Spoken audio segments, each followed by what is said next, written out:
Hey, what's the difference between a graveyard and a cemetery? What? Togs looks at me, irritated. You heard me, pal. What's the difference between a graveyard and a cemetery?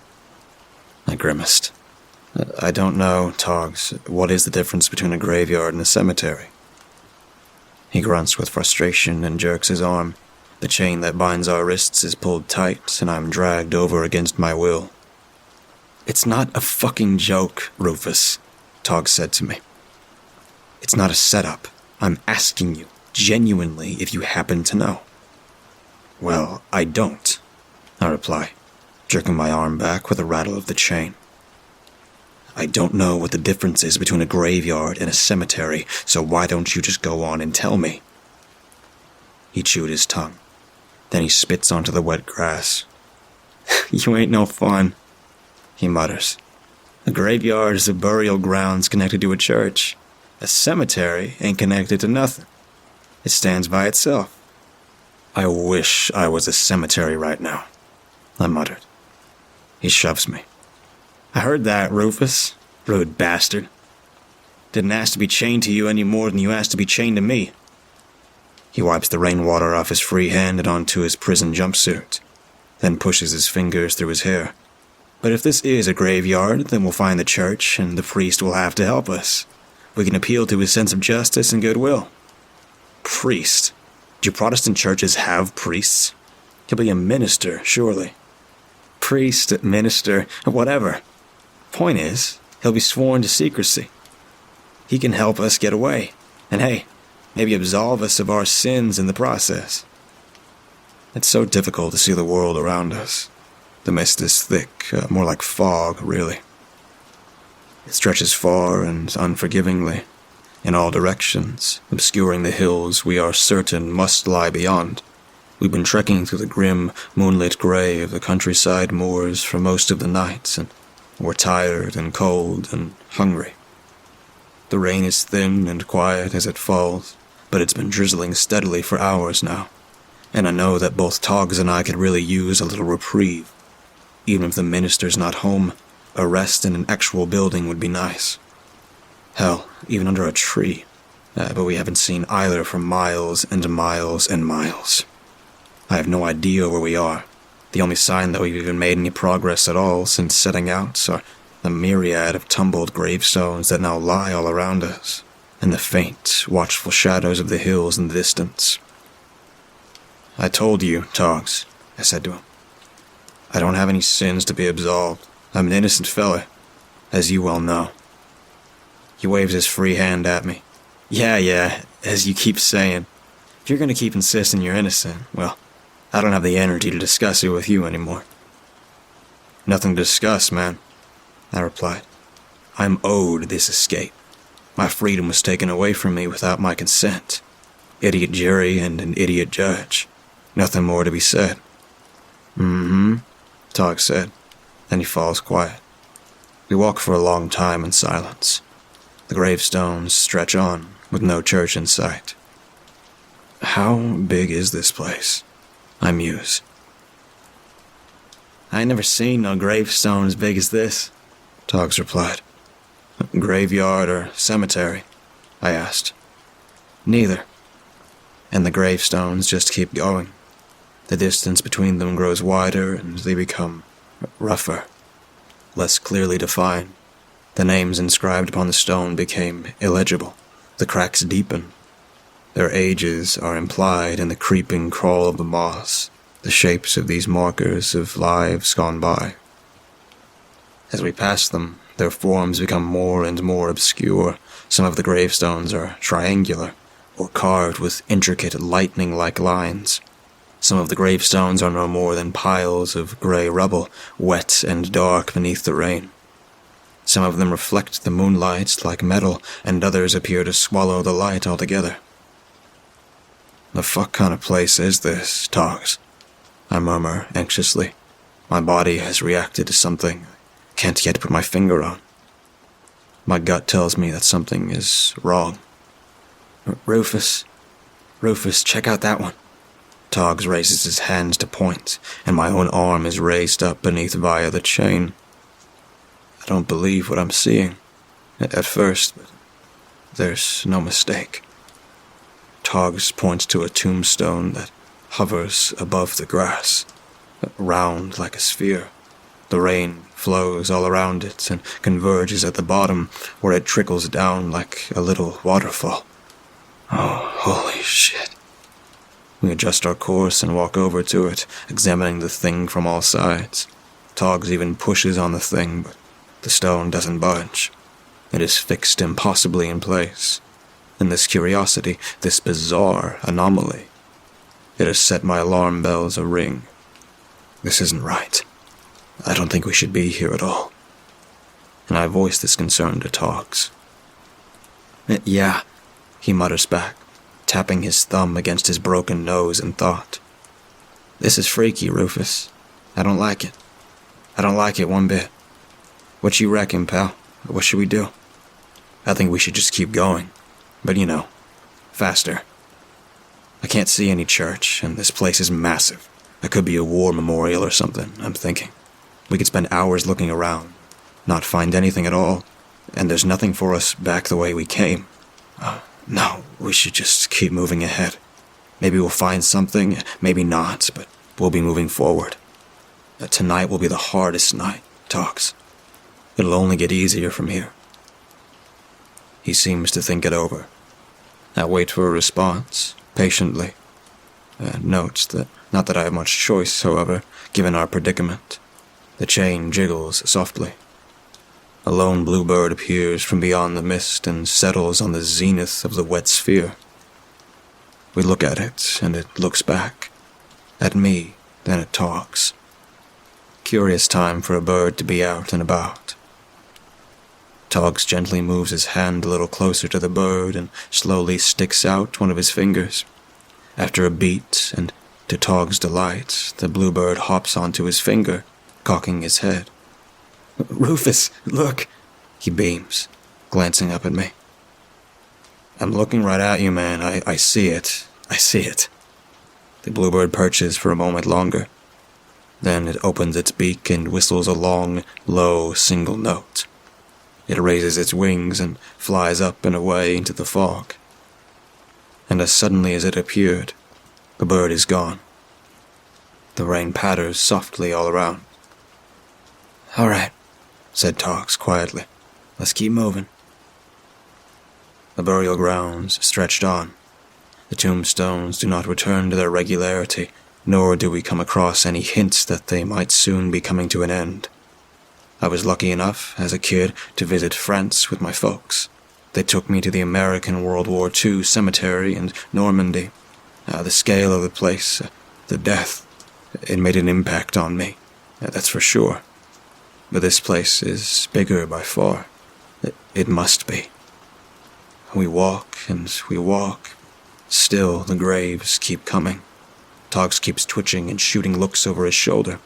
I don't blame him, but he's making me feel worse. I'm already on the edge, but he's sharpening it. Many of the gravestones fail to connect to the ground now. Various shapes, spheres, cones, and rectangles. One strikes up towards the sky like a dark obelisk. One sits half buried in an anomalous patch of wild grass. Marble carved to the shape of a coffin. Another looks like an angel, man-sized, with 4 outstretched wings and a blindfold over its eyes. The rain leaks down its face, and we approach the crest of a hill. This is good, I whisper. We'll get a vantage point over what lies ahead, fog permitting. And it does, to an extent. We come to a stop at the hill's summit and look out over the plain, wet, grassy fields below. They drop onto a valley, before rising up again towards another hill, one taller still at the opposite end. This side is quickly lost to the silver gray of the moonlit mist, as it is filled, absolutely filled, with twisted graves. The spaces between them are wide, but they are everywhere. Lord have mercy, Togs whispers in a voice heavy with fear. Then he drops to his knees, dragging me down to a stoop as he does so, clasping his hands together in prayer and muttering to himself under his breath. I push him lightly. What the hell are you doing, Togs? You gonna tell me you've found God now? A little too late for that, don't you think? Given all you've done. Haven't you read the Bible, Rufus? Toggs replied, his eyes still closed. Ain't never too late for repentance. You'd be smart to do the same and all. I told you, I hiss. I've got nothing to repent. I'm innocent. Always have been. Toggs does not reply. He only continues his prayer. And there's nothing I can do but wait. So I sit next to him and try to imagine my future life. A life in which I am free. I'll have to escape the country, that's for sure. I might head to the islands, wait until I've been long forgotten and the state decides that funds are better directed elsewhere. I imagine myself in a little wooden boat, the sun warm on my skin as I paddle leisurely across a sparkling stream to my new village. Maybe I'll help run it, or I could keep the people safe from outsiders. Maybe I could learn to fish. I shiver and wrap my free arm around my sodden chest. Icy water drips from the end of my nose. The air around me is thin and breezeless, but goosebumps ripple up my arms regardless. A rumble reverberates through the ground. I disregarded it first as a falsehood, an imagination of my mind, but the rumble comes again, heavy. Toggs, I mutter through clenched teeth. Prayer time's over, pal. We gotta keep moving. The rumble grows more prominent. I can hear it as well as feel it now, too. Low, long thuds, echoing through the valley beyond. Toggs! The man opens his eyes. We gotta go, man. Come on, get up! But Toggs only stares ahead, wide-eyed, and I turn to follow his gaze. And with the rumbles, a creature appears through the mist. I think it's a creature, at least. It looks like one, though it moves more like a machine. And it is colossal. A giant, shadowy silhouette in the fog, it takes slow step after slow step through the valley before us. And whilst the valley is deep, the being nonetheless stands just above our eye line, even after we've scrambled to our feet. But we can't look away. It pushes gradually into view. The being holds the form of an enormous, dark stone horse. Its eyes are spirals carved into the rock, and its feet end in curved and stony blades, slowly rising and falling on one another as it keeps moving through the valley. The churned-up, muddy holes in the grass these scythe-like hooves leave behind quickly regrow, at such a speed that we can see the grass reclaiming the wounds in real time. Neither of us move. Neither of us can. We just watch as the great horse steps closer and closer, pushing aside the mist, walking carefully between the multitude of graves. And it passes us by, silently turning its enormous stone head to look at us as it does so. We stare into those spiral eyes, and the spirals stare back, but the being does not slow. After a moment of what could surely be none other than a mild interest at best, it turns again to look in the way of the direction it is headed. On it goes, and we watch, feeling the rumbles in the ground grow fainter and fainter as it disappears once again into the fog. The rain falls, and the light flashes on the opposite side of the valley. Near the top of the long and high hill, brief but definite, a flash of orange-yellow light. Like moths, we are drawn to it. Light, warmth, fire, safety, help. Could be them, Toggs murmurs, still in a daze. Maybe they've caught up, found us. Toggs, I reply. Even we haven't found us. What chance do they have? True, he says. And we stand in silence for a moment longer, watching. The light flickers again. What the hell was that thing, Rufus? Toggs asks quietly, turning to face me. I shake my head. Who the fuck can say? All I know for sure is that I feel like we've stumbled into something we were never meant to. I don't think we belong here, man. No, he agrees. And do you feel it when it looked at us? You feel that wave of cold, of regret? I nodded. Dread, I muttered, and Toggs nodded again. Yeah, dread, that's it. Dread. That. He points to the flickering light. That ain't dread. That's our way out, Rufus. Our way into a better life. And I do believe that Toggs is right. But we'll have to go through the valley. I say, we have to make it quick. I don't want that thing to come back, whatever it is. I can't be dealing with it coming back. All right. Toggs nods and grimaces. I clap my hands together, and Toggs' arm is jerked over. Let's do this, I said, and after a quick but deep breath, before I have time to psych myself out, I began to half run, half skid down the wet slope of the hill and into the valley. Toggs is dragged along with me, but soon finds his balance, and down we go, slipping, skidding.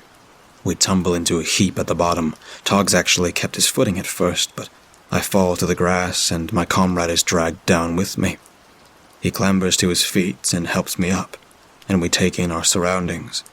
Grass and graves and mist. The valley seems wider from down here. Quickly but cautiously we began to hasten past the gravestones towards the opposite hill. They twist and bulge out at strange angles. Some are simple crosses, some are far more complex. But the names on these ones are all quite clear, and I am forced to a halt about halfway across, as Toggs has chosen to stop to read one. Toggs, I hiss, jerking his arm back via the chain. Let's fucking go, man. I don't want to stick around here. It's her, Rufus. Look, Toggs whispers, his voice raw. I take a step closer beside him and look down at the grave. It is in the shape of a star, like one a child would draw, and connected to the ground. The name is one that we both recognize, of course. What the hell's she doing here, Rufus? How is this possible? I don't know, man. Look, let's just keep going, yeah? The light is... Toggs swivels at once and grabs me by the collar, staring into my face as my hand is jerked up at an awkward angle with the chain. What the hell is she doing here? What the fuck is this place, Rufus? Jesus, I don't know, man. I don't know. Fucking let me go. I push him away with a rattle of the chain, and Toggs runs his free hand through his hair. Then he looks at it. His fingers shake.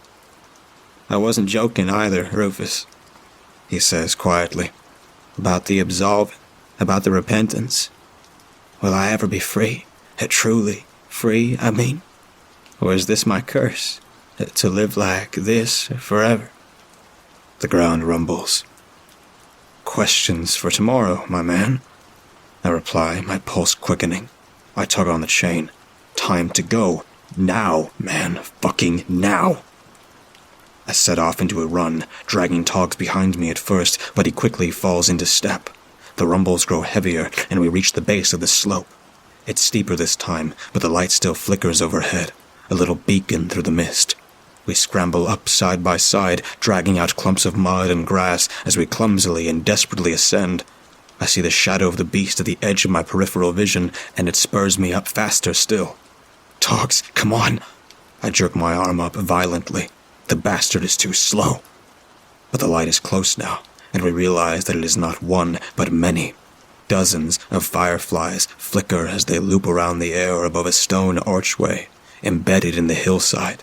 A faint, silvery curtain hangs from the stone and obscures the way ahead. I shoot a glance over my shoulder. The colossal stone horse stands silently, waiting, watching. Its presence is overbearing.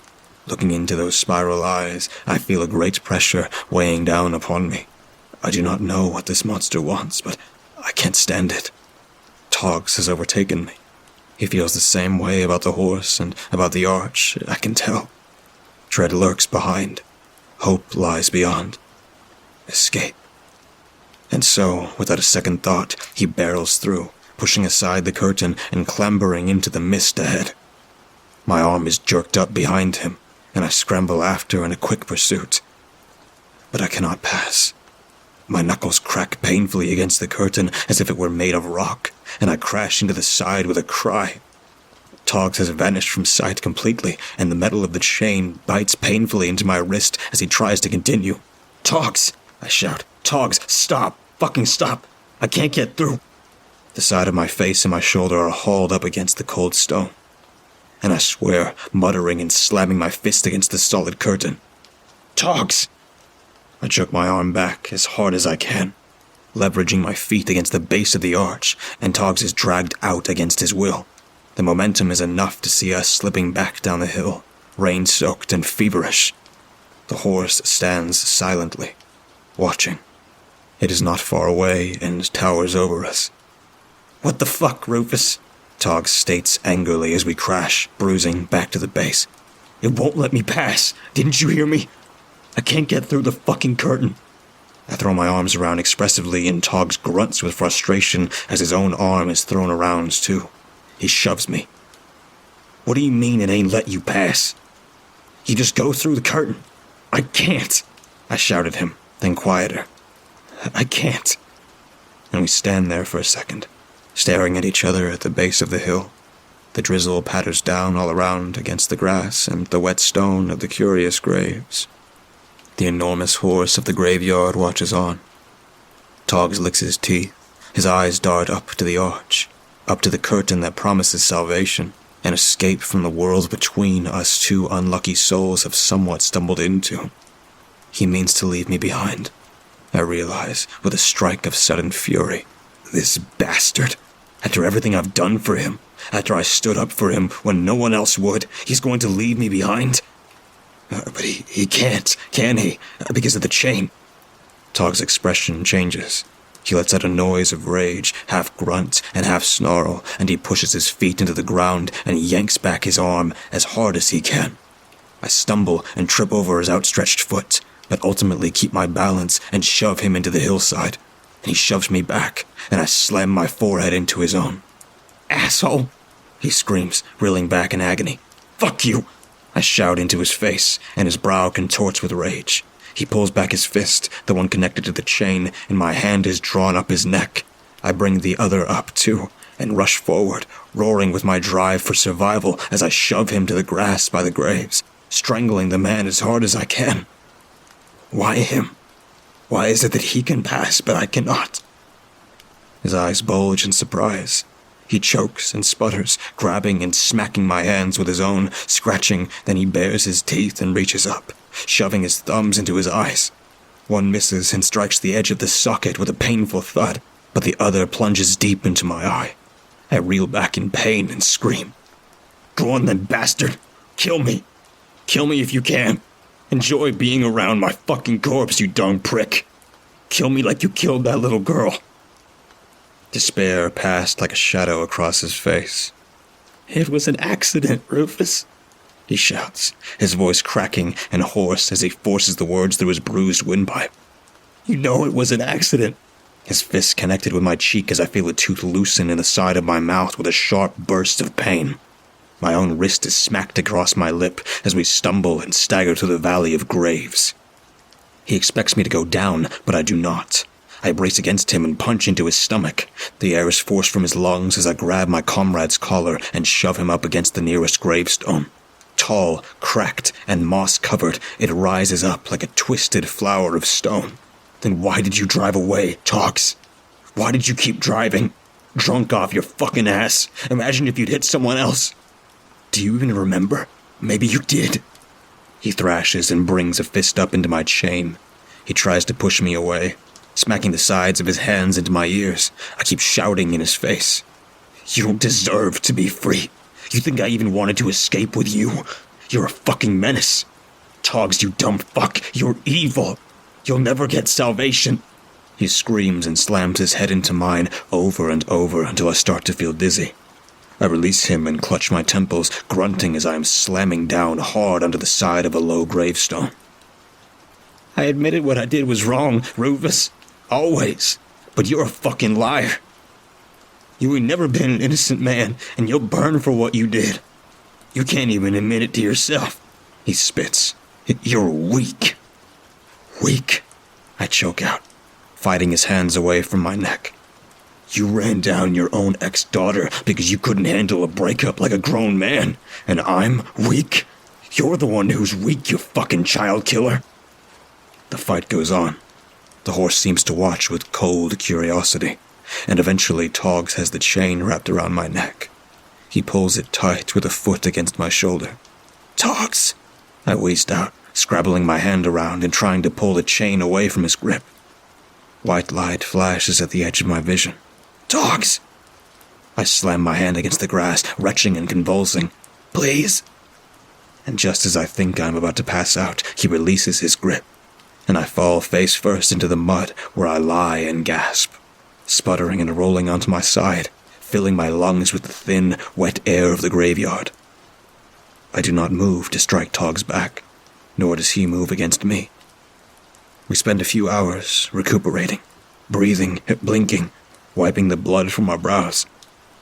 And when I finally turn to face him, he is looking up into the eyes of the great horse. It stands completely still, and in this moment it might as well be nothing more than a colossal statue. "I'm sorry, Togs," I said to him, my voice a wreck.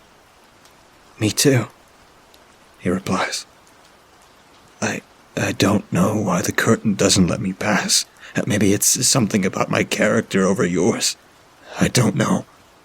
And I'm sorry about what I said to you. I didn't mean it."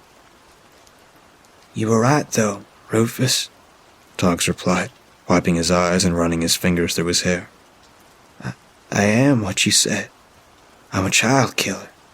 And I don't." His voice breaks. "I don't deserve salvation." I press my free hand against my jaw. It throbs painfully. Look, come on, Togs. You said it yourself. It's in the Bible, right? Never too late to be redeemed. "I don't know if I ever really believed all that, pal," says Togs sadly. He finally turns to look at me, taking his eyes away from the spirals of the horse. "Do me a favor. Come with me to the horse." He lifts his arm and the chain rattles softly. Droplets sprinkle down to the grass in the moonlight. I stare at him in alarm. "You want to go closer to that thing? But, Togs..." I don't know what to say. I don't understand his thought process. "No, we need to keep moving. Find a way to get me past the curtain or find another way." "I don't want to go through that curtain anymore, Rufus. I'm done. I'm just done." He looks behind him at the grave in the shape of a shooting star, the one carved like a child's drawing. "Togs." My voice is quiet. "Buddy, come on, man. Please. Just come with me to the horse, Rufus. You still feel the same way about it, don't you? The dread. I get that. And I'm sorry. But I don't. I see now. Come on, pal. Walk with me." And after a moment of silence, I rise to my feet, grunting through the pain, and the chain clinks as we walk to the nearest of the horse's legs. My pulse rises, and I try to keep from looking directly at it, but Togs strides forward, unafraid. "Thanks for helping me out, Rufus," he says to me. The rain washes the blood down the side of his face. "I hope you get the freedom you deserve one day. I really, genuinely do." And he puts a hand on the horse's enormous, scythe-like stone leg. I watch as Togs evaporates as a cloud of dust into the air. With nothing more than a soft sigh, his essence leaves his body, and his flesh dissolves at once like steam. Only his bones are left behind, and they collapse into a pile at the base of the horse's leg. I stare in disbelief as the loose end of the chain drops through the air to bump up against my leg. The bones clatter to join their fellows. "Togs," I whisper, and the horse moves. It raises its leg, slowly, and then the other.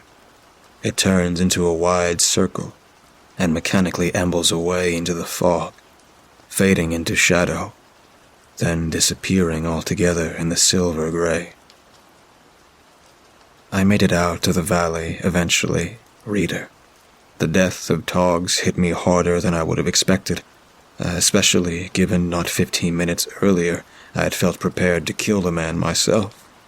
Not that I think I would have actually done it, however. There is enough blood on my hands. But it took me a long time to get out, I mean.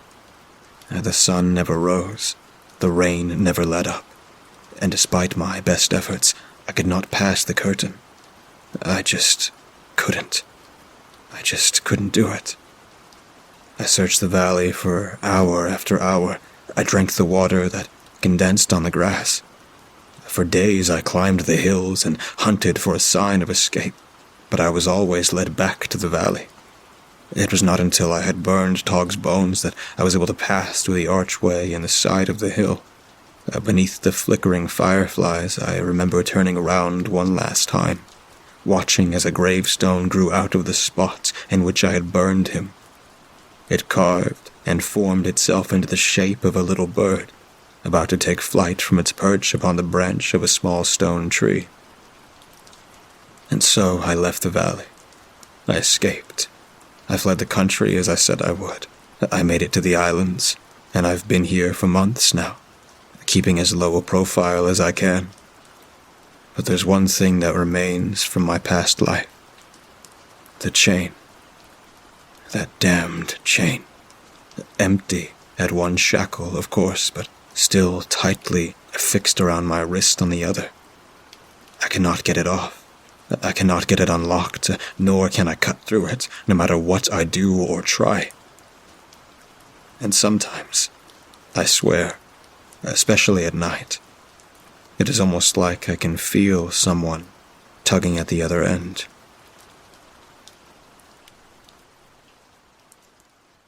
A loud noise startled me awake, despite being in a deep slumber. It took no time for me to realize that I was receiving a video call. I jumped out of the bed and scurried across the room to answer it. The voice on the other end was one that I recognized. "Hello, Commander. I need to speak with you about an urgent mission concerning a group of miners we have lost contact with on Mars." "Yes, sir. I'll be down in the briefing room in 5 minutes," I said.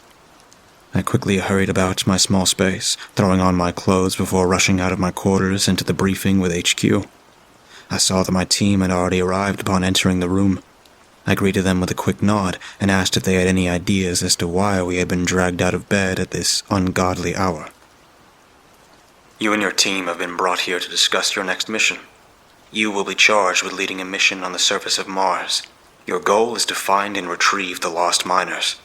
We have been out of communication with them for over 48 hours, so we are sending in your team due to the fact that you have had a lot of success with those kind of missions in the past.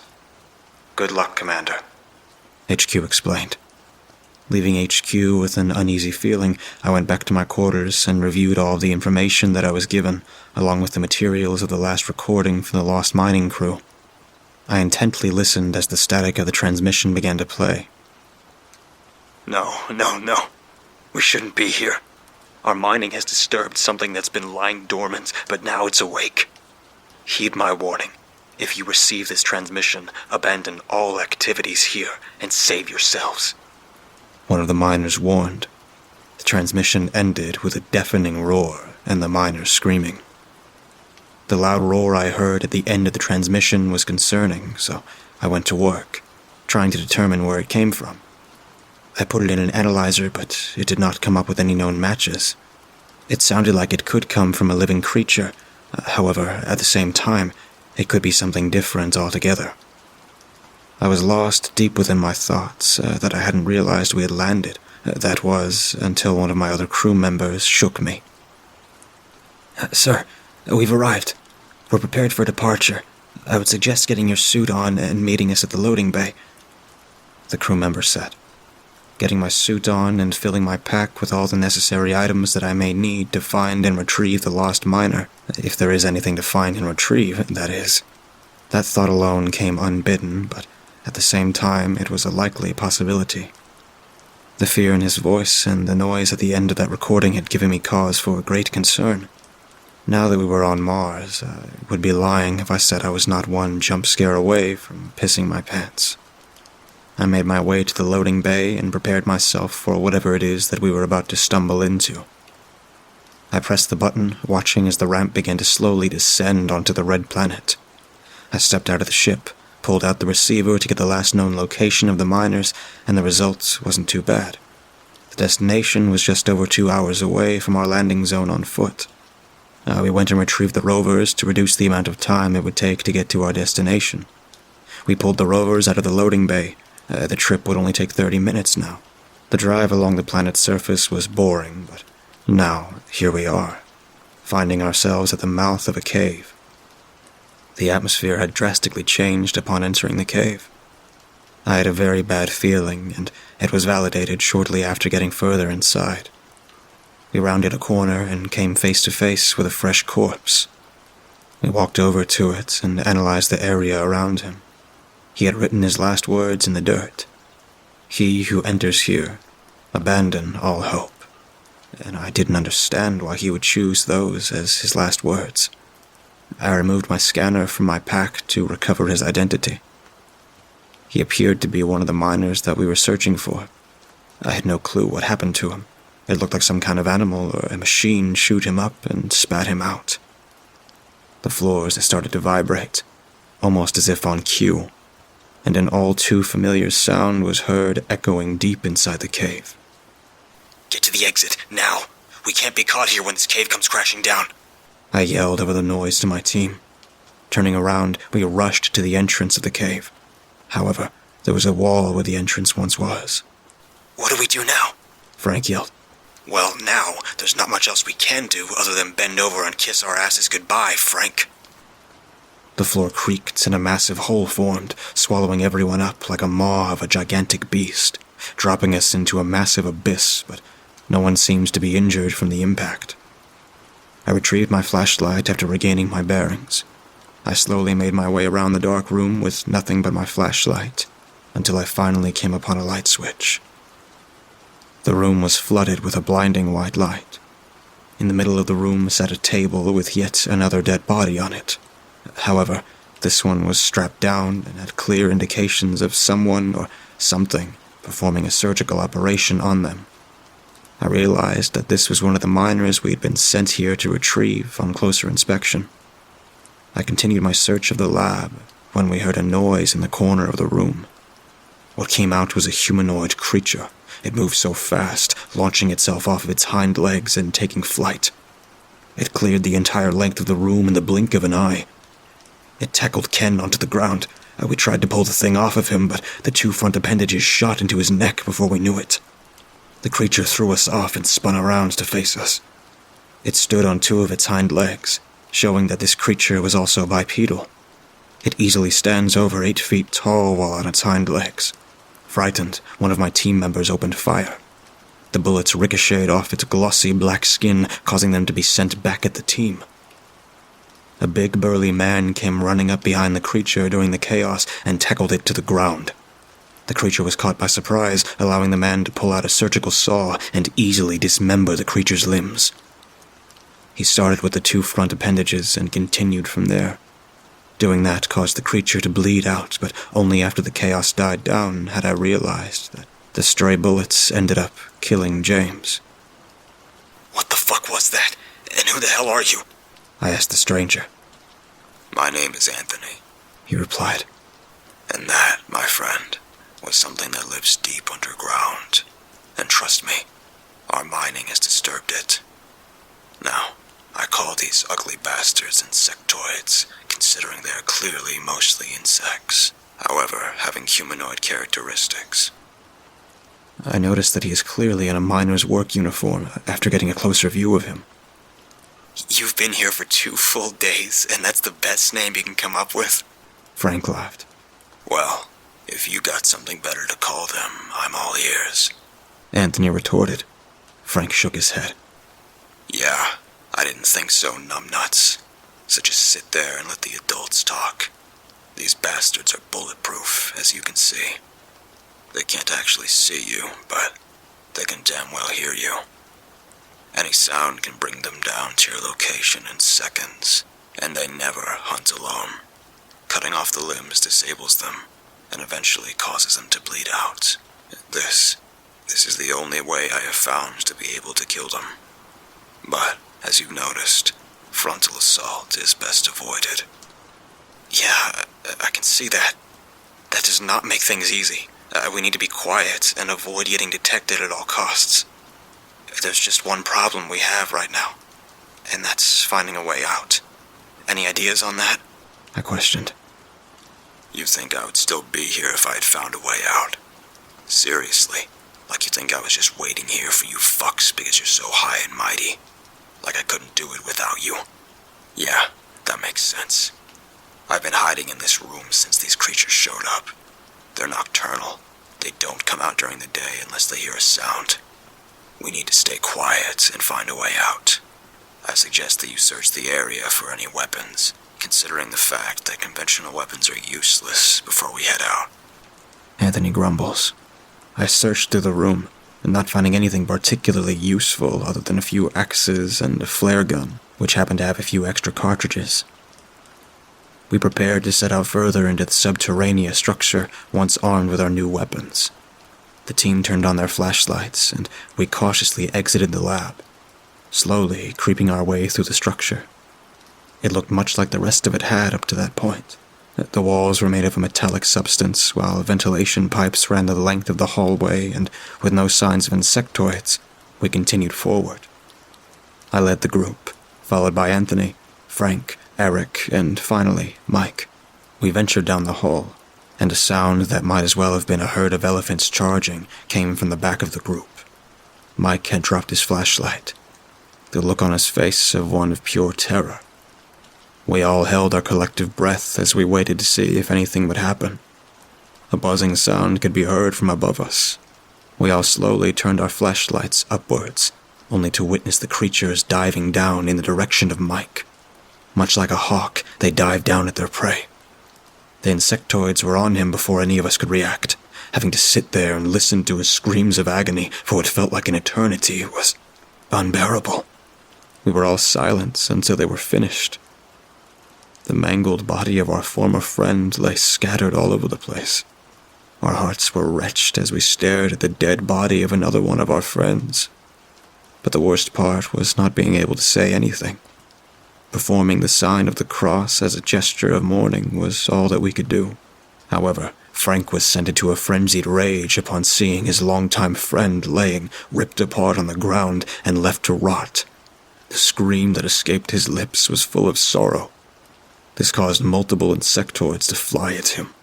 Frank took one of them out with a few frenzied slashes, but the others were on him in a mere moment. Watching two of our friends die just minutes apart is not something that any of us had expected while on that rescue mission. The shock quickly set in, but this was not the time to mourn our friend. We needed to get out of here, now. We were moving as quietly as possible, attempting to get out of range of these horrid creatures, so we had to pick up the pace. We did not bother to try and open any door that was sealed. It was to prevent making any unnecessary noise. We finally rounded a corner, and the hallway opened up into a room that contained a bunch of cylinder pods which held even more of these mutated monsters. Entering the room while making sure to stay quiet, we began to explore. The room was circular, contained many pods with insectoids inside. However, we had no way of knowing if they were alive or not. What happened next could only be described as the slowest act of stupidity that I had ever witnessed. Eric walked over to the pods and tapped on the glass. Yes, the stupid motherfucker tapped on the glass like he was in some sort of goddamn aquarium. The eyes of the creatures in the tube simultaneously opened up. I yelled for them to run as the glass began to break and the creatures crawled their way out of the pods. Eric was still standing there like he had no idea what was happening. We heard his screams as we ran down the hallway, trying to escape the angry horde of creatures. They were far faster than we could have imagined. Coming from all sides, we were pinned up against a wall as they closed in. I grabbed the flare gun out of the pack and fired it at the group of creatures that had now slowed down as if to savor the victory of the hunt, ready to strike down their prey. That was my last-ditch effort. The flames erupted and made contact with the creatures. They burst into flames, much like a fire if it were to make contact with dead wood. Noticing that the smoke from the fire was being blown away from us, I looked over to Anthony. I pulled him in the opposite direction. If there was a breeze, then maybe, just maybe, there was a way out. We noticed that the hallway we were following gradually went uphill, traveling for what felt like a lifetime. We had finally come out to a bright day on Mars. The red planet had never looked so beautiful. There, the two rovers laid, abandoned and inviting. We hopped onto one of them and made our way to the ship. Upon our arrival, we noticed that the loading bay was still wide open. Both the pilot and the security detail lay dead upon our arrival. It looked as if they had been dead since we left. I can only assume that the sound of the rovers drew them to the ship shortly after we left. Hearing a sound on the ceiling, we looked up to see at least 5 of these fucking creatures, and one of them was heading straight for us. Anthony pushed me out of the ship, and I fell down the ramp. Losing the flare gun during the fall, I looked up to see Anthony being eaten alive. His screams alone were gut-wrenching.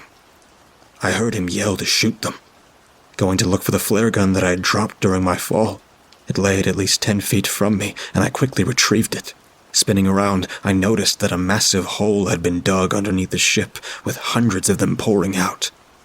I grabbed the flare gun, reloaded it, shot a flare into the massive group, and watched as they were engulfed in flames. Whatever the fire did not kill, the mass explosion from the ship took care of. I am now stuck on this rock. With little else to do, I pulled out my radio and made one last transmission to Mission Command. This is Jack. I was the commander of the search and rescue crew sent to retrieve the lost miners. Everyone else is dead except for me. Do not come to Mars. Do not come and try to rescue me. This planet is infested with humanoid creatures that are extremely dangerous. Abandon all activities here and save yourselves. Again, this is Jack, signing off. After the transmission ended, I took my helmet off and allowed myself to join my team.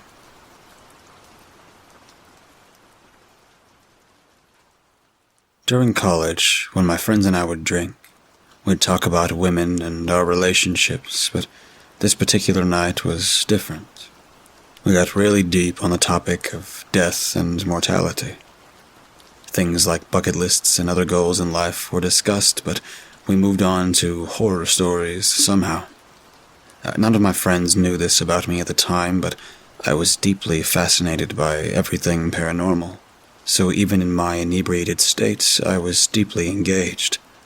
Soon, my friend Tony had the floor, and he talked about how he and his old friend had found something on a message board called the Cemetery Game. He had the image saved to his phone, but it was extremely low quality. He said that by using the right ritual, you could summon any spirit. Unfortunately, most of my friends were in too much of a stupor to give much attention, and with people making arrangements to get home not long after, we moved on quickly. I made plans to stay the night, and to my surprise, so had Tony. When the night was unwinding, and as people were sliding off to unconsciousness, I sparked up a conversation with Tony. I asked him if he thought the game was real, and he revealed the details. To say I discovered it wouldn't be the truth. My friend Alex showed me what looked to be a spam text message. I don't actually know its origin. I asked him to send it to me. When I saw where it linked in the post, I was for sure a little scared. My friend told me he was going to perform the ritual, and I haven't heard from him since. He doesn't answer his texts, and doesn't have any living relatives to my knowledge. Tony then revealed that he'd regretted sharing the information he had with the group. In my intoxication, I pushed him to forward me the text message. He was quite resistant at first, but after some convincing, he caved. He asked me to promise not to read the text until the next day. After he went to sleep, I just couldn't resist the urge to look at the text, and so I did so. If you wish to see the other side, free of price, look no further. What is known as the cemetery game offers a solution. Please refer to the link. The text read. I clicked the link. It sent me to a shady-looking message board, but more specifically to a post on that message board titled The Cemetery Game. I could see what Tony was talking about. Everything looked unnerving. From drawing strange shapes with chalk, using candles and doing a chant, I noticed that it also required something that had died during the same day as an offering. The next day after I had sobered up, I walked home. I had work and school on my mind, but I recall it being an uneventful and somewhat nice walk. That was until I spooked a raccoon into running into the street. When it happened, I was somewhat startled. He darted from a trash can, then ran into the streets, where he was hit by a truck. I witnessed the whole thing. I went to my apartment and reflected on what I had witnessed. I remembered the ritual and made the decision that I'd do it and use the raccoon's corpse. While I was confident no one would report me for collecting roadkill, I was cautious as to not draw attention to myself. I scraped the raccoon into a bag. I put it in the backyard as I went to local stores and bought the other items I needed for the ritual, and then I waited until it was late. As it got darker, I decided I'd go to the second closest graveyard I knew. I chose the second closest to make sure I had better chances of not getting caught, as it was more secluded. I put the raccoon and my items into my backpack.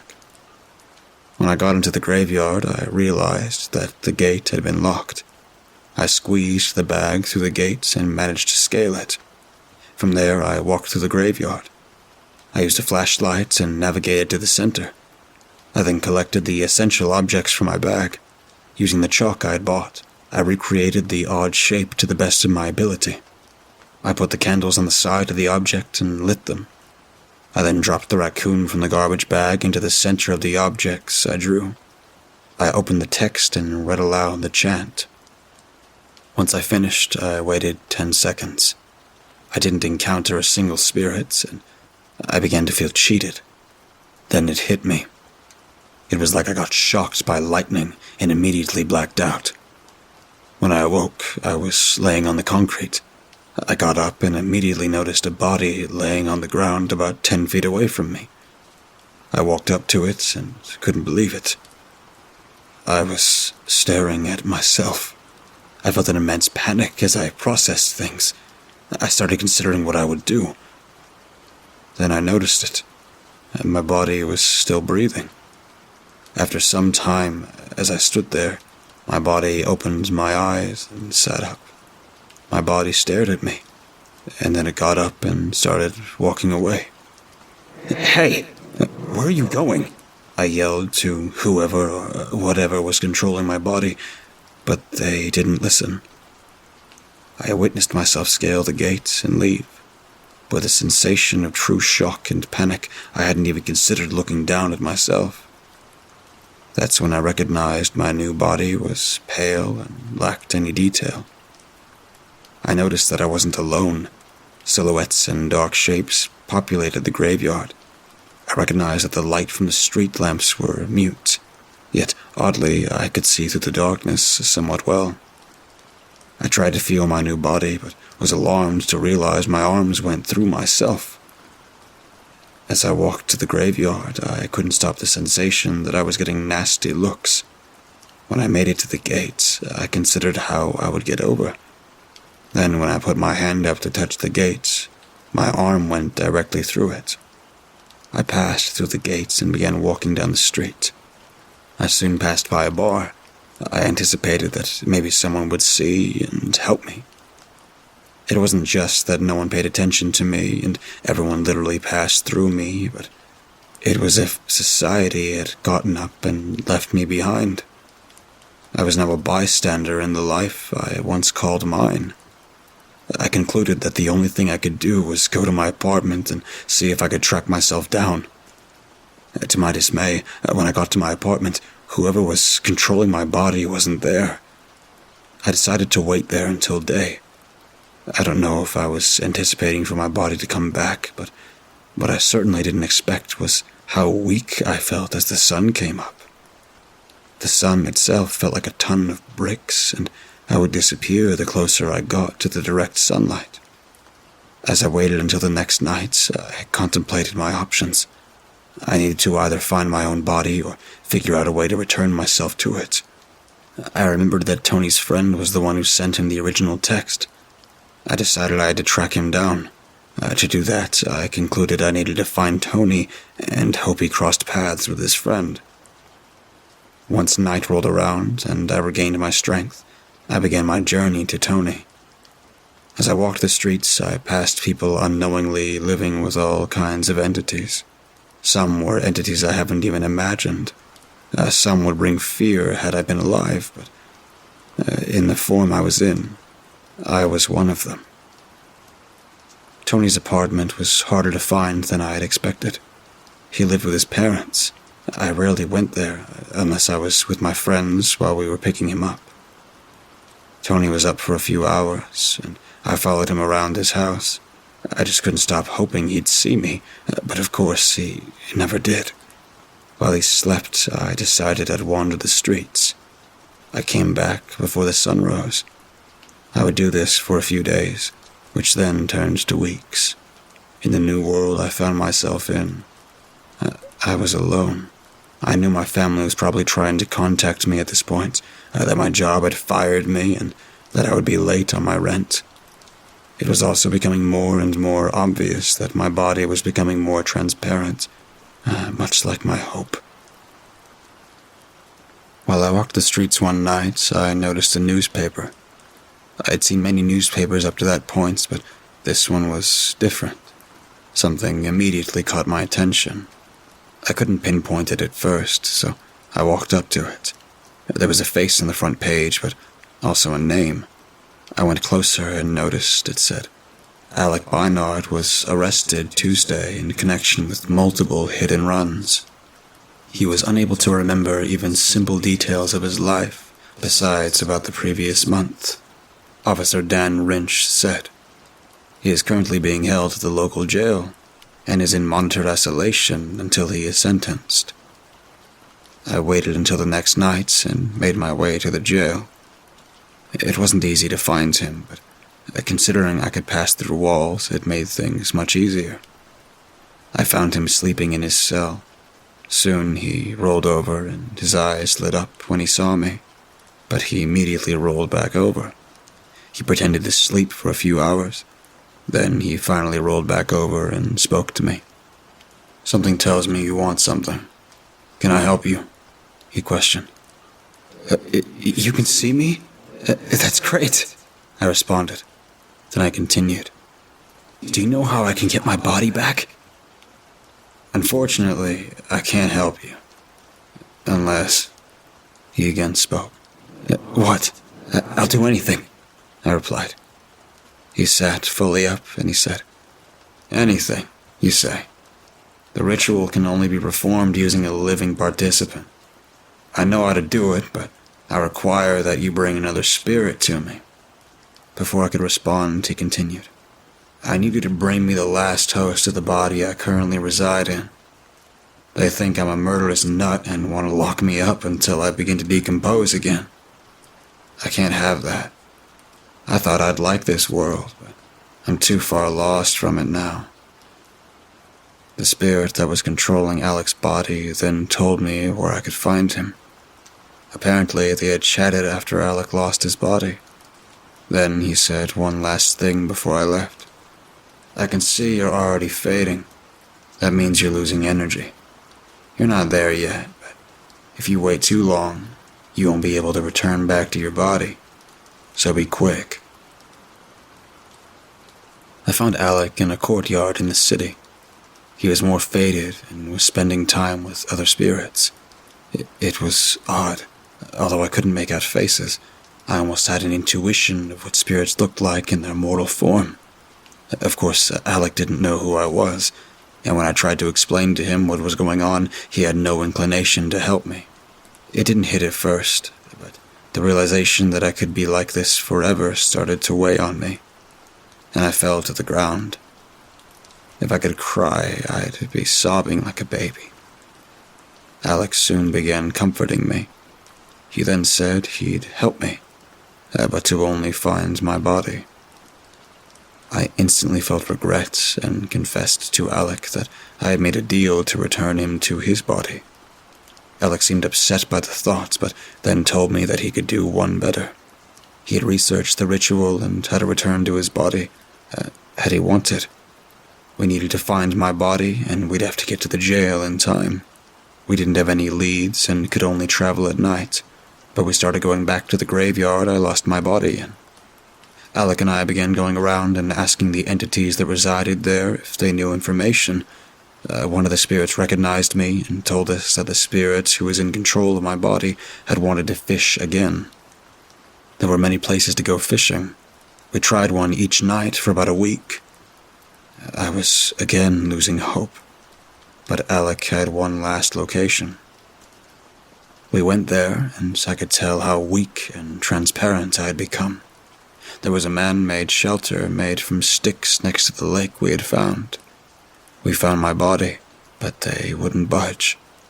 They refused to go along with our plans. Nights passed as Alec and I sat near the lake, and I watched as my body fished. It was becoming obvious that if things were to continue, we might as well leave. Then Alec decided to go up to the spirits inhabiting my body alone.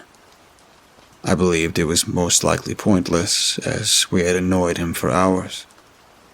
Unlike the many other times that we tried to interact with whatever was controlling my body, they seemed to actually react to what Alex said. Then something happened that I still think about to this day. He put down his rod as Alex sat next to him, and they chatted. For a good few minutes this went on, and eventually they both got up and walked to me. Our plan was in motion, much like Alec had first intended, but we still weren't done. We managed to make it to the jail with just a little over an hour until sunlight. We made our way through the jail while my body was outside, not far from the cell with Alec's body. Before we got to the cell, I stopped Alec and asked him 2 questions. Why don't you want to live? And what did you tell my body? Alec stopped and opened up. To be honest, I was more miserable alive than dead. I can be with my family now. The same goes for the spirits controlling our bodies. But it's different for you. You have a life to live. You aren't ready to exist like this. Now let's go. What Alec had failed to tell me is that he timed everything perfectly, so that he could no longer transfer bodies. When we went to the cell, it was obvious he didn't know what day it was. He continued on with the ritual. He said the chant while we stood there. Then it happened again. Like a shock of lightning, I blacked out and awoke outside the jail. I returned to my life with some problems. Considering I had a missing persons report, I had to make up a story that it was on purpose. I got back in touch with my family, but that didn't solve my issues. I had never felt truly reconnected since I played the cemetery game. While I walk the streets, I think of my past experiences and what it all means. I hear Alec's name often. The spirit who inhabits his body is often referenced in the local media as being a special case lunatic. He's locked up for good, and I'll probably never see him in person again. But every time I think of him, I get the unnerving feeling that at some point I will return to my prior state, and I don't take things for granted. What do you think you're doing, young lady? You're not supposed to be here, the strange man said as he entered the planetarium. It was a big hall with an oval-shaped ceiling. It almost appeared like a cinema, with the screen above our heads, though, instead of in front of them. Sorry, I gulped. I must have gone through the wrong door. More than one wrong door, I assume. But this place looks so freaking familiar, I said, unable to keep my eyes from the interior. Despite being a big fan of space and the stars since I was little, I couldn't remember the last time I visited a planetarium, only open on Sundays. That's what the sign outside said that I'd followed. How lucky, I thought. Everyone feels like they've been here before. Nobody has. He said those words with a smile on his face that looked neither friendly nor kind. It was a mixture of annoyance and regret, or maybe that effect was due to his strange appearance that would rather fit inside a theater. He was dressed in a suit with black and white stripes and had dark circles painted around his deep green eyes. His face was the one of everyone and no one at the same time. Do you work here? I asked. As I said, you're not supposed to be here, young lady. You better leave. I nodded and proceeded to walk towards the closest door. Just before reaching it, however, I turned around to the man once more. I do remember now. I came here once at school when I was 11 or 12. We watched some special show with music and... No, you did not. As I said, you've never been here before, he said in a much more rude tone now. I rolled my eyes and proceeded to head for the door. I can't even quite say how I ended up here. I have a horrible sense of direction. It's just that when you catch a memory of a long time ago and it's blurry, you somehow do your best to make it clear. He had made it more than obvious that I shouldn't be here, though, and I did feel a bit rude, so I headed for the exit. I reached for the door handle, but it wouldn't open. I turned towards the man with a helpless look, but he only sighed. Well, now you may as well take a seat. The show's about to start. We must sit when it does. I looked around the rows and rows of empty red velvet chairs with a raised eyebrow. The only other people I saw inside sat on the opposite side of the hall, leaning deep into their chairs so I couldn't recognize their faces, but I heard them whisper and giggle. Are you sure? I asked, but he was already pointing towards a seat near the door. I sat down. For some reason, it felt wrong to decline, and maybe this was a test run for a new show in here.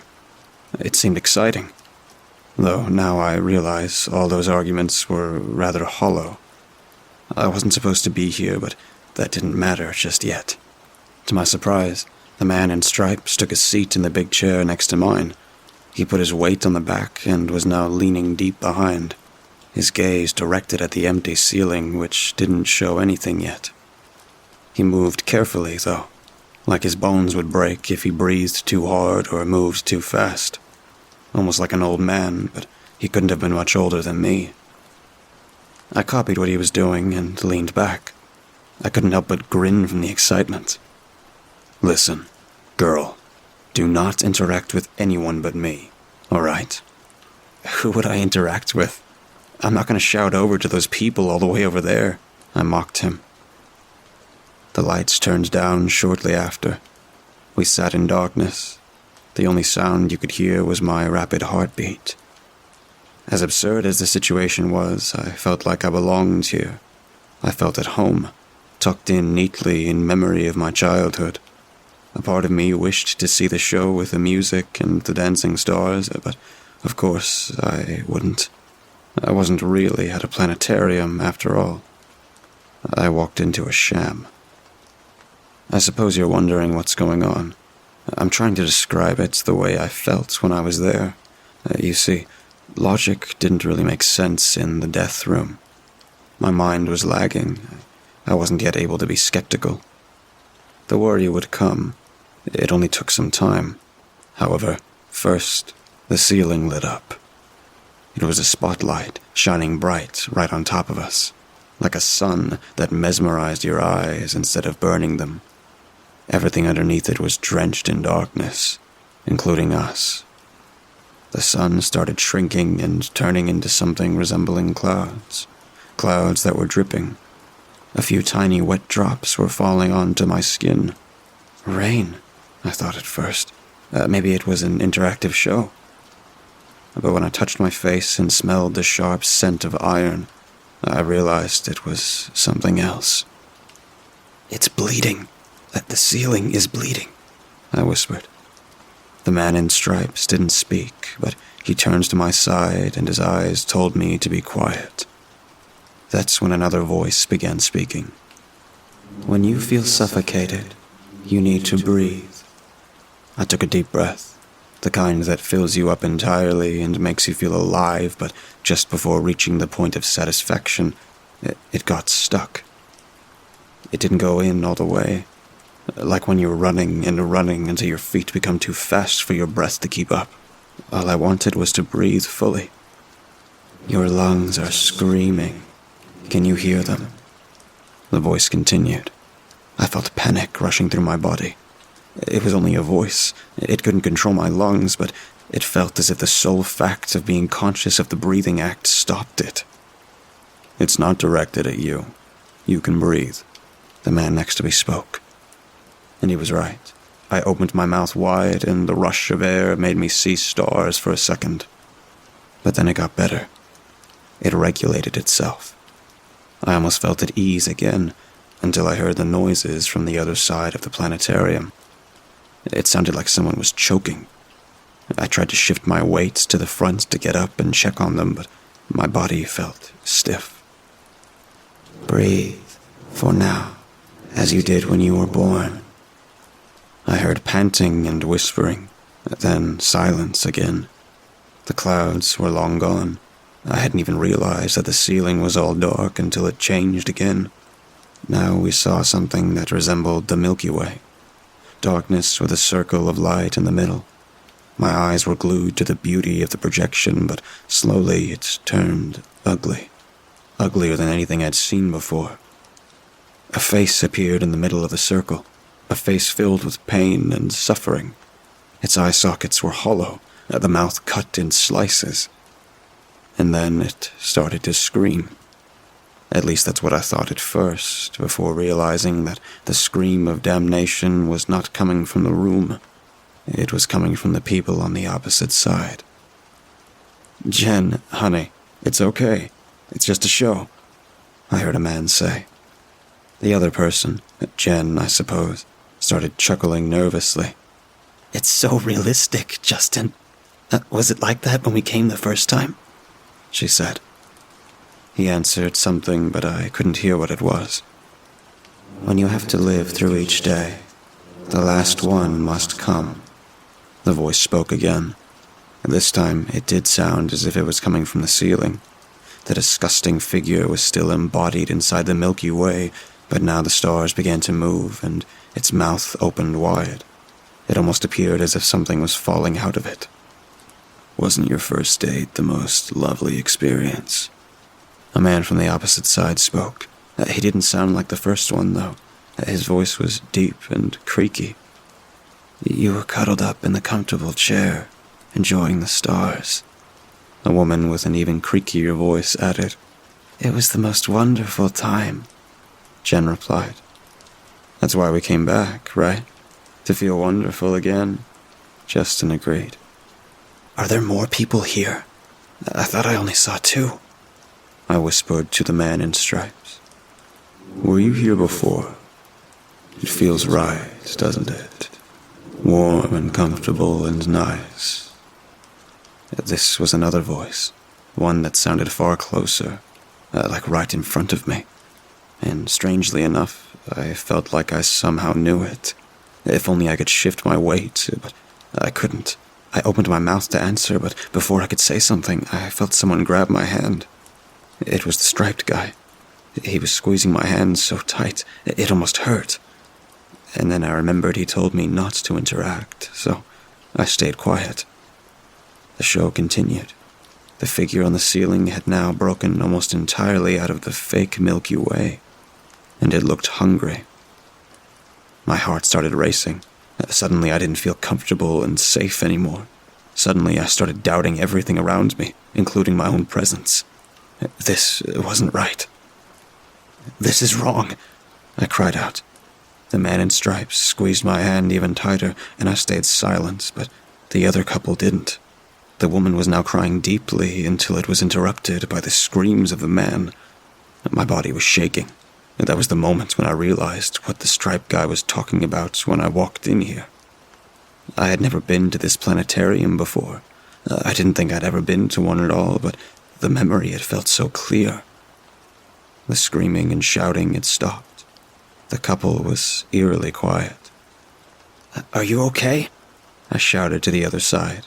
Now that I was coming back to my senses, it felt like I was waking up from a trance. They didn't respond. The Milky Way disappeared and the clouds were back. Now they were shedding more blood than before, the blood that tainted my face and clothes, the only proof I later would have of being here at all. The show was over. The projection ended and slowly the normal light was coming back. I looked around to see all those people I heard, but there was no one.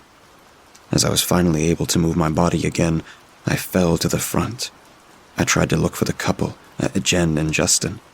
They were still hanging back in their chairs, but now their bodies looked lifeless and stiff. Tears started rolling down my cheeks. I did have plans today. I was supposed to meet Vincent. It was dark when I left my home. It didn't feel like the middle of the night now. I was inside a hall with no windows, imagining sunshine outside, but it was dark and cold when I was out there. I'd forgotten all about it for the time I was here. How did I walk in here? For the life of me, I could not remember. "Why am I here?" I asked. "A mix-up, I suppose. Maybe you made the mistake of being too close when it opened its doors. You came in a moment too late. It's lucky, it really is. I've never seen anyone else simply enjoying the procedure without being swallowed by it. We're not in a planetarium, are we?" I muttered. He shook his head. "It's a trick. It lures you in with a feeling of strange familiarity. You see what's in your memory, a place that feels nostalgic, yet not tainted, neutral. It. I didn't even ask him what it was. I had seen and felt its presence after all. It lured in that innocent couple." My hands were trembling with anger and fear. I wanted to jump up and run, but my legs didn't move. They weren't supposed to yet. They weren't innocent. Not all victims are. Their fate was chosen by someone, and once a week the room lures them in to perform the act. It's quite practical, actually. "And you help it?" This time his calm surface looked broken for only a second. I was lured in as well, though in another way. I once followed a light.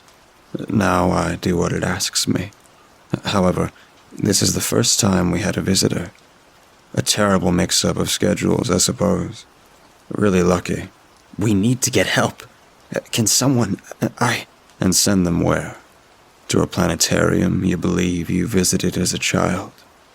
As soon as you walk out the door, you won't be able to find it again, and you better hope it won't find you." "What if it does?" I whispered.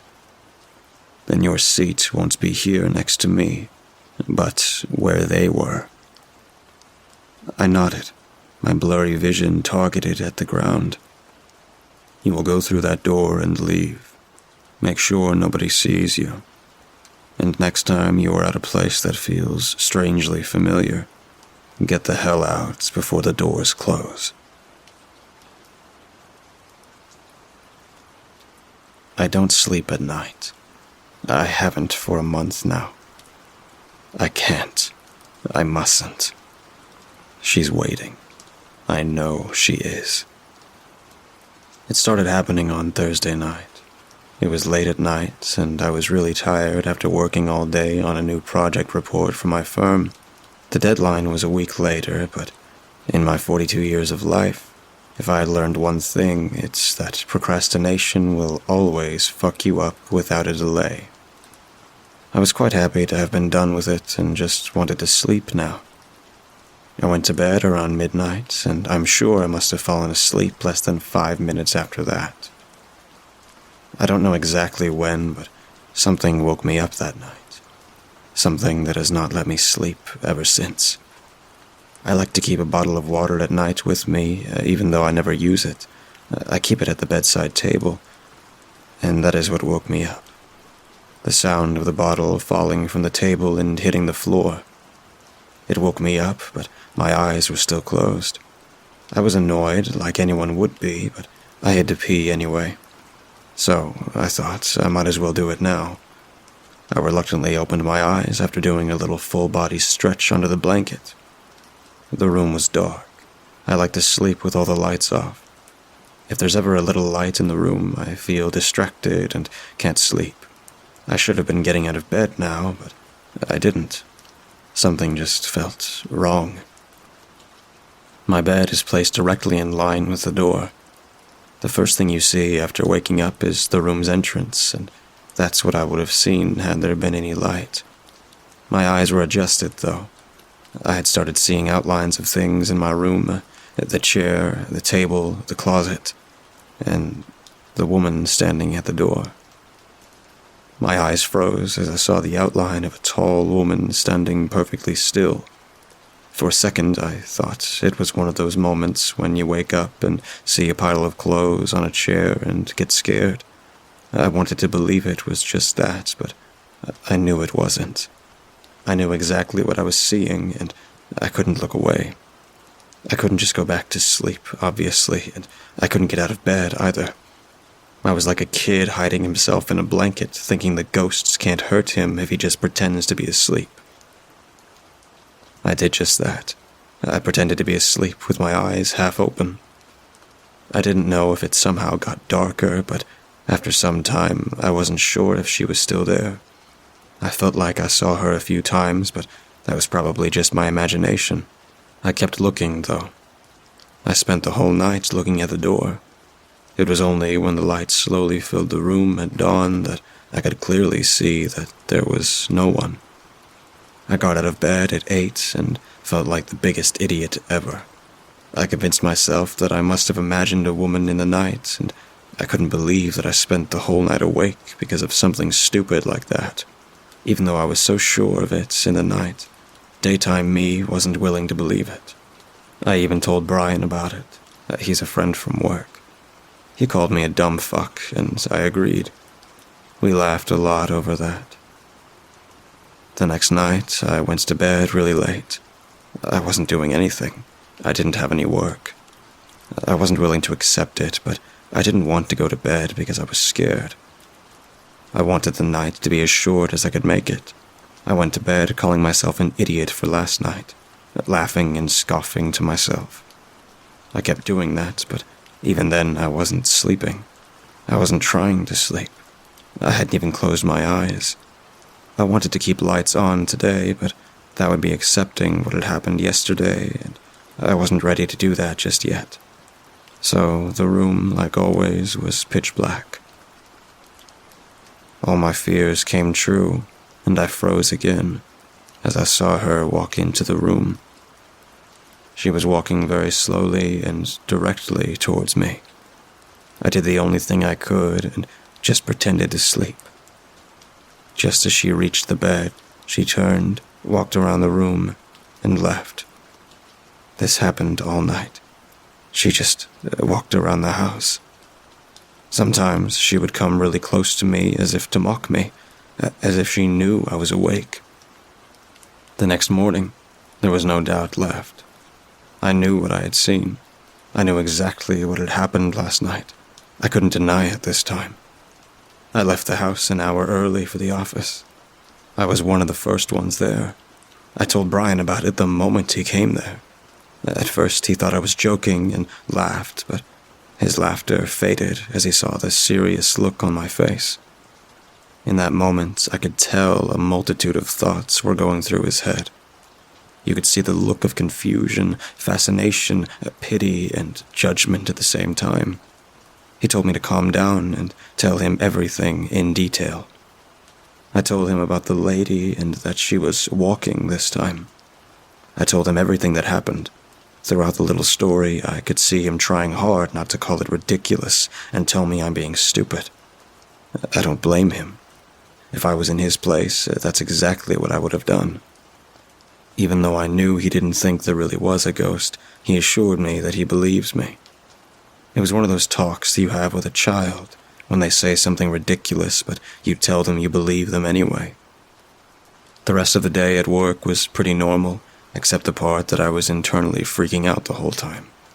I couldn't get the picture of her staring at me out of my head. A couple hours before the end of the day, Brian came to me and suggested that I come with him to his house for tonight. He said it'd be better to not be alone under the circumstances. Things can be hard living alone in a house for such a long time. He was using words that he would not normally use. I asked him if it was Marie's idea, and he agreed. That's his wife.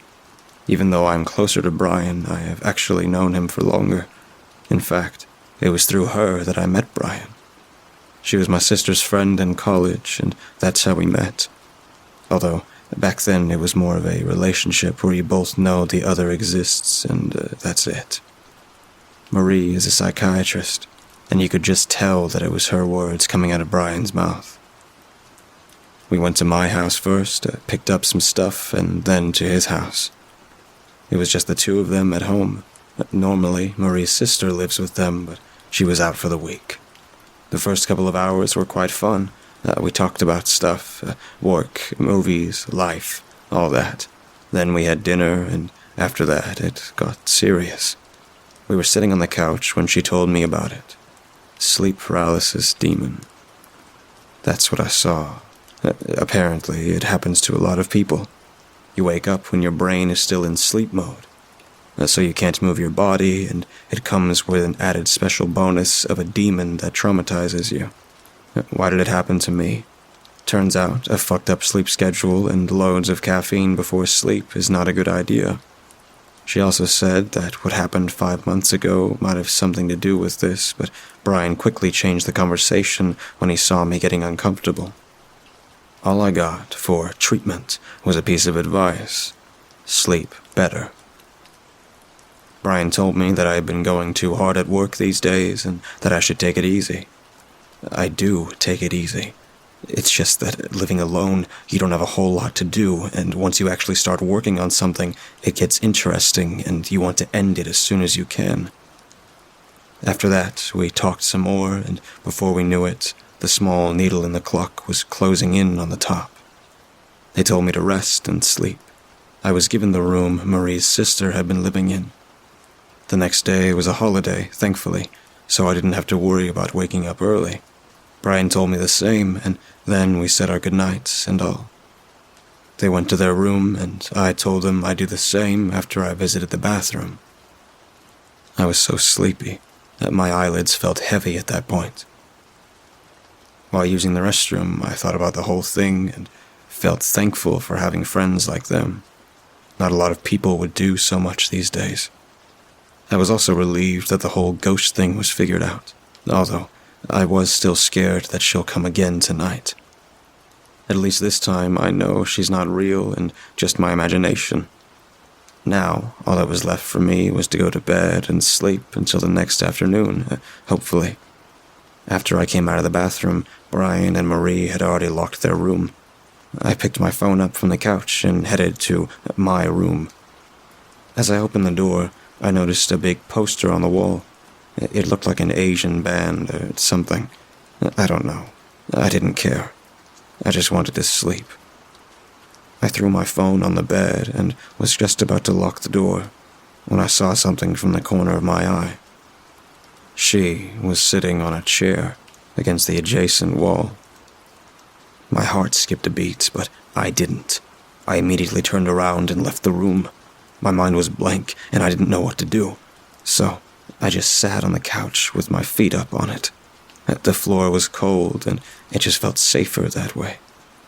In the hurry of getting out of there, I had left the door open. I was waiting for her to come out any second now. I considered knocking on Brian's door, but I was too scared even for that. I thought, what if she hadn't seen me? If I knocked on the door, she'll hear me for sure. Maybe I should just go and slowly close the door. But what if she's waiting for me to do that? I couldn't call them either, as I had left my phone inside. After a few minutes of panicking and living in absolute dread, I decided to close the door of that room. After that, I could think about waking up Brian and Marie. I looked at the half-opened door, and then I looked at the clock. It was 12:30. The night had just begun. I tried to control my breathing so that I didn't make a lot of noise. After assuring myself that it's the best thing to do for 15 minutes, I finally built up enough courage to do it. I closed my eyes and told myself that I can do it. I just had to take a few steps and close the door. I looked at the clock one last time, and then went for it. Just as my feet touched the cold floor, I saw the door slowly open. My heart started racing again, and I didn't know what to do. I didn't have to know, though. My body moved on its own as I quickly got back on the couch. I lay down and pretended to be asleep. With my half-closed eyes, I saw the tall woman slowly walk out of the room. She was walking right towards me. My breathing had gone up again, and I couldn't control it. I tried closing my eyes for a bit, but not knowing what was going on was even scarier. When I half-opened my eyes again, she was a lot closer. She sat down on the adjacent couch, and for the first time, I looked at her face. I wasn't asleep, I wasn't paralyzed, and she was no demon. For the first time in 5 months, I had looked at my wife's face. Her pale skin, her big eyes, and the freckles around her nose.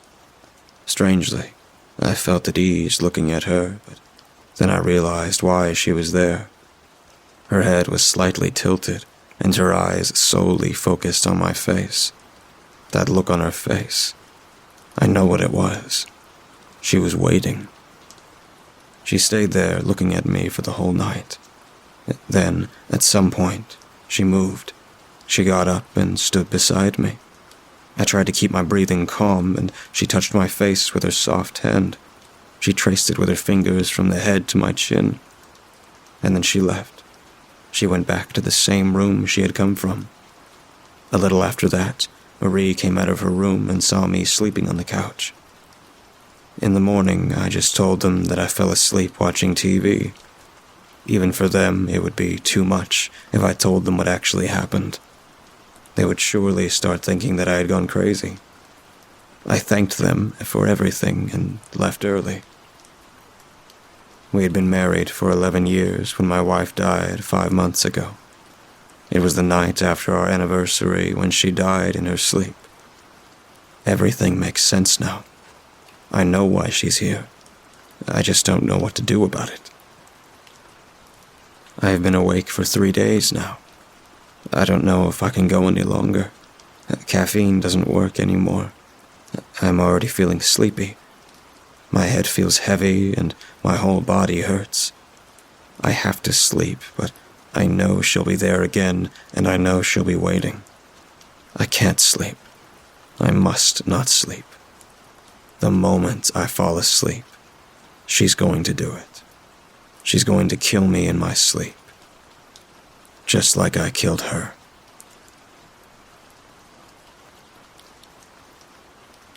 When I was little, I had an imaginary friend, as most lonely little girls do.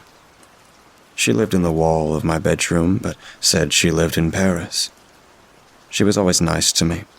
She comforted me when I was sad and gave me advice when I was having boy trouble. She would always tell me about Paris and how great everything was there and how one day I could come visit. For being from Paris, she spoke English very well. She went by Adler, but I called her Addie. We were best friends. I would even carve Jody plus Adler into trees and things, which made me a bit of an outcast at school. I would constantly bother my parents about going to Paris so I could visit Addie. My mom and I were talking about it a while ago, and she mentioned how it would always creep her out, how every day I'd seem to know more about Paris, but she never saw me with any books on the subject. It was definitely not in any class I took in 2nd grade in Manitoba. The reminder of Addie also brought back memories of the other one that would visit me. I would only ever call him the other one. He lived in my wardrobe. Unlike Addie, he never spoke to me. He just looked out at me from the wardrobe. I never saw him, never really knew what he looked like, but I always knew when he was there. He carried with him an aura of dread and a stench of rotten meat. Whenever he appeared, the world felt like static and I couldn't move. Addie saw him too, on her side of the wall. We were both completely terrified of him, but having each other made it easier. She was a mother figure to me when my real mother would never indulge in my childish fears. She always tried to be strong for me.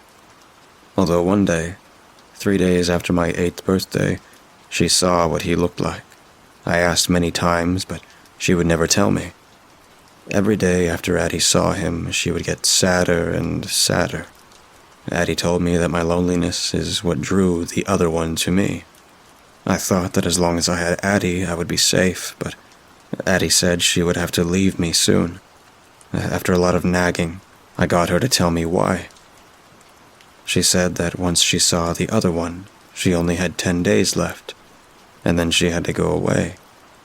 She never elaborated further than that, and we counted down every remaining day. The last day was hard. I cried a lot. Addie made me promise to make lots of friends and create a life for myself in which I would never be lonely again. Then, she was gone. I spent years fulfilling that promise. I made lots of friends, got a good job, and I even got married to a man named Tyler Adler, of all things. I used to think that's why she chose that name, as a way to guide me to my better life. I even carved Jody plus Adler into one more tree. Before long, the other one was a distant memory. But life happens, and things didn't quite turn out as I hoped. Tyler was killed in a car accident. I lost all my friends in the ensuing grief and depression. Then the other one came back. I had convinced myself he was just a fantasy, but he was back anyway. So I had one more breadcrumb to follow from Addie, and that was Paris. I moved into a cute one-bedroom, and I was ready to start my whole new life. It was just as beautiful as Addie always said. I was convinced that it was my only chance to escape. But a few days later, I heard a voice in my wall. Only, it wasn't Addie. It was a scared little girl named Jody. She asked my name, and in a panic, I skipped my first name and blurted out, Adler. It didn't take long for me to figure it out. Wrapping my head around it is another story, and something I still haven't done, but I figured it out. Once I did, I made it my mission to do everything I could to comfort her, to be there for her. I couldn't imagine how dark my life would have been without Addie, so I became the best Addie I could be. In a weird way, it helped my life feel a bit less gray, too. Everything was going pretty well, but then it was our birthday. Her 8th birthday. I knew it was coming, but it snuck up on me anyway. That was 3 days ago. That's why I'm writing this all out now. Because today I met my boogeyman. Today is the day I finally found out what the other one looks like. Most importantly, today is the day my countdown starts. And I'm pretty sure I've figured out what happens after that.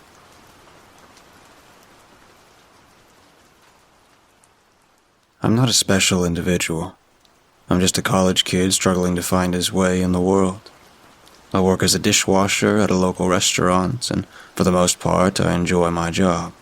Sure, it's monotonous, and I have a tendency of getting in my own head during long shifts, but it pays decently, and I only work 3 to 4 days a week, so I don't complain.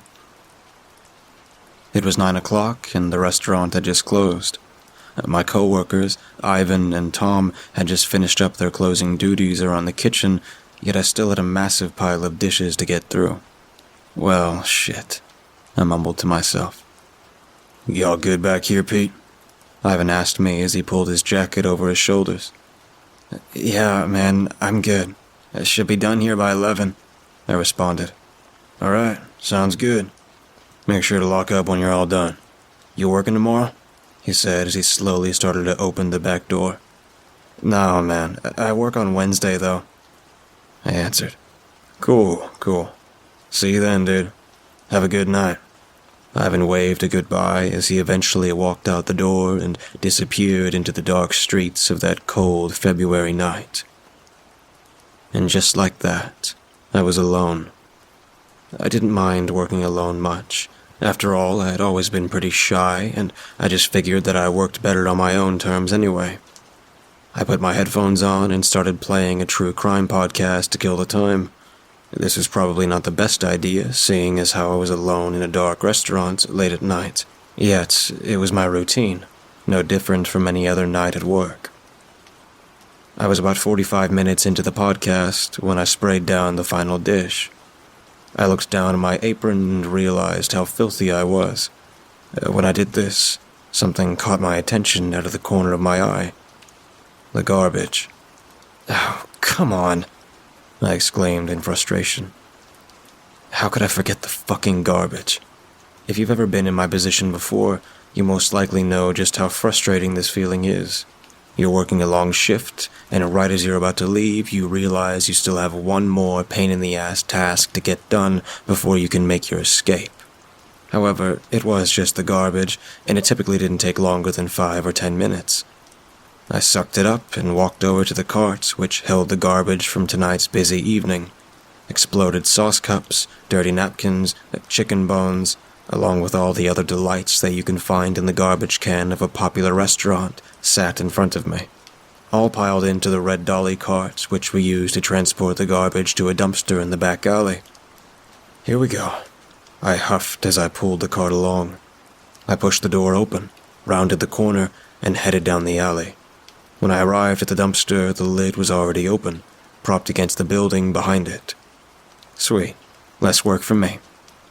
I picked up each garbage bag, tied the top, and heaved them into the large green metal bin. One by one, I threw each garbage bag away, and then eventually picked up the cardboard so I could put it into the recycling. That's when it happened. There was a strong gust of wind.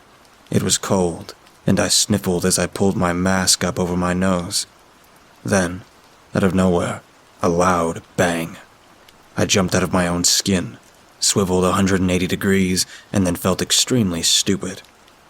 It was the lid of the dumpster which had once been propped open, but the wind had blown it down, causing the commotion.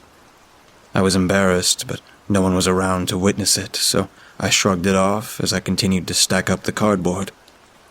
Then I noticed it.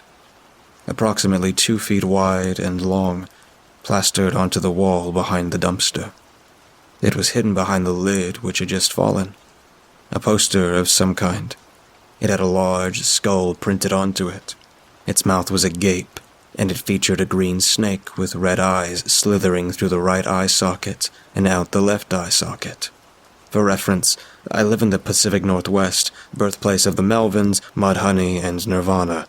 This place is the heart of grunge, so naturally I assumed that this poster was some kind of publicity for a local band. I was curious. After all, I'm always on the hunt for some new music, especially if it's hardcore. I walked over to the poster. I got a shiver up my spine just looking at it. It wasn't anything special. It wasn't the best illustration I'd ever seen, but it certainly wasn't bad. However, there was something eerie about it. Upon further inspection, I noticed a small line of text in the bottom left-hand corner.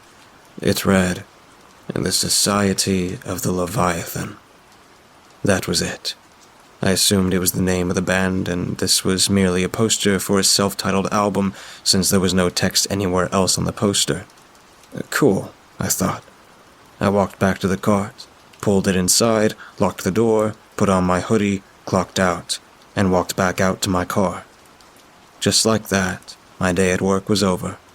I was giddy as I got into my car. I looked forward to lighting up a bowl of my favorite strain when I got home, making some top ramen, and climbing under my sheets. Ah, yes, the college dream. Plus, I had the next day off. It was about to be a great night. I was extremely high at this point, approximately 1 in the morning. My girlfriend, Mackenzie, was having a night with her friends, so I was all alone that night. It was also at this point that I remembered the poster I had seen. Some music sounded nice, especially something new. So I was excited to search for the group on Spotify. Nothing popped up, however. iTunes, nothing. SoundCloud? No, not there either. Jesus, were these guys only on Bandcamp or something? Wrong again. I searched for this group for probably an hour before I got distracted by the Godzilla movie I was watching on TV. I was in that other state of mind, so I put my phone down, focused on the movie, and before I knew it, I was sound asleep. I woke up that Sunday morning feeling very groggy. I was having a severe case of afterbake, the equivalent of a hangover for a stoner. Nothing that I wasn't used to, though. I got up, looked at my phone, and realized it was dead. So I plugged it in, took a shower, and made some coffee. The perfect afterbake cure. I finally sat down, coffee in hand, picked up my phone, and began scrolling. I had a few missed texts. One was from my girlfriend, asking about my plans for the day, and another one from a number I didn't recognize. This wasn't that weird. I got random calls all the time and figured it was just another spammer. But then I read the text. "Are you interested in joining the society?" it asked. What the fuck? I said out loud, suddenly remembering my curiosity from the night before. I ignored the text. Hell, I cleared it so I didn't have to look at it. I figured that if I ignored it, then it would just go away. But then, almost immediately, I got another text. "Don't hide from us," the new text read. I was terrified. It was like a deep web horror story, but this was real. I had to do something, so I texted back. "I'm not hiding. I had stumbled upon your poster. I was just curious," I replied. "Curiosity killed the cat," an immediate response said. At this point, I was shitting bricks. What was going on? Who was messing with me? I responded again by saying, "Listen, man, I don't want to be any part of what you've got going on. Please just leave me alone." 10 seconds passed. No text. 30 seconds. No text. A minute. No fucking text. After a few hours passed, I tried to shrug this off as some freaky incident. I didn't tell anyone about it, though. If they found me that easily, surely they could find my girlfriend, my friends, or even my family. In fact, I hadn't touched my phone since the last text. I texted Mackenzie and told her I wasn't feeling good, trying to spark as little panic as I could. I let her know I was probably just going to stay home for the day. I told her that I loved her and that I'd be talking to her later. I figured that if I was going to be cooped up in my room all day, I might as well smoke some weed. My roommate Nathan doesn't like when I smoke in the apartment, so I always did my best to blow it cleanly out my bedroom window. My window looks out onto our balcony and faces another apartment complex. In fact, it's parallel to a window on the other apartment complex. The window it faces looks into a long hallway in the center of the complex, so I can essentially watch people enter their apartments. I replaced the water in my bong, packed a bowl, pulled the blinds up, and opened the window. Time to relax. I pulled out my red lighter and went to town on the massive bowl I had just packed. And the next bowl. And the next. I was determined to wipe the memory from earlier that day out of my head. However, as I blew out my final hits, I looked across to the other apartment building. Directly into the window, at the end of that hall, was a man, standing probably 6.5 feet tall. It looked like he was wearing a black robe with a hood over his head. This was terrifying as it was, but when I looked a little harder, I noticed his eyes. His eyes, they just shimmered. Ruby fucking red. It felt like they could look straight through me. Maybe it was the THC suddenly flooding my brain, but I couldn't look away. He just stood there. As I looked longer, I realized that he was holding something in his hand. I couldn't make it out at the time, but I could tell he was holding something. Despite being very inebriated, I was able to grab my phone and snap a quick photo. That's when she appeared. A woman and her young son soon stepped into my line of sight through the window. They must have come up the stairs. The door behind them closed as they turned down the hallway, straight towards him. My heart pounded. I thought it was going to burst out of my chest like that scene from Alien. Was I really about to watch this innocent woman and her son get shredded to pieces? I couldn't even do anything to stop it. However, the thought did occur to me to call the police. I was still holding my phone from when I took the picture. I unlocked the phone, opened the dial pad, and dialed 911. However, to my absolute surprise, the woman and child were fine. I held the phone in my hand, staring in disbelief as the two walked down the hall, inserted the key into the door, turned the knob, and calmly walked into their apartment. He was still there. How did they not see him? Was I really that high? I forced myself to look away. I closed the window and the blinds, made sure the doors were locked, and got into bed. I spent probably 3 hours just staring at the ceiling. I couldn't rationalize what I had seen. I'd never taken psychedelics, so I had no idea what it felt like to hallucinate. I'd heard of THC overdose symptoms, including hallucinations, so I tried to convince myself that that's what it was. But I knew it wasn't. I knew it. It was probably 6 o'clock when I started to doze off. It was early, but sleeping was the only thing I had any interest in at the time. I closed my eyes and drifted off. I woke up and it was dark out. Very dark.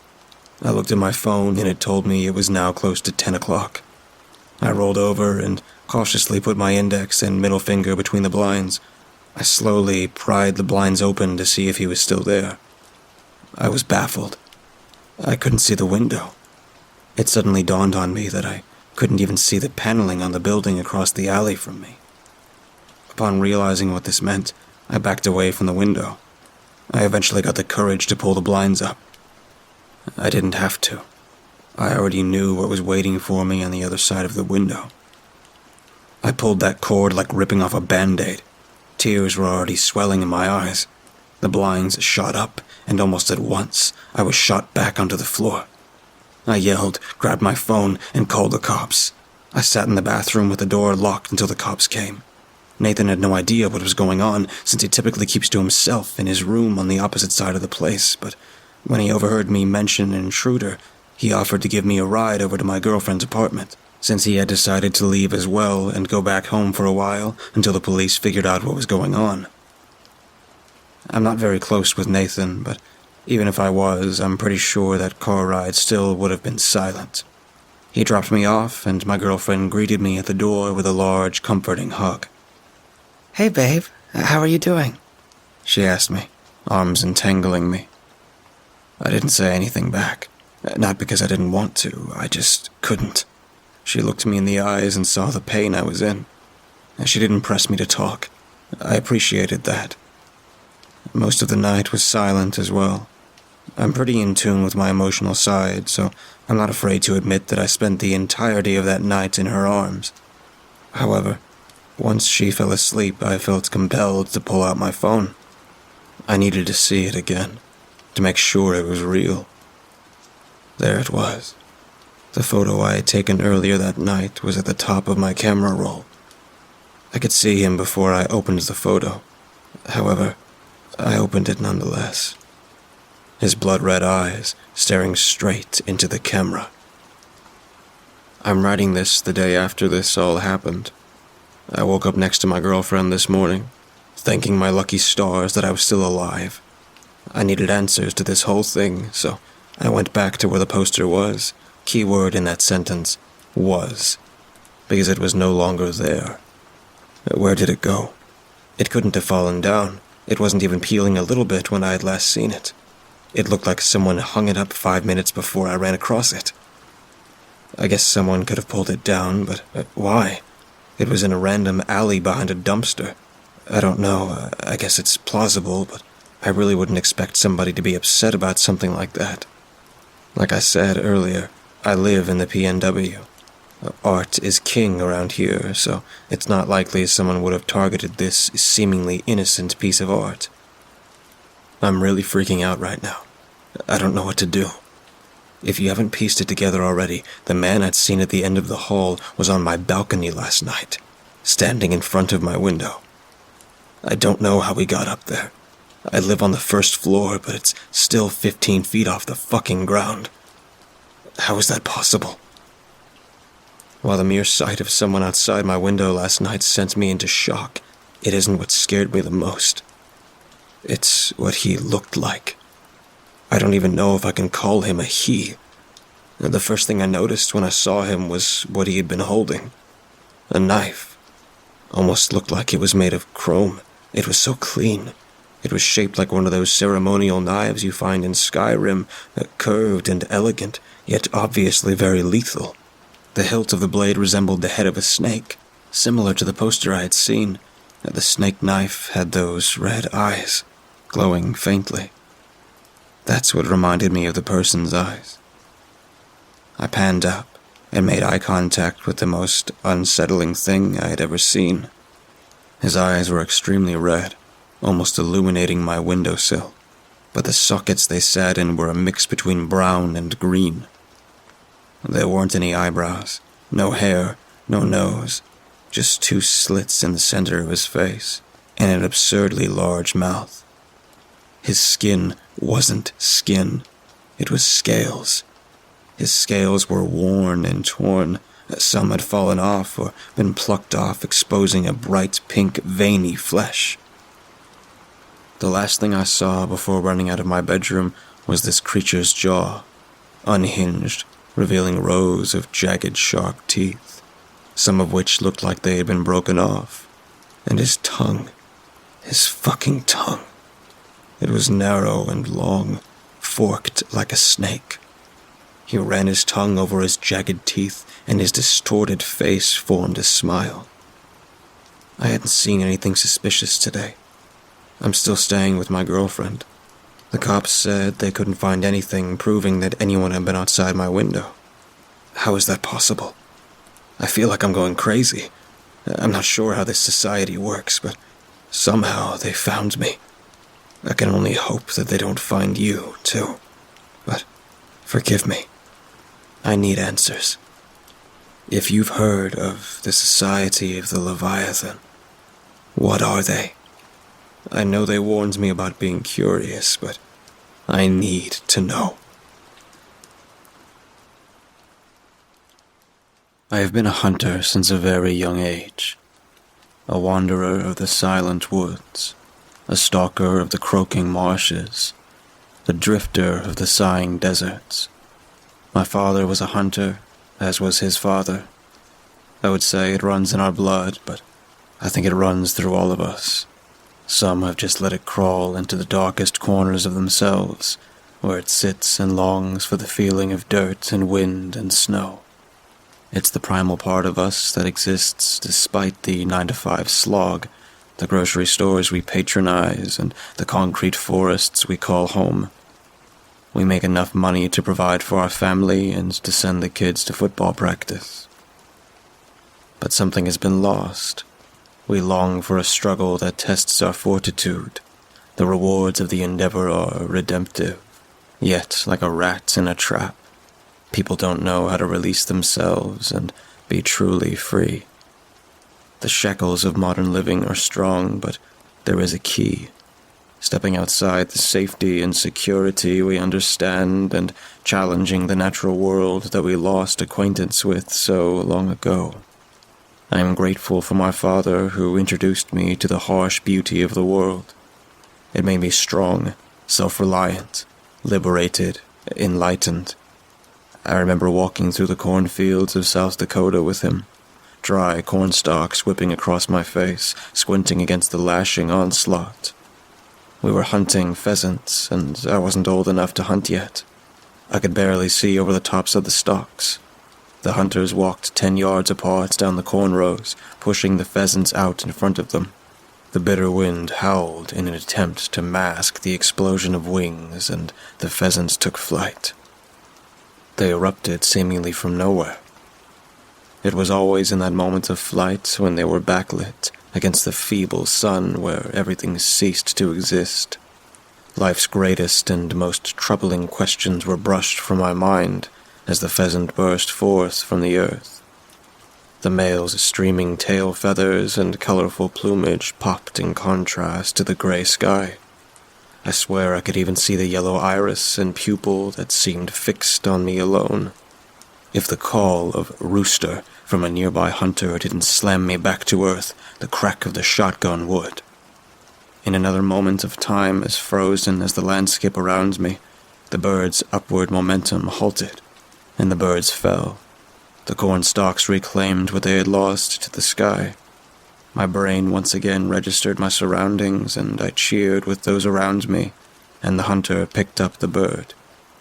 For one last moment, the yellow iris stared at me before disappearing into a game bag, taken from the land. I learned a lot from my father about hunting. He taught me about animal behavior, tracking, the weather, and terrain. The more you understand an animal, the more successful the hunt. In Southern California, we hunted quail in cold woods, where we yearned for the sun to break over the tops of the mountains that were black like pitch. As we walked through the dry grass, I was self-conscious of the crunch of vegetation under my feet and the snap of branches that cut through the air. The air itself seemed disapproving of the blundering noise we created. As we walked, we would occasionally stop and listen for their distinctive call that would guide us to them. Silence was their savior, and their calls were a beacon to us. We would share a glance and eagerly quicken our pace to catch our quarry, and just where we expected them to be, they materialized, their camouflage so complex that it was as if the ground itself was fragmenting and scattering in every direction. As we pursued them, my father would hold out a hand and I would stop. The silence was so complete that I would breathe through my mouth to avoid the chill air whistling through my nostrils. My heart skipped when a quail flew from the brush and beelined for safety, and as I struggled with my cold wooden thumb to get my safety off, my father had dropped the quail with a single shot. The silence, punctuated by the shotgun blast, was replaced by the ringing in my ears. As he retrieved the bird, I asked him what he had stopped me for. He said that the silence and unknown bring more fear than what is seen and heard. The brain can process a direction to flee when danger presents itself. But when the danger is unseen and unheard, it creates a panic.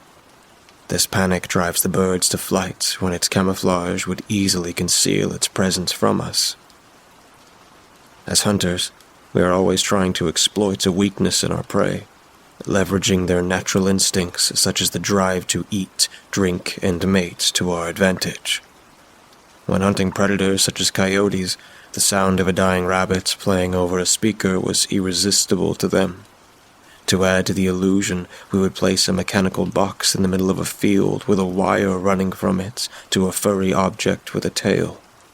The mechanical box had a motor that would whip the wire from side to side, giving the appearance that a panicked furry creature was injured and thrashing around. The screams and thrashing brought out a compulsion that the coyote could not suppress.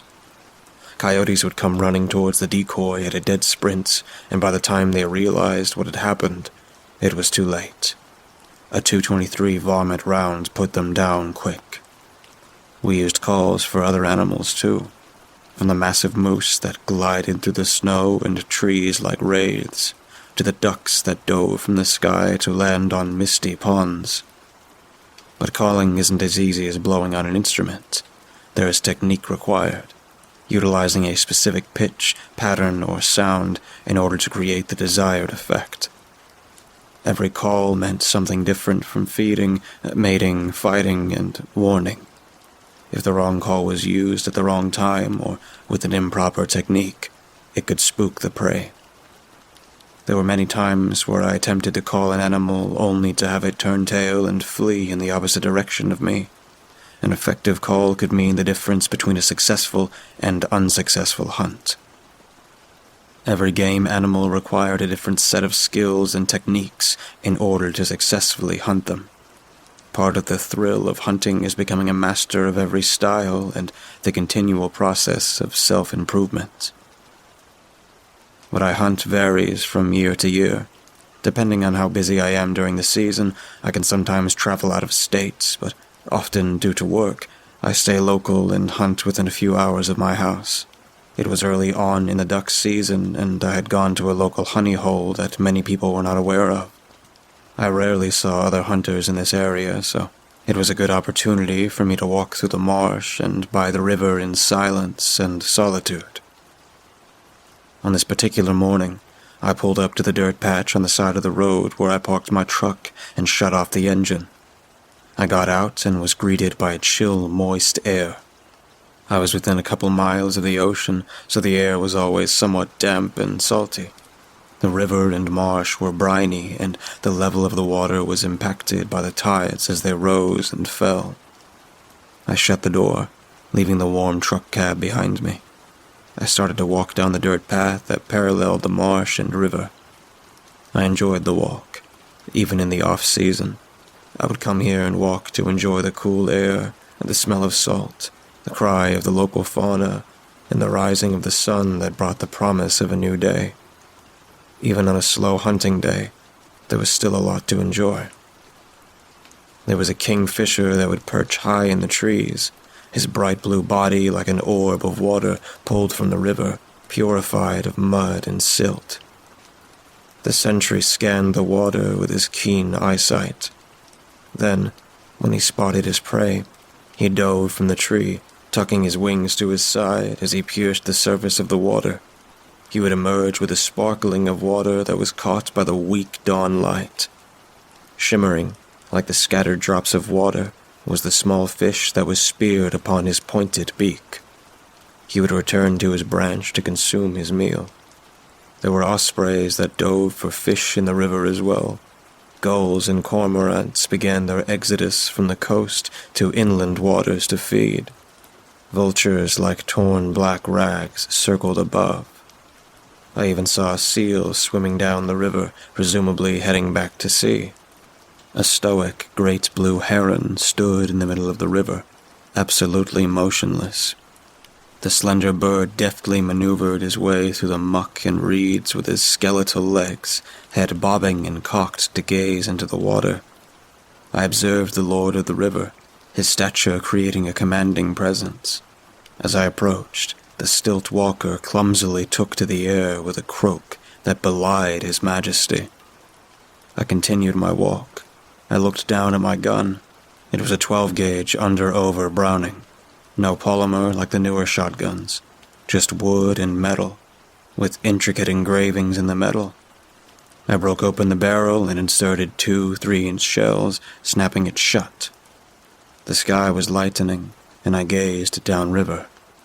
It was hard to tell due to the light, but there seemed to be some ducks out in the water about 100 yards from me. I crouched down and slowly moved towards the bobbing black blobs on the surface of the river. I used the bushes to my advantage as I stalked closer. When I thought I was close enough, I burst forth from the bushes and my quarry took flight. A quick evaluation of the flight pattern and body structure told me it was a duck. I raised my firearm, looked down the length of the barrel, and led the flying bird with the bead. I made sure to smoothly track the bird, took a deep breath, squeezed the trigger, and continued to follow through after the shot. The duck's wings promptly folded and it plummeted to the water. I ejected the spent shell and gun smoke filled the air into my nostrils. I was wearing chest-high waders so that I could remain dry while retrieving the ducks from the water. The first couple feet were always the worst. The mud would sink me up to my knees for the first few steps, threatening to apprehend me. But once in the deeper water, the river bottom became firm. I reached my prize and picked it up from the water. I gasped. It was one of the most beautiful ducks I'd ever seen. The majority of the front of its body and chest were covered in white plumage. It had a shiny black stripe that started at the base of its neck and traveled to the tip of its tail. But what was most beautiful was its head. Towards the top of its head was a white spot like a cotton ball. At first, I thought the area of the head surrounding the white spot was black. Upon further inspection, I realized that as the rising sun struck the feathers, they turned an iridescent purple and green, I pondered the implications of this color scheme and wondered about its evolutionary benefits in the continual survival and propagation of the species. And then I realized that it didn't matter. Reducing the beauty of this creature to blind evolution seems to be a disservice to its creation. It was a masterpiece that I could not take for granted. I decided to call it early and placed the warm body inside my vest as I made the walk back to my truck. I got home 20 minutes later, and my grandma greeted me as I came through the front door. My grandfather had been a hunter too, that is, until he had his stroke 15 years ago. He had a hard time getting around, and so he had been giving away his hunting rifles and shotguns over the years. He was 80 now, and when it rains, it pours. He had many health issues, and he had moved back with my parents so that they could help take care of him as it became increasingly more difficult for him to take care of himself. But despite his circumstances in life, he was a man of faith, and I admired him so much for that. I attempted to live with the same faith that brought him peace and joy, even as his health faded. He saw everything as a blessing, even the tragedies. He saw beauty everywhere. That's when he noticed the duck. He couldn't see very well, so he asked me to bring it closer to him. I approached his wheelchair and held the duck up closer for him to see. He peered through his enormously thick glasses at it and stared for a moment. Then he looked up at me and said it was the most beautiful black and white duck he had ever seen. He told me I should take the duck to a taxidermist to immortalize its beauty. I told him that I would. He passed away 2 weeks later. While his death was tragic, we were able to reflect on our fond memories of him, especially the last couple of months that he was with us. Everyone said what needed to be said. He made amends, he found peace, and he saw the beauty of life. Winter's grasp was creeping across the land, and for me, that meant the hunting season was almost over. I thought I would get my mind off of things and go for an impromptu hunt for dove out in the desert. I woke up early, around 4:30 on a Saturday morning, and started my 2-hour drive towards Bakersfield. I loved early morning drives by myself. I would usually throw on a podcast, listen to some 70s rock, and cruise in the slow lane. I always loved the journey. I started to head down the winding grade, and in another hour, I was in Bakersfield, as the horizon turned a dusky blue. I turned off the highway and drove through the town until the buildings became fewer, and the agricultural fields dominated the land. There were groves of almond trees in this area, and dove typically used these fields as flyways. Even before I made it to my destination, I saw the flitty flight pattern of mourning doves, their dark silhouettes becoming visible. I reached the end of the dirt road and slowly came to a stop. I turned off the engine and the radio followed. I got out and for a few moments just stood and admired the stillness. Soft bird song came from the grove of trees. The dusty air stank of agriculture, making me realize how far from home I was. I decided to set my chair up on the edge of the tree line with my cooler of water, Gatorade, and a gas station cold cut. Now all I had to do was take it in and relax, and also be ready to draw on the drop of a hat if a dove flew by. I settled into a more comfortable position in my chair and watched the skies for some time. The next moment, I awoke with a start. The shotgun in my lap fumbled, and I almost pitched forward out of the folding chair. I let out a strangled yell at the sudden awakening when I hadn't even realized that I had fallen asleep. I took a deep breath and mentally shook it off as my heart rate lowered and my breathing returned to normal. I looked around me. Still no dove flew over the trees. For that matter, nothing was moving. The soft bird song I had heard earlier had ceased. For a moment, I thought the peace had been shattered by my violent awakening, and that's why the hair on the back of my neck stood on end, but something persisted. The adrenaline spike should have ebbed by now, but something lingered. Gut instincts are hard to ignore when you're alone in the woods. I tried to focus my attention on my senses. I realized that I had been straining to hear. At first, I couldn't tell whether I was listening for anything at all, or whether I was listening for something. And that's when I heard it. Well, I couldn't tell what it was yet, but it was certainly a sound. It snaked its way through the groove of trees, slithering across the leaf litter. Despite the now relatively warm air, a chill started at my right ear and traveled down my neck and into my lower back, like someone had whispered in my ear in the dead of night. I looked in the direction that the sound had come from. The trees stood before me. I felt just as rooted as they were. Something kept me from moving forward. My eyes remained fixed on the trees, eyes narrowing. I held my breath, standing on the precipice.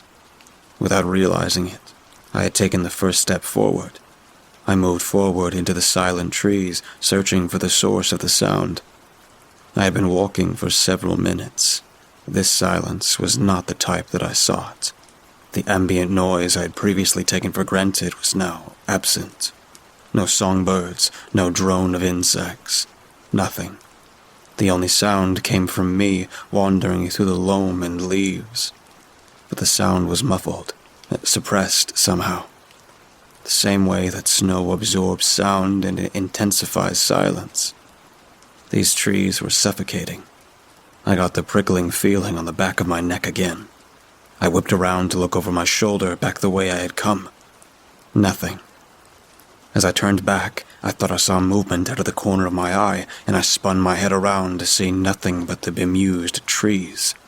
I looked down at the ground slightly, trying to center myself. I gripped my shotgun tighter and managed to grin grimly. I really had nothing to worry about. I almost laughed. There wasn't much that would be able to withstand 2 shotgun blasts, even if it was just birdshot. I looked up again and kept walking. I realized the trees were granting a respite. They were beginning to thin, and I felt my tension melt. Then, through the top of the trees, I saw a flock of birds. The first living thing I'd seen since I had arrived. I only caught a quick glimpse of them, but I wasn't sure that I recognized the species. Before I could stop myself, I quickened my pace to follow their progress to the trees. Something in the back of my mind whispered to stop, but I only increased my pace, stumbling over roots and rocks as I tried to keep the birds in sight. I was now running, and I couldn't pull my gaze away. The trees rushed by me, and while my mind was now screaming to slow down, look and listen, I was hurtling forward in my rabid pursuit. Suddenly, I burst through the edge of the trees and found myself in a clearing. I frantically searched the sky, and I saw them. I realized what they were. It was a flock of black ibis. I stared in sudden silence. They were circling the clearing, and there were hundreds of them. The sight was overwhelming. They beat their wings frantically, like their lives depended on it. Their beaks were agape and their throats vibrated at an alarming rate. No other sound filled the clearing, except for the beating of their wings. Normally, I would admire animals in their natural habitat, but something about this was wrong. I didn't know what a flock of black ibis could possibly be doing in Bakersfield. Ibis were typically marsh or wading birds and could be found near wetlands. Bakersfield was a damn desert if it weren't for the irrigation that supported agriculture. Something about them wasn't right. They were heralds of dread. I felt as if I was about to completely lose my nerve as I stared up at the circling flock, ceaselessly flapping. That's when I heard it, and I knew that it was the sound that had awoken me on the edge of the tree line. It was a female voice, a soft, silky, smooth, sensual voice. It crept across the clearing, coming from the other side. It came in waves, breaking and retreating, crashing and hissing, ebbing and flowing. I couldn't understand what was being said, but I knew what it meant. The harder I tried to make out the words, the more I let go of the world around me. All that mattered now was the voice. It was Ebb, and with each flow I was driven closer. My mind was adrift, and I let it float in warm bliss, floating in a clear, warm sea, waves lapping my body and lulling me into a state of peace. Basking in a green meadow, with grass that caressed my face, I was halfway across the clearing, following the voice. That's when she appeared from behind a tree. She was a tall woman with milky skin, her voice like honey. She had thick, black hair that billowed despite the lack of wind. She wore a white dress that flowered down to her bare feet. Her body swayed and undulated just like the ebb and flow of her voice. I was mesmerized. I vaguely realized that my gun was back on the other side of the clearing. Her soothing words stopped, as did I, and we both stood, staring at each other across the space left between us as the ibis circled like fabric of the night stitched to the sky. There was a pause, a serene moment. She was the most beautiful woman I had ever seen. She smiled at me with warmth that I felt in my chest, and it radiated to the rest of my body. Tears filled my eyes as I stared at the radiant woman as the ibis continued their flight. The peace was shattered with the crack of a bone. My eyes widened as the woman's head inclined with a snap, and her mouth split in a smile that stretched from ear to ear. Bones cracked in her fingers and toes as her hands and feet lengthened. Her nails grew into thick, darkened claws. I was frozen. Her legs lengthened to spindly stilts with backwards-facing knees, and her arms elongated to her knees. Her previous smooth black hair became matted dead black strands. Her spine popped and protruded through her upper back, forcing her upper body to bend until she was on all fours. Her previously soothing voice was replaced by something that was discordant. High and low-pitched at the same time, seemingly moaning, screaming, and growling at the same time. My will left me. The creature continued its unsettling vocalization. The ground around it was torn as soil and grass flew from its fitful transformation. With a final moan, it finally stopped, moving and looking up at me with dark eyes peering through that matted hair. It grinned. At that moment, it lunged as the ibis squawked above me, which tore me from my daze. I dove to the side, and as soon as I hit the ground, I was up and running, sprinting in the opposite direction. I frantically looked for the shotgun as ibis scattered in every direction, shrieking and flapping. There, I saw it through the flapping of black wings. It was there in the grass, but I had no time to spare. She was unleashing her unearthly call behind me. I sprinted towards the gun and dove towards it as the creature simultaneously leapt towards me, but sailed overhead as I dove under it. I grabbed the shotgun and took off running to the trees with the creature close behind me. My chest was burning and my breath came in sobs. The creature sounded triumphant as it screamed to the sky. As I ran, I opened the barrels and swore when I realized that there were no shells in the barrels and the ones I had with me had been lost during the chaos. I threw the gun away and sprinted farther into the trees. I tried to put as many trees between myself and the creature as possible to break its line of sight. Its calls became fainter as I found a tree to hide behind and catch my breath. I sat there, breathing heavily, and suddenly it dawned on me with a sinking dread. I was the prey. I felt cold sweat as I heard its distant vocalization. Prey behavior. That is what was going to save my life. All my knowledge was going to determine my fate. Refocusing, I looked behind me and saw that my trail through the trees was pretty clear. I swore silently and saw movement between the trees. A glint of black eyes, pallid skin, a stretched smile. I ripped my gaze away and found the nearest tree, climbing into it and tearing the skin on my hands as I climbed. I reached the top of the tree, huddling in the foliage. I had to cover my mouth to stifle the sobs and gasps for air. A couple minutes passed in silence. Suddenly, I looked up into the branches and saw a dove, the first one that I had seen since this morning. It was huddled as close as it could get to the trunk of the tree, and its unblinking eyes were fixed somewhere in the direction from which I had come. I stared at it with dawning realization. I hadn't seen this dove, or any other for that matter, as I walked through the trees, until I came across the ibis. If I couldn't see the birds in the trees, then maybe this thing wouldn't see me. I grasped the trunk and held my breath. That's when I heard it, shuffling and dragging through the dead leaves and black hair littered with filth. A low, warbling hum was emanating from the creature. It resonated in my chest, and I felt that this low-frequency sound was going to expose me.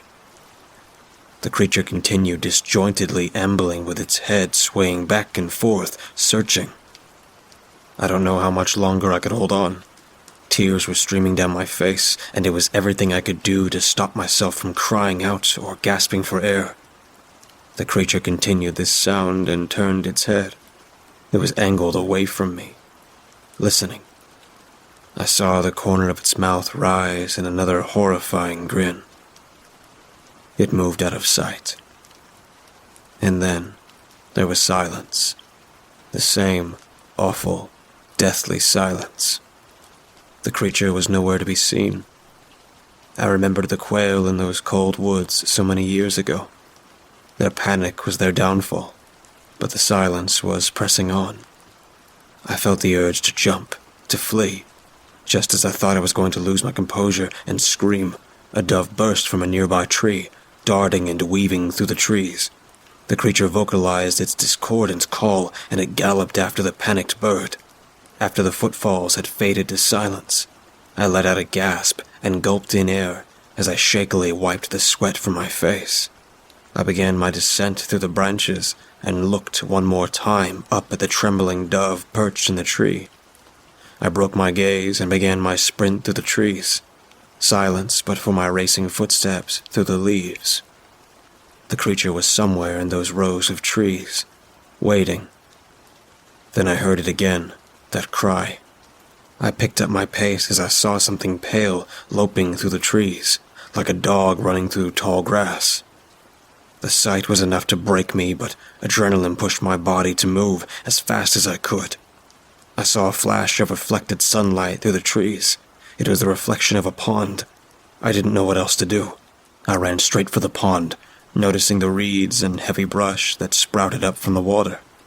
I grabbed a handful of brush and covered my tracks the best that I could, shakily brushing the ground. I slipped into the cold water, and it clawed at my chest as I gasped. I embraced myself in the thick reeds and sat still, already shivering from the fear and the penetrating cold. The galloping footsteps came closer, and the creature appeared at the edge of the pond. It was low to the ground, crawling along the bank. I looked down at my shaking hands, and my heart dropped. Blood. I was bleeding from the tree that I had climbed. Without moving my body, my eyes tracked the creature's movement. It was staring at something on the ground. As I watched in repulsion, a thick, grotesque tongue emerged from its maw, and it dragged it across the ground. I closed my eyes and huddled into the reeds. Did it know where I was? Was it toying with me? I opened my eyes and the creature was gone. For the first time, I looked around. Through a gap in the trees, I could see my truck. I wanted to make a break for it, but I had no idea where the creature was. That's when I heard the rustling in the treetops. Between the dark foliage, I could see glimpses of that skin like sour milk. It was stalking me. It knew I was close. The foliage rustled once more, and then it was still. Minutes passed, and then an hour. My muscles ached, and I felt drained. There was no denying my situation. The creature knew I was close, and it was only a matter of time before it flushed me from hiding. Then, the voice. Don't go, my love. We could have so much fun together. I want you. I need you.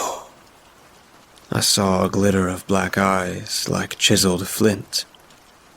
I clenched my fists and looked towards my truck. If I was going to run, it was going to be on my terms, not when that thing found me. Then, I heard another voice, a male. "Hey, is someone out there? I saw your truck." I jumped with a start, and before I could stop myself, I broke for the bank and yelled, "Yes, I'm here, I'm in the—" And I cut myself short as I realized my mistake. The creature leapt silently from a tree and stood at its full, formidable height. I backed away slowly, shaking at the nightmare that stood before me. Without taking its eyes off me, it began to bob and jerk in a mechanical motion. It was moving imperceptibly closer to me, all the while swaying, rolling, leaping, and bobbing. I was transfixed by its unnatural movements, and I felt like I could neither fight nor run.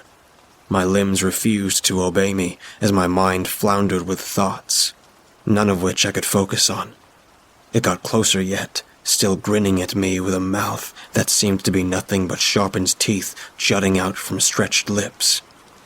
It crouched within arm length of me, and it extended its face toward me from its crouched position. It inhaled deeply through its nostrils and shook slightly as it exhaled with an excited whimper. The eyes rolled back into its head with unrestrained glee. The massive tongue flopped from its maw, and it grabbed my bleeding hand with a vice-like grip. I fell to my knees as its grip forced me to the ground.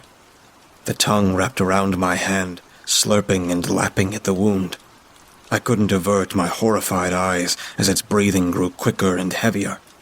The tongue retracted back almost unwillingly, and it refocused on me. It flung me into the pond with contempt, and I hit the water. Before I could orient myself, it was upon me, and I flailed, trying to reach the surface. I opened my eyes underwater and came face to face with it, inches away. Its hair flowed like a billowing dark cloud. It screamed in my face, and bubbles obscured my vision. With panic filling me, I lashed out and caught it in the stomach with one of my flailing feet, pushing it away. I seized the moment to push off from the ground and broke the surface with a gasp. I desperately swam for shore, not looking back to see if it was following. I clambered into the slick bank and then felt that iron grip clasp my ankle. I looked back and saw its head half submerged in water, and black hair spread across the surface. The grip clamped harder, and blood mixed with the mud and water as claws sank into my flesh.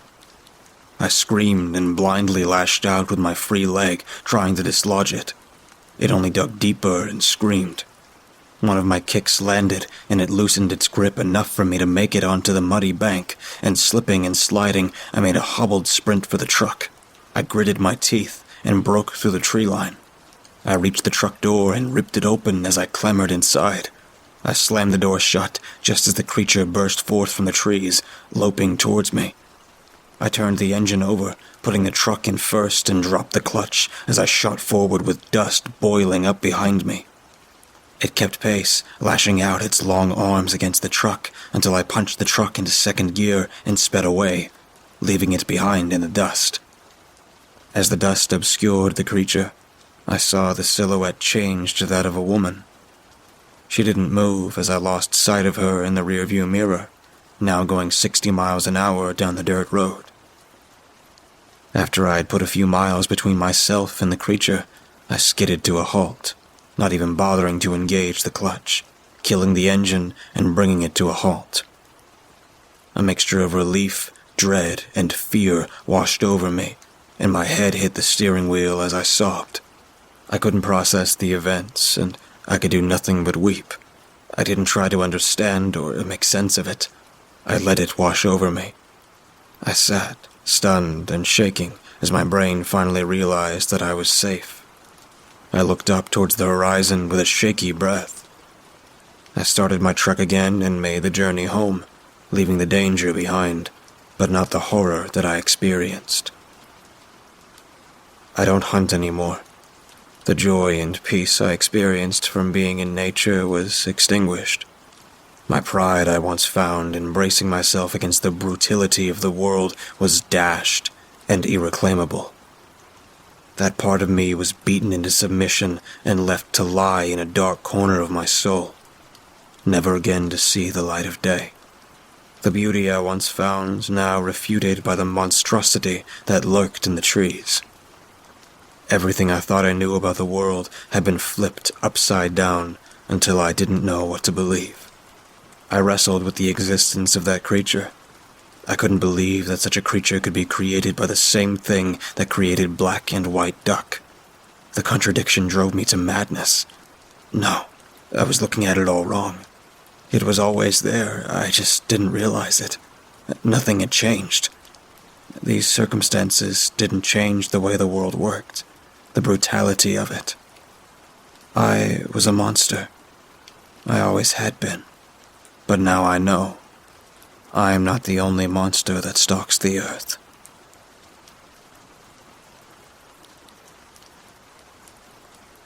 I need to get this information off my chest. I'm writing this on the shoulder of the highway in Utah. It's 4 a.m. and I've been driving non-stop for almost 2 hours. I don't know if you've ever been to Utah, but it gets pitch black at night. Nothing exists beyond the high beams of my car. Well, at least from what I can perceive. I know something is out there, but I'm getting ahead of myself. I was backpacking through Zion National Park, this fantastic place where the canyon walls are a deep sunset red and pine trees grow straight out of the rocks. Even in my delirium, I can still appreciate the beauty of it. My trip wasn't anything serious, just a 3-day turnaround trip spanning around 30 miles in total. I don't see that many people around this time of year, aside from the occasional day hiker. Most tend to stay out during the winter due to cold weather, snow, and the risk of flash floods brought on from the rainy season. I, however, thrive in isolation. The fewer people around make it easier for me to appreciate the park and all its natural beauty. For the uninitiated, backpacking is a challenging activity that most people don't dare to try, which is unfortunate.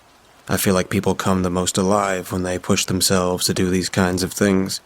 And as cheesy as it sounds, you really do experience some magic when you're this far removed from the city and our modern luxuries. I could go on about the ecosystems that have never encountered human contact and how it feels to step into a truly wild world, but I'd be talking out of my ass. Because after today, I realized I genuinely have no idea of what lives in those woods, or any area not lived in by people. It was my second night. After 2 long days of walking in a straight line and slowly pacing myself and exploring, I set up my tent and got ready to hurry back to my car. As much as I love the outdoors, nothing can compete with the sensation of hot fast food after several days of roughing it. As I ate my military rations, I was already imagining the cheeseburgers I'd be eating the following day. Over the last 2 days, I walked about 15 miles into the park, covering about 7 miles a day with my heavy bag. I'll be the first to tell you how important it is not to overpack for trips like these. Every pound makes a difference when you're carrying it through the brush. Even short excursions can be challenging if your bag is too heavy. Fortunately, I learned from my previous trip and kept my pack to around 35 pounds. After my meal of powdered lasagna and a candy bar was finished, I poked at the hot coals in my makeshift fire pit. I also packed a camp stove to cook with, but when you go camping, you have to make a campfire. It's an unofficial rule that everyone follows. There's something about being in the wilderness at night that triggers a subconscious instinct in us to build a fire and illuminate the dark. Our ancestors used this instinct daily to survive, and it became embedded in our DNA. Tonight, this instinct kept me alive. As my fire began to shrink, my desire for sleep began to increase. When you're in the woods with no technology, the oppressive darkness brought on by night naturally makes you drowsy. I was getting ready to stand up and put out my fire when I suddenly noticed the sensation that I was being watched. The feeling washed over me, and after identifying it, I realized there were no sounds in the woods around me. Even in winter, you can hear noises from the non-hibernating critters.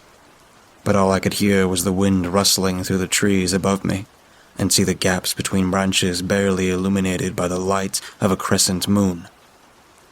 At the time, it felt like a better idea to build my fire back up. I could always put it out later, after all, and this was my last night in the woods, so I could spare using extra materials. As I put my remaining wood in the fire, I thought I heard something in the tree line. I had set up my tent in a small clearing, no larger than 15 feet.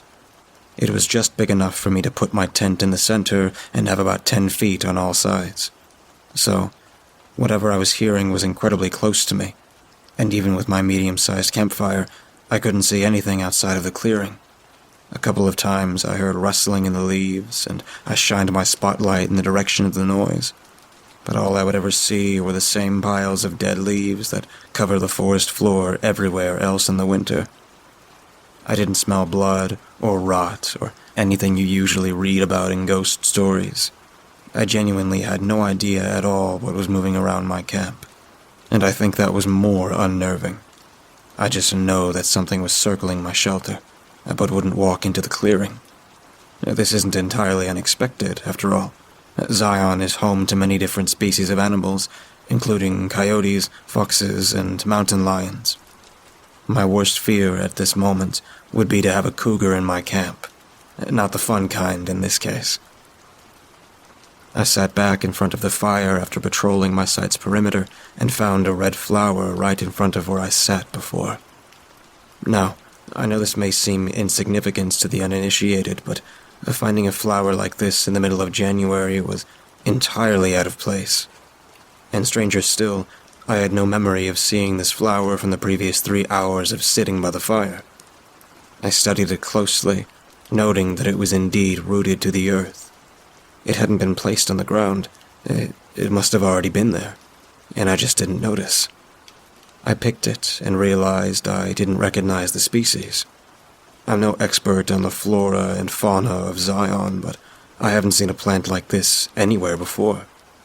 I washed out the bag my MRE came in and placed the flower inside, to take home and look up on the internet. I was sure somebody on Reddit would be able to identify it. With no other oddities, I eventually gave in to my exhaustion and went to sleep. I know you're not supposed to, but I let my fire burn out on its own. It was low enough I didn't think it would be a hazard, but the soft glow gave me a feeling of security to sleep. I must have been asleep for about an hour before I woke up to the feeling of something large moving under my tent. The best way I can describe it is to imagine if a large snake slithered under your sheets in bed, as you laid down on top of it. It was so unnatural I shot up awake immediately, and still trapped in my sleeping bag, I fell over in the process of my escape. Turning on my light and aiming it at the floor revealed that something was moving under the thin material of my tent's floor, inspecting the warm spot where I was sleeping. My mind was racing as I began to theorize what it could possibly be. Maybe it was a skunk that was getting too nosy for its own good, or maybe it really was a snake. But I couldn't think of a species of snake in Utah that could be thicker than my arm. Also, again, snakes aren't usually active in the middle of winter, especially in the dark of night. The fear of the unknown propelled me out of my tent, with just enough clarity for me to grab my bag and step into the clearing.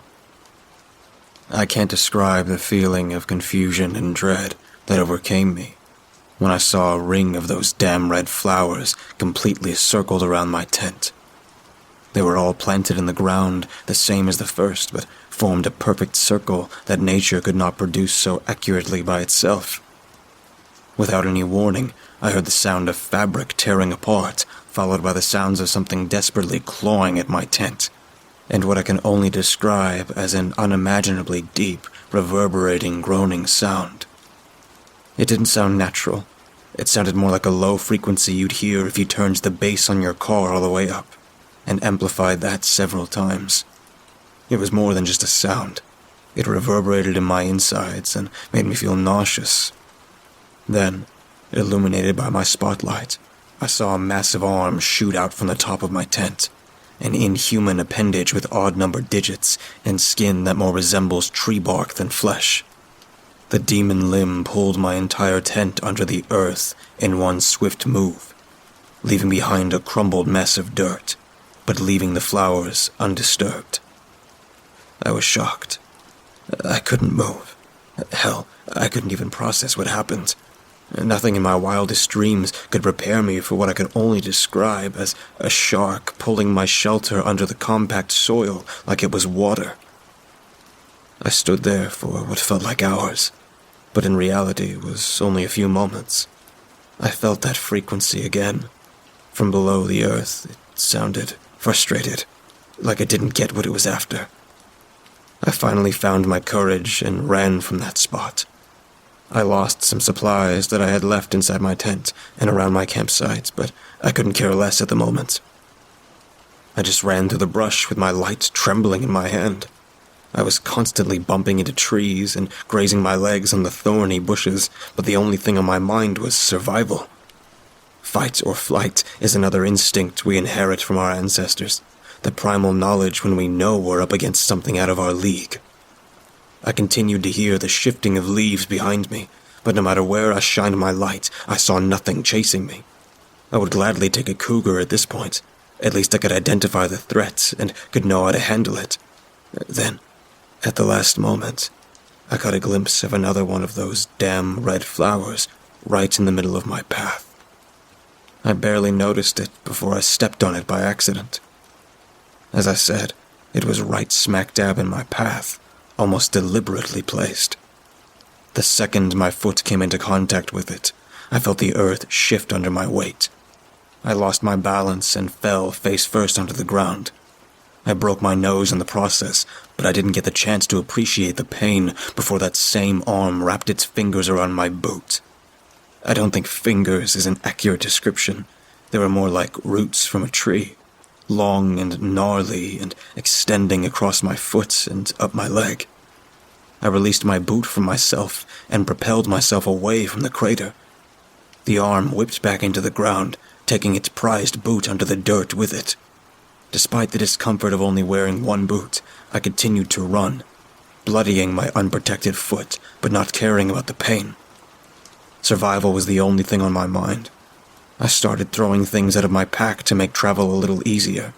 I had dropped about 10 pounds of gear when I found the bag with the red flower in it. I remembered how the thing attacked me when I stepped on the red flower. Was this thing tracking me because I took the flower? But my curiosity wasn't worth being pulled beneath the earth. I took the flower out of the bag and threw it behind me in the direction of the noise of churning dirt. Before it even hit the ground, the same arm shot out of the dirt and caught it. To my surprise, it caught the flower with a tender, open palm, not crushing the flower. A second arm emerged from the ground, followed by a third and a fourth, until there were no more arms to count in the darkness. Then, what I perceived to be the creature's head rose from the center. I say perceived because it didn't have a face or anything I would recognize as a face. But it was in the center of its bulky mass, and the hand with the flower was raised in front of it.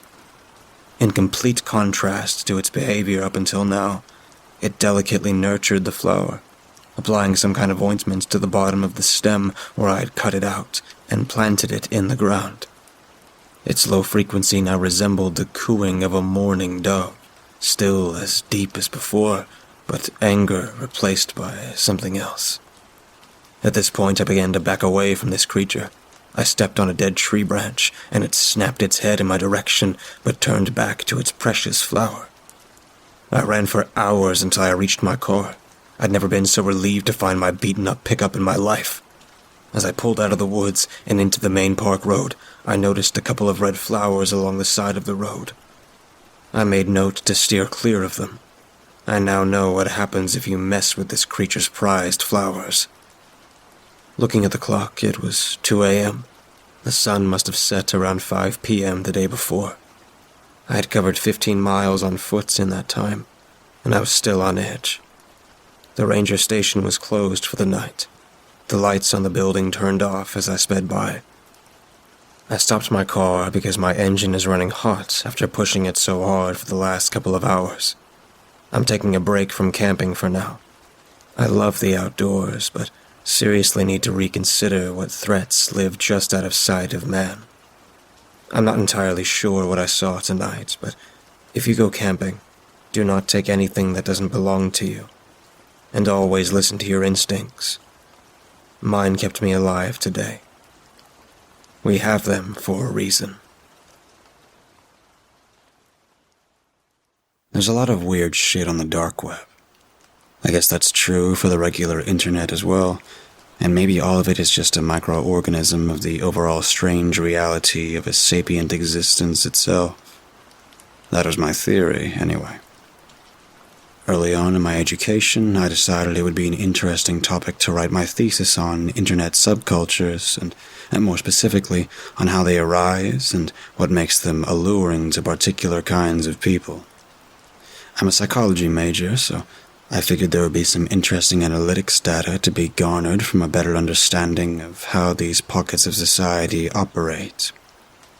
I think the most accurate depiction of who a person really is what they choose to do in their free time, when the bills are paid and the constricting pressures of society are momentarily alleviated. Who do you become? Are you a writer, a painter, a gamer, a Lego connoisseur, or maybe something else entirely? A simple hobby may not seem all that important in the grand scheme of things, but to me, it is everything. Whether society deems it okay, or whether it presents any iota of eventful financial boosts is irrelevant. We have hobbies simply because of the fact that we enjoy them. Some people may be rolling their eyes at this idea, like, oh, great, another grandiose pseudo-intellectual who thinks he's going to deconstruct the human condition by reading Pawn Stars erotica. I'll promise you this now, though. There is no stunning twist or revelation looming at the end of this to explain the meaning of life. I'm here for just one reason, and that is not what I originally anticipated. I found something which I think everyone needs to know about. A Vtuber is an avatar controlled by motion capture software utilized by streamers. Usually these avatars are anime girls with various anthropomorphic qualities, but I'm sure others do exist. I won't pretend to know the logistics of it, but they are the latest craze sweeping Twitch, YouTube, and other streaming platforms. As you can guess from the title of this document, however, I found one in a much more interesting place. Thanks to a certain virus, which shall not be named, my classes have been cancelled until at least spring of next year. Thankfully, these last few months of lockdown have allowed me ample time to research my thesis, and that was great because I was way behind on it. I spent some time with some of the more well-known surface web communities on platforms like DeviantArt, 4chan, Wattpad, Funny Junk, and the remnants of Tumblr. I talked to a few interesting users, but nothing really piqued my interest in the way I had hoped. Originally, I never anticipated going beyond the surface web, but as time went on, I began to realize the potential of the dark web.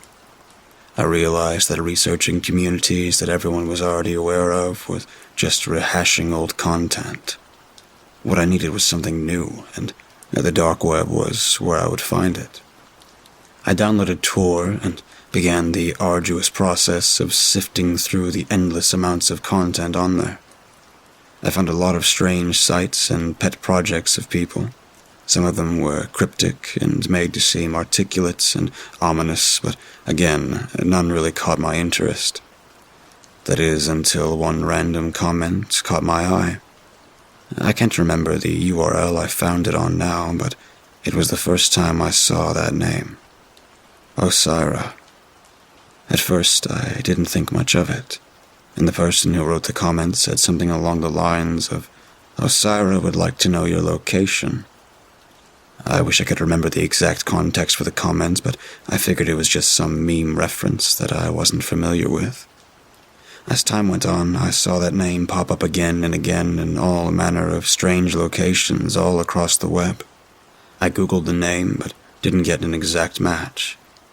I finally took the bait and managed to engage a user on websites known as Kitsune, the user who had the handle Ryoku the Beast, had first commented, "Osira will bring vengeance, and it will be fun." I typed a message directly at them. "Who is Osira? Sorry, I'm a boomer, I know." I waited around for a few minutes, convinced they wouldn't respond, but was pleasantly surprised. "She is love. She is life." A smile crossed my face, and thoughts of Shrek and that infamous video began to circulate throughout my mind. I thought for sure the user was just trolling me, and I didn't expect anything less. But then they wrote again. "Join the game." Another cryptic response, and one that only further convinced me I was being trolled. Kitsune is a simple, public chat room. And another user by the handle Chaos Weaver then replied, "She gave me a purpose. Join us." Chaos Weaver also left a link in his comment which led to a separate URL. I hesitated before clicking, still unsure what exactly I was in for.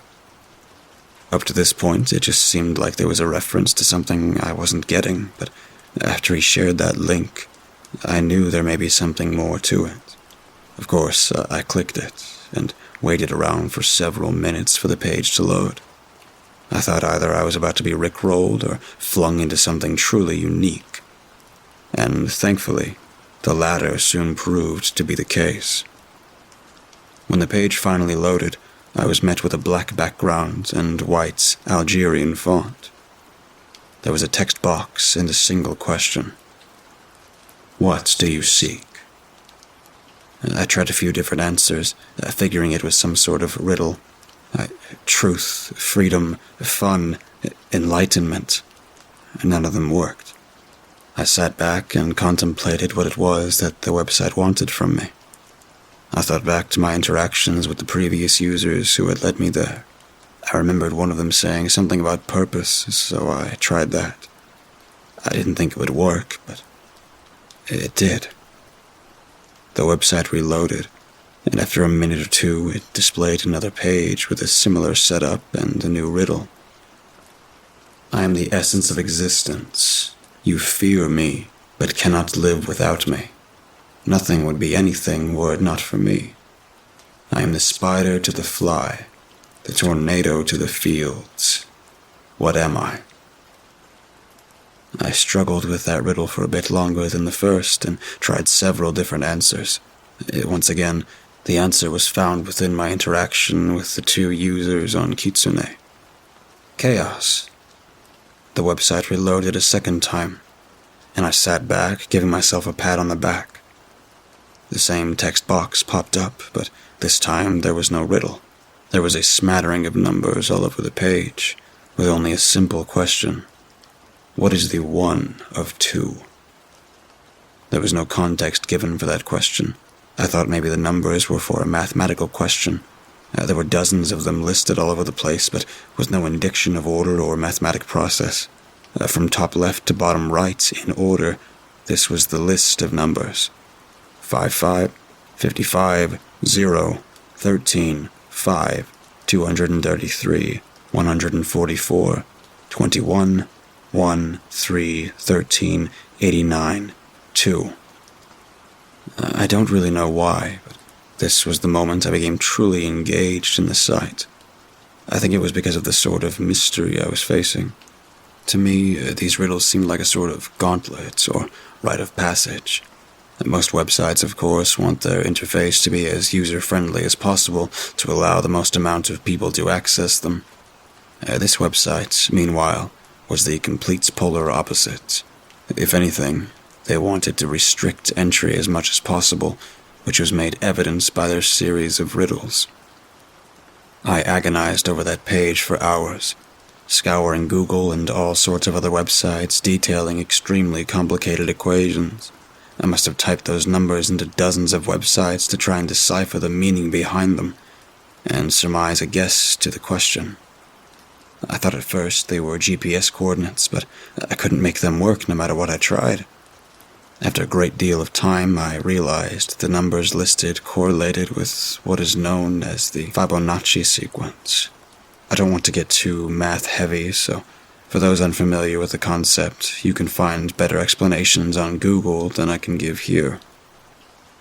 The numbers lined up with the sequence, but were scrambled and out of order. The whole concept of Fibonacci is that it starts with a binary, 1 and 0. You add the previous two numbers to achieve the third number in the sequence, so on and so forth to infinity, or until your calculator runs out of room. I entered what would have been the 14th number in the sequence, 377, but it didn't work. That really left me puzzled, but clearly it wouldn't be as easy as entering the next number. When thinking back to my interactions with the users who led me there, I realized there was an emphasis on chaos. On a hunch, I did some more searching around and stumbled upon something known as the chaos algorithm. From what I understand, it's a process of encryption using nonlinear dynamics to achieve random numbers. Its resolution is highly dependent on the generating sequence used, and seeks to illustrate how small variations in pattern can yield colossal changes in outcome. I'm sure I absolutely butchered the explanation of that, and clearly I'm no mathematician. If anyone can provide a more succinct summary of the chaos algorithm, then please feel free to do so. Either way, this theory seemed half part butterfly effect and half part a way of deriving order from chaos. With that in mind, I loaded up a random number generator and converted the order to the letter of the English alphabet. Since I didn't have the initial encryption method at hand, I realized encryption was a nearly insurmountable task. According to Google, there are 13,857 13-letter words in the English language. Add to that was the fact that I wasn't even certain that the answer was in English, and you'll realize how truly outmatched I was. I must have clicked generate on that RNG program 1,000 times, and succeeded only in spitting out gibberish 99% of the time. I did get two words eventually, vorticillidae and chalcostibite. And yes, those both are actual words, and no, neither of them worked. I almost gave up at this point and realized I could literally click generate every second for the rest of my life, and I may still not even find the answer. I thought maybe I was just reading too much into all of this, and that I was just being successfully trolled. I realized then that was the point. The numbers were a distraction, a way of interjecting chaos into the equation and disguising it as order. I pondered the question again and thought maybe it was referring to the previous question. When I input my previous answers, I got a new question which suddenly narrowed things down a bit. What is the purpose of chaos? The stars seemed to align then, and I hit generate one more time. Once again, I got gibberish with the first letter being T.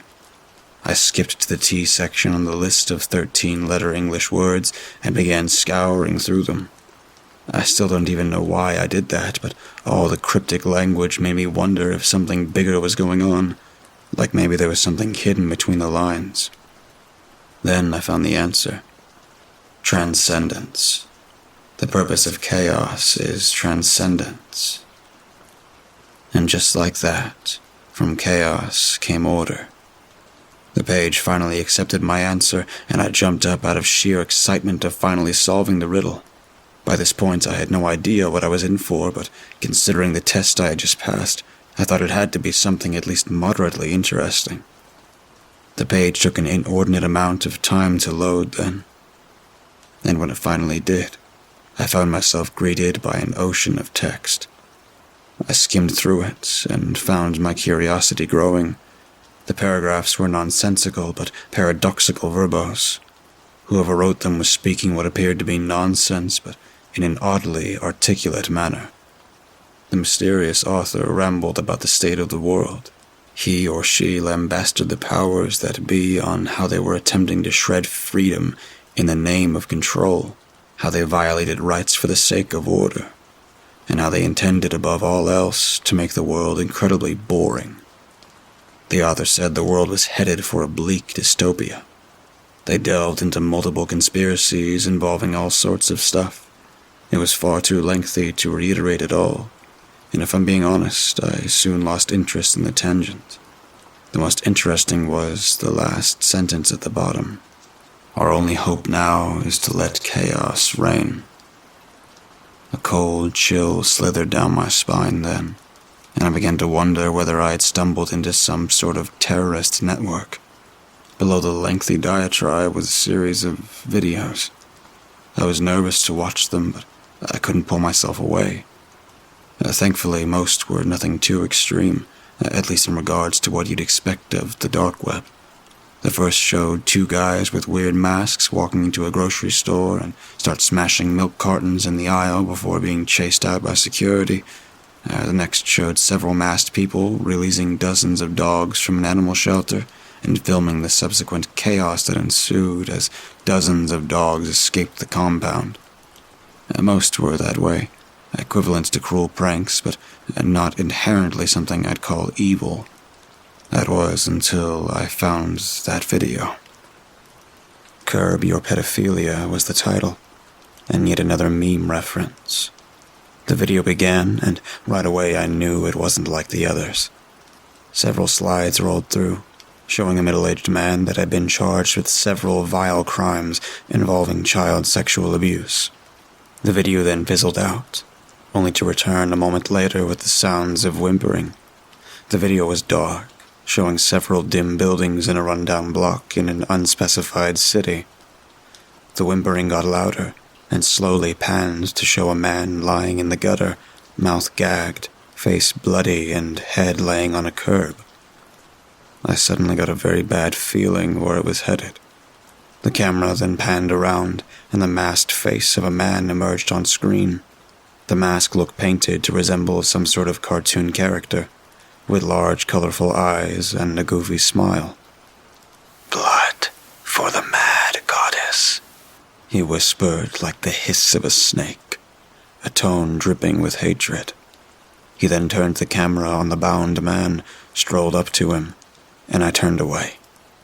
The gruesome noise of crunching bone and squelching flesh was enough to deduce his fate, and turn my stomach. What the hell had I stumbled into? I quickly scrolled down to erase the memory of the video, scrolling down dozens of other videos in the archive. I should have probably just exited out, but before I could, something else seized my attention. A single screen in the center playing videos, with a chat scrolling down on the side in rapid succession. A live stream, but that wasn't supposed to be possible. I know there's a lot of scary deep web stories out there where some unfortunate soul stumbles upon a live stream of torture and whatnot, but the simple truth is that isn't supposed to be possible for Tor. The bandwidth is far too low, and any live stream hosted would be unbearably laggy. That discovery was one thing, but it was what was on screen that was far more curious. This finally brings us to the namesake of the story. Sorry for taking so long to reach it, but I thought it was important to emphasize the strange journey I had taken to reach it. On screen, staring back at me, was an anime girl with large, multicolored eyes of blue, green, and purple, like some celestial sea of galactic dust and particles. She had fanged teeth and obsidian hair with white streaks. On her throat was the symbol of chaos, an 8-pointed star painted with asymmetric arm lengths in black ink. Writhing at her back were a series of claws, wings, and tentacles, like some myriad enclave of therianthropes. Now, if you are a person of culture, then you probably know all too well what anime girls and tentacles usually lead to, and at first, I was thinking the same thing. I watched with bated breath as the chat scrolled by on the right, and the girl made small movements on screen. Your dedication is wonderful, Gnarly Biscuit. Her voice was quite something, like a fusion of a young girl, a demonic entity, and a wasp. It was slightly mechanized and almost buzzed in the most bizarre tone I'd ever heard. Something about the voice was deeply unsettling. Still not certain what or how I was seeing this, I hovered my cursor to the right and tried clicking on the chat. It was then I realized I couldn't, and things started to make a bit more sense. The live stream wasn't live. It was just an archived video. The video gave no scrolling icon at the bottom, meaning no indication how long the video was. I also could not skip forward or roll back the video, meaning all I really could do was sit and watch. The stream continued for a while, with the host reading super chats and interacting with the chat. The platform she was using was one that I had never seen before. It looked similar to the Twitch layouts, but the features were different. More bare-boned and with a lack of finesse, which led me to believe it was some bootlegged, knockoff version. It went on for several minutes, and I was beginning to sort of lose interest. At first, I thought I'd stumbled upon some hidden gem, but as time went on, I started getting bored. I figured she was just going to start playing a game or continue chatting and debated upon exiting. The haunting memories of the previous video I'd seen on the site kept me around, though. And I knew this wasn't an ordinary live stream. Eventually, a new video popped up on screen, showing a man walking towards a store. Whoever was filming was doing a terrible job of it, and I could barely make out what was happening. The guy was wearing some sort of mask, painted like a cartoon character, and what must have been reverence of the stream's host. I took a moment and read the comments as they rolled past with impressive speed. Osira be praised. Blood for the mad goddess. Poggers. Chaos 5 ever. Make them believe. Osira forever. But by far, the most egregious comment I read. 2020 was a great year. There had been dozens, if not hundreds of people watching just based upon how fast the chat was scrolling. Another wave of chills rolled through me as I tried to snuff the memory of the video from earlier. People always made edgy comments online, but something about this setting was different. I had no idea what I was in for, and looking back, there wasn't a thing in existence that could have prepared me for what was about to happen. Be warned. These images are gruesome. She wasn't kidding either, and I felt my breath catch in my throat. The video began to play, unfurling in rapid speed with a dizzying torrent of horrific images. Images of the Holocaust, the Cambodian killing fields, the USSR starving Ukrainian citizens, the Armenian genocide, and countless others flashed on the screen. Visions of war and torture, of crimes against humanity. Peace is death, and order is the noose. The clip ended with these simple few words. I thought this strange enclave was about to rejoice in the violence, but after I read that, I realized this was something quite different. I know, chat. Humans are so disgusting. She exited the sickening images and replaced them with the thumbnail of a video. Her avatar then grinned, which was the first discernible facial movement she'd made since it begun. This is our purpose. Humanity has a natural tendency to strive for order, to constrict rights and freedoms, to achieve some imaginary utopia. And where has it gotten you? Your cities are ruled by tyrants and demagogues, pedophiles and rapists, people that laugh in ivory towers as they poison your world and take more and more from you with each passing day. Chaos is your only salvation. I burst out laughing after that. I just couldn't help it. Just the way she spoke about chaos was hilarious to me. Like it was their messiah waiting to make the world whole again. The whole thing had an oddly religious tinge to it, and I couldn't tell if the viewers proliferating it were just in on the joke, or whether they were serious.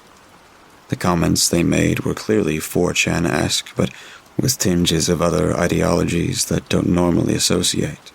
Some oddball alliance with equal parts anarchistic and megalomaniac ideas. Something weird happened then. The lights in the room flickered suddenly. For a moment, I thought I saw something on the monitor. Something unsettling which I don't even know how to describe. A random electrical issue is what I convinced myself, but it didn't exactly bring me any comfort. The Vtuber then brought up a new video, and I waited with eager anticipation. The video began with what appeared to be a dimly lit house. The screen was shaking, and the person filming was breathing heavily. They appeared to be crouched down in a corner of the kitchen, clearly hiding and terrified of something. There was a sudden, loud bang, causing the person to wince. The door down the hall then slowly rolled open, revealing nothing on the other side. The person filming took off, running through the house and up the stairs as they began to cry. They reached a bedroom seconds later and abruptly slammed the door behind them. Slowly, they backed away, keeping the camera's view trained on the door. Things got eerily silent for several seconds until a faint, thumping noise was heard. The thumps were rhythmic and became louder and louder until it became clear what they were. Footsteps. They stopped on the other side of the closed door. By this point, the person filming was near hysterical and barely even able to keep the camera aloft. They began muttering, begging and pleading with whatever was with them to show mercy. It appears his calls fell on deaf ears, because the light suddenly cut out. His frantic whispers filled the darkness, and as he turned towards the window, something attacked. It happened so quick that all I saw was a silhouette with long hair. The man began screaming, and the feed turned to a blur of shadows and lights. I couldn't make out what was happening, but in mere seconds, the man was silent, and the video ended. The chat went ballistic, surging faster than ever. Most of the things said were congratulatory to some degree, like they had just witnessed something impressive, and I guess, in a way, they weren't wrong. I had no way of knowing whether the video was staged, but I hadn't been able to find a copy of it anywhere. The host of the stream archive sat around basking in the comments for a moment, and the chat repeated many of the same phrases I saw before. A lot of them also made reference to the coming storm and the great ataxia. It was all just probably gloating, but I couldn't help but think that it was a warning. If there's one thing that was clear about this congregation by then, it's that they were more than willing to follow their goddess's morbid decrees. A literal simp army of degenerates and lunatics. Thank you for tuning in today, pupils. She then leaned closer to the screen, seeming to stare directly into my soul. It sounds stupid, I know. I mean, we're talking about a damn anime avatar after all, but I'd be lying if I said it didn't send shivers down my spine. That gaze, it was more than human. This is why you are here. Suddenly, my screen went black, along with my entire apartment.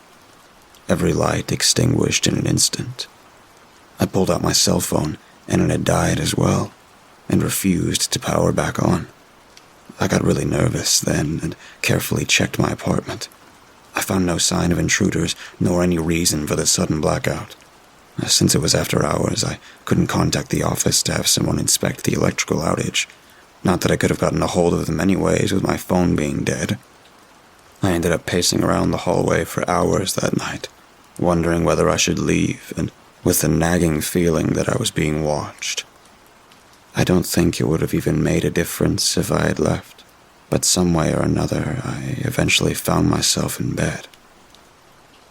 Sleep came surprisingly easy considering the circumstances, but I didn't get any actual rest. Next thing I know, my eyes opened, and I saw my dark room around me. The only lights came from the moonlight outside, filtering in through my blinds. It was then that I realized I couldn't move. I tried willing myself to move my arms, but was unsuccessful. I knew it was sleep paralysis, but it was the first time I'd ever experienced it. Plus, I can't imagine that feeling is something you can ever get used to. My heart was racing, and breaths coming in rapid succession. No matter how hard I tried, my body refused to respond. My bedroom door then budged, and slowly began to creak open. There was initially nothing on the other side, but then something took form. A slender, shadowy silhouette crawled on hands and knees into my room, its form mostly obscured by darkness. I saw dozens of appendages wiggling from its back, like a den of serpents ready to strike. It crawled forward, and my heart began beating so fast I was certain it was about to burst. The wretched thing then reached the foot of my bed and clambered forward on elongated humanoid hands. Once its head emerged soon after, it became clear that this was no human being. Celestial eyes, and painted with the tapestries of galaxies and cosmic entities. A wide mouth with jagged teeth curled in a distinctive, malicious grin. She rose high above my bed, using both her main arms and slithering appendages to rise higher than any human could stand. Do not be afraid. Her voice was almost identical to the one I heard earlier on the live stream. Her command was easier said than done, however, and I could not stop my heart beating so ferociously that it began to hurt. Her presence was horrifying, yet somehow soothing in a way I don't know how to explain. Her left arm then unfurled from her torso holding an apple, and her right soon after holding a pear. Her otherworldly gaze then singed into my skull, and her eyes glowed bright in the dark. The choice is yours. Both of the fruits then fizzled away, like sand eroding in the wind. Both her arms then retracted to her sides, and she faded away, like a shadow slowly erased by the light. I awoke in a panic, frantic breaths falling from my throat and my head aching. I felt dizzy and disoriented in what felt like the worst hangover I'd ever experienced. The room was dark once more, and after a few moments the headache dissipated. The brain fog wore off, and my eyes finally adjusted to the darkness. That's when I saw what was sitting on my desk. A pear and an apple. I rose on wobbly legs and approached my desk. I stared down at both fruits, instinctually knowing what they both represented. I already knew the choice I'd make.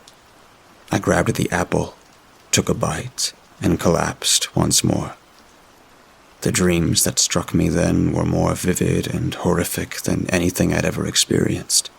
I saw cities burning and armies of civilizations clashing in the streets against police and soldiers. Men, women, and children executed from point-blank gunshots to the head. Bodies stacked up into mountains, with scavengers tearing at the feast of corpses. Men dressed in suits, wearing animalistic masks and red shoes, standing around a pile of dead children.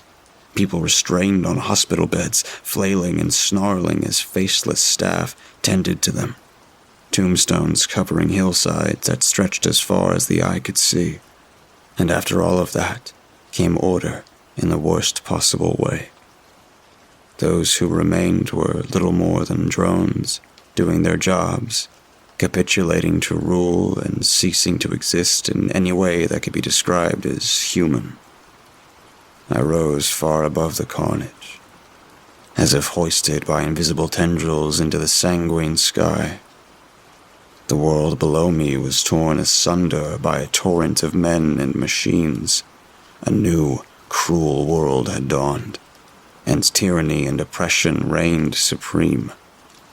And yet, despite the horrible visions, hope remained. Not a hope in the calming of the storm, but a hope in joining in. I understood then how useless resistance was. Our world is collapsing, empires crumbling, and lives being determined by the powers that be. It won't get better, not without her. The only hope now is chaos. Osira is not just some random Vtuber. She is a force of nature, a raw power which she has graciously bestowed upon us. Perhaps we are all just part of her game. Either way, resistance is futile. The world is on the brink of an eternal, boring existence where everything is determined, everyone is the same, and nothing is left to chance. In a world where everything is equal, nothing can be allowed to be extraordinary. Utopia is dystopia, and to achieve it, they will strip you of everything that could possibly be considered human. I don't know if God exists, or if he cares, but I know Osira does. This is no longer just my thesis or some short story confession. This is an invitation. You've heard her name, and you too shall hear her call. The things we call dreams are her medium to speak to us. I cannot predict what she will tell or show you, but once you've heard her name, you can never forget.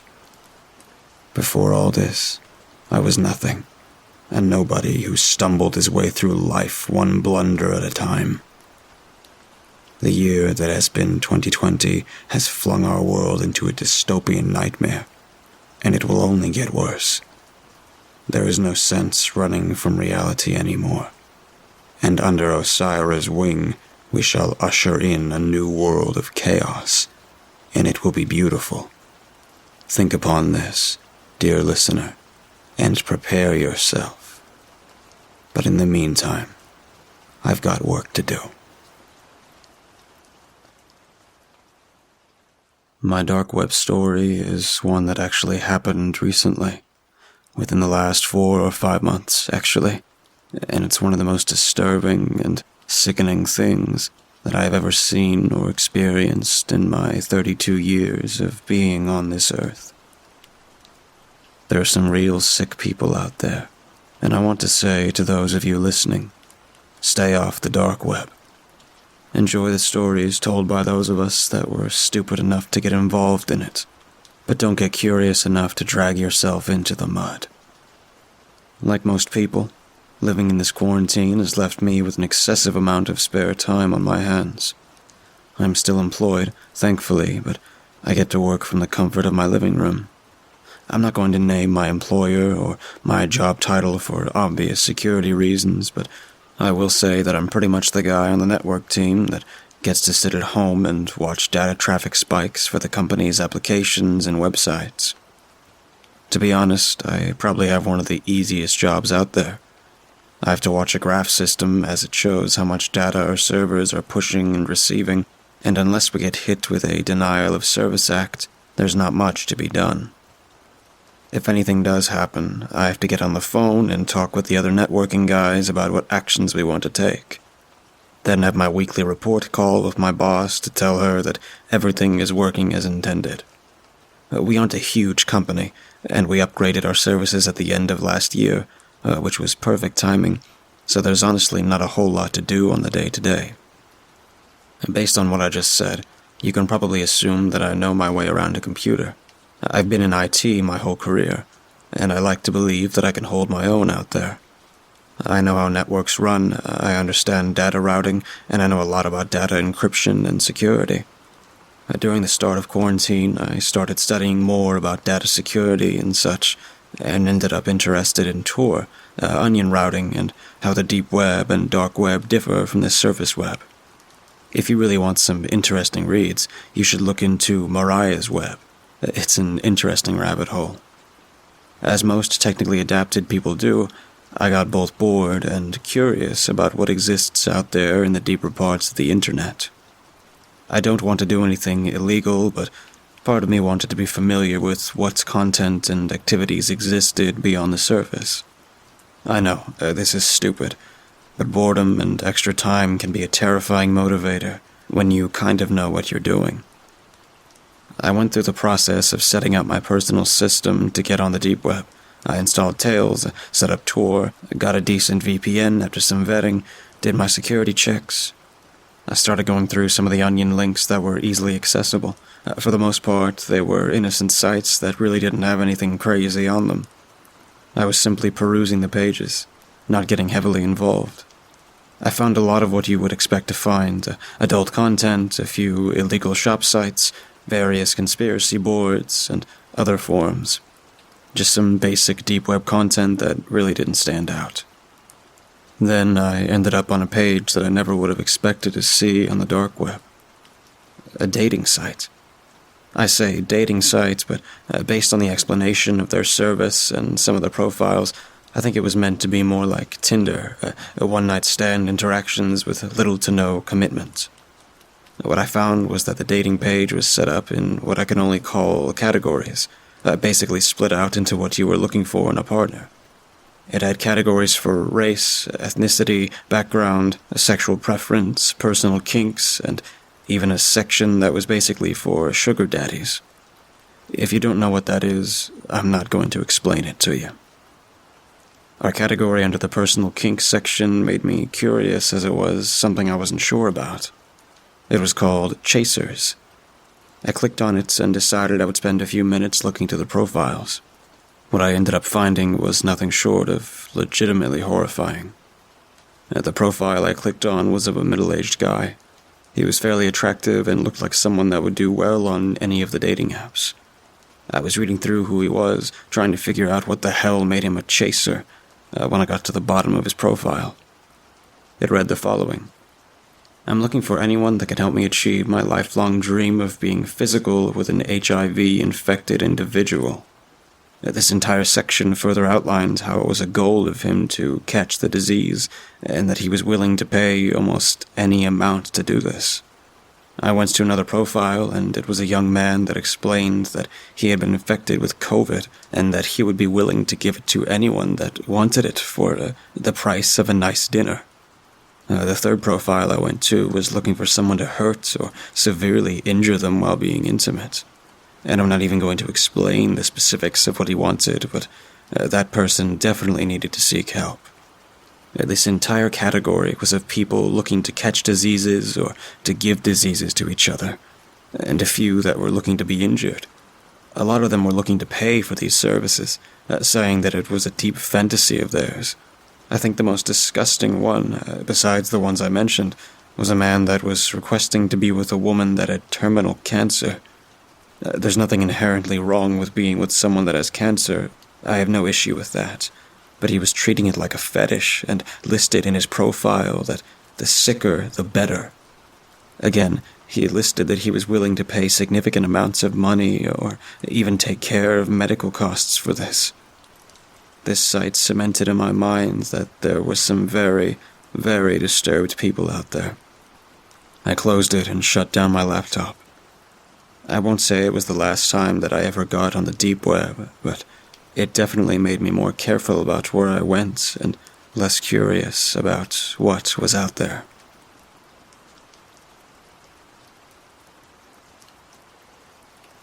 This story is going to be a bit technical, and I know that may turn some people off of it, but the technical side is important to know exactly what it is that made this such a weird situation for me. I'm going to try to keep it a bit simplified, so my apologies if the techie in me breaks through. For some background on who I am, I do 2 jobs in my daily life: front-end web development and back-end web connections. The first job has me building out websites for users and including both the coding of the pages as well as the overall user interfaces. The second job has me watching server connections and seeing what traffic goes where and who connects to what. The best way to look at it is like this. If you connect to a website, you're connected to a web server, most likely in a data center. Those data centers have routers internally, gateways, load balancers, and a bunch of other devices that most home users will never touch in their lives, and a lot of them do something boring. That said, most people know what a firewall is, or at least that it filters traffic based on rules. Those rules tell you what can and cannot connect, and what to do with traffic that isn't specifically laid out, accept or deny. All that technical BS out of the way, my job requires that I understand how connections happen and that I need to know how to determine where an IP is connecting from. This comes in handy as I'm able to see that an IP in China is trying to connect to our local government website in Ohio, which typically results in those IPs getting blacklisted, basically pinpointing the geographical location of an IP address. It sounds complicated, but a lot of this information is easily accessible, and with a bit of know-how, you can usually get a good estimation on the location. Now, I've dabbled in the Darkweb a few times, and I like to know what I'm doing. Most of the time, connections on the deep web are encrypted, and it's difficult to find out who is where and what's all going on. Most of the time, the people that run dark web sites don't have much of a connection to the surface web, but it does happen. There was one time that I ended up on a deep web site that wasn't very well built, or at least not very well protected. This site was for Bitcoin transactions and money transfers, and based on what they described, they were used for very specific, very illegal adult content. You would think that they would keep this kind of thing behind good technology, and that you would never have to worry about your data being accessed. Well, you'd be wrong in that case. The site itself had pieces of code that were static, including connections to static IP addresses while checking out. Lesson 1 in security: never hard code anything. Always code with dynamics in mind. Anyway, I pulled what was static in the connections. There were only a couple of IPs.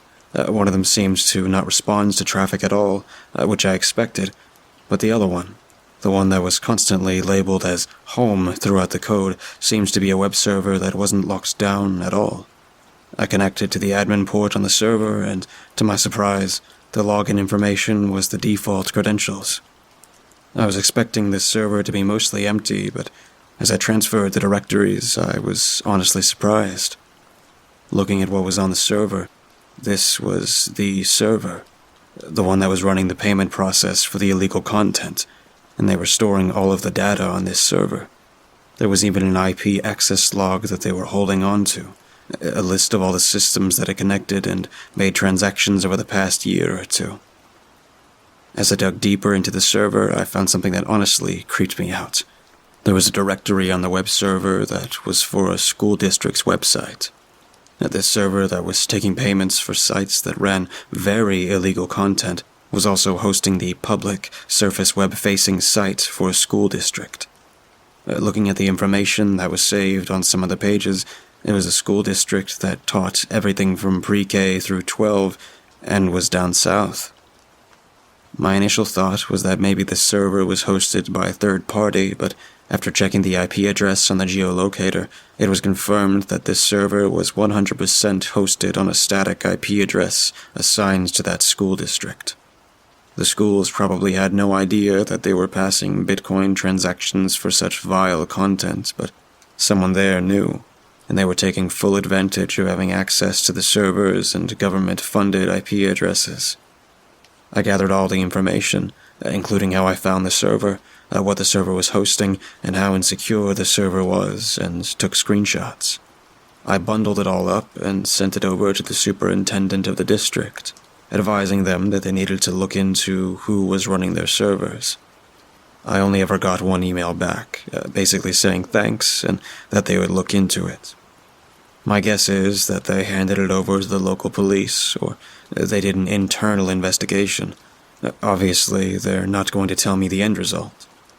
In my head, though, the sicko that was taking advantage of the schools like this is in prison.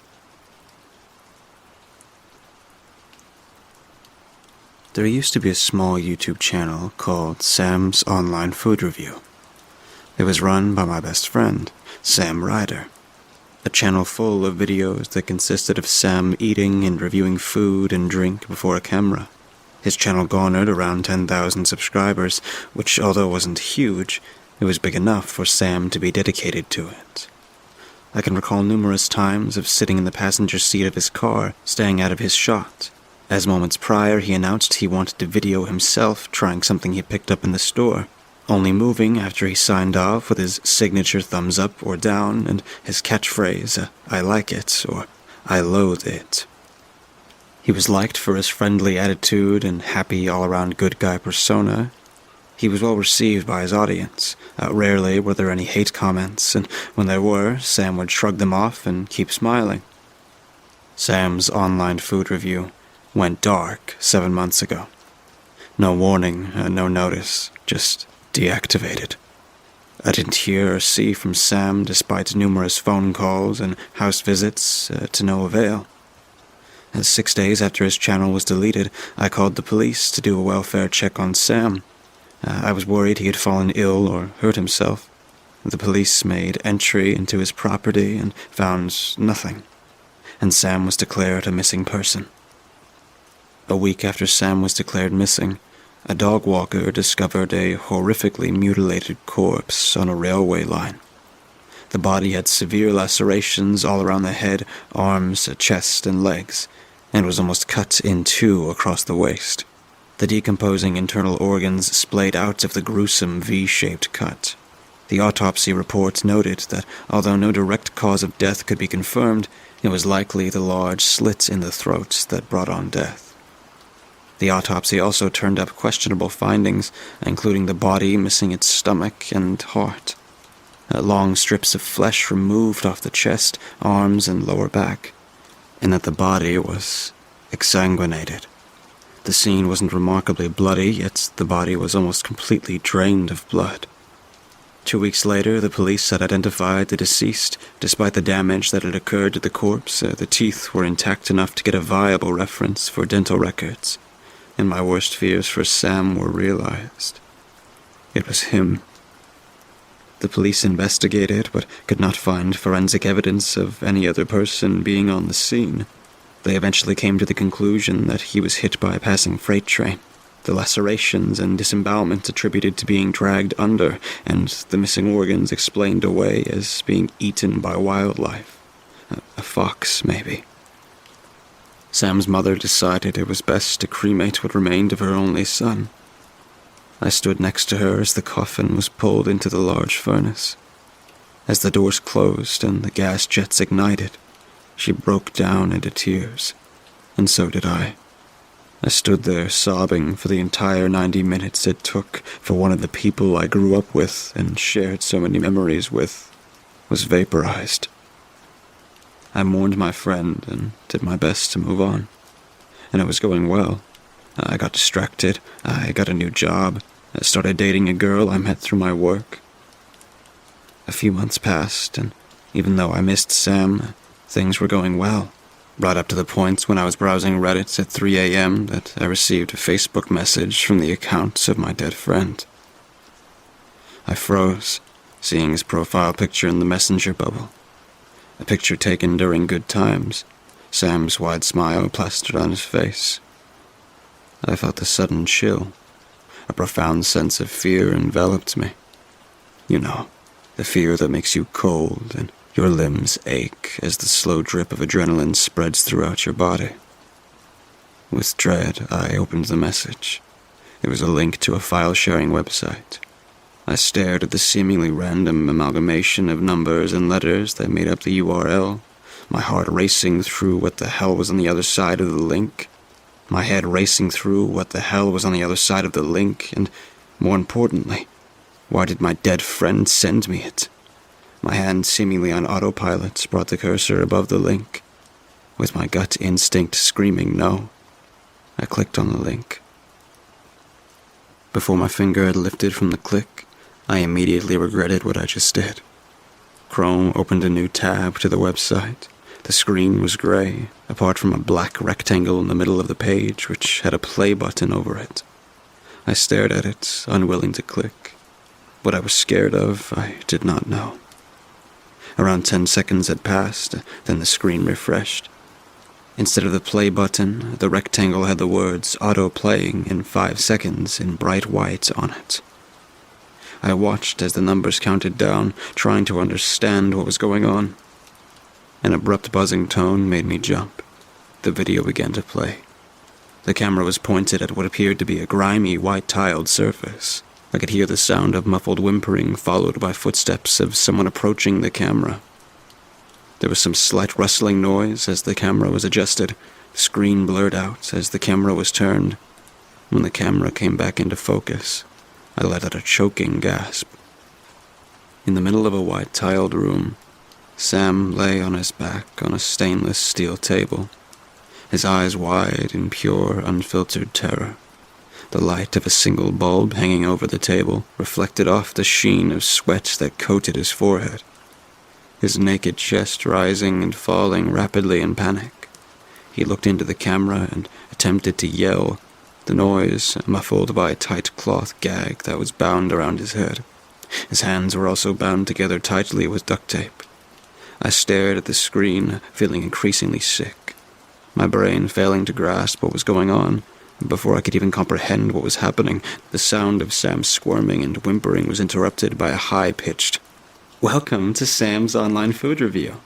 Today we have a special treat." The mocking tone came from behind the camera. Sam's panic increased. He started jerking his body, trying to free his hands. The voice continued. "Today we will try what is considered a delicacy in many countries, although usually a forbidden one, that is." The camera zoomed out slightly, and a man appeared in frame, standing in front of Sam. He was dressed in a white coat with a red striped apron on it.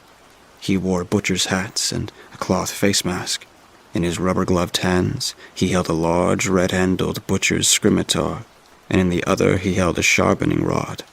The man started running the knife up and down the blade in a smooth fashion, the steel on steel making a smooth, shinking noise. Sam's panicked, muffled yells were growing stronger. The man placed down the sharpening rod and walked around the table. Sam turned his head and started what sounded like desperate pleading with the man.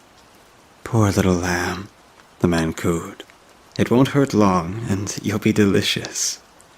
Even from here, I could see that tears filled my friend's eyes.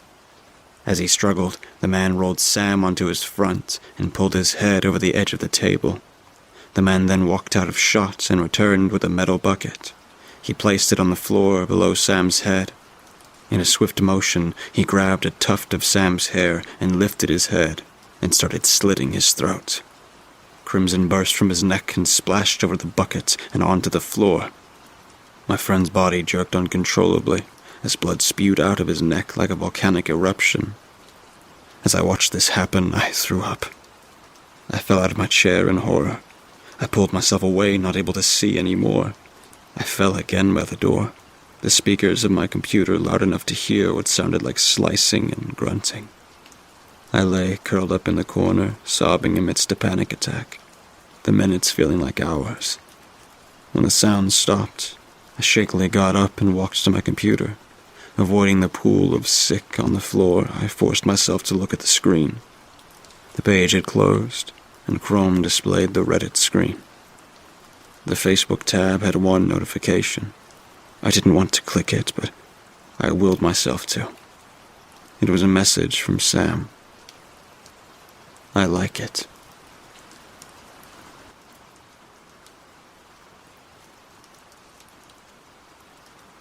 So, I was doing what I do best the other day. By that, I mean sifting through that depressive cesspool of the internet known as the deep web, and just generally being a lazy sack of shit.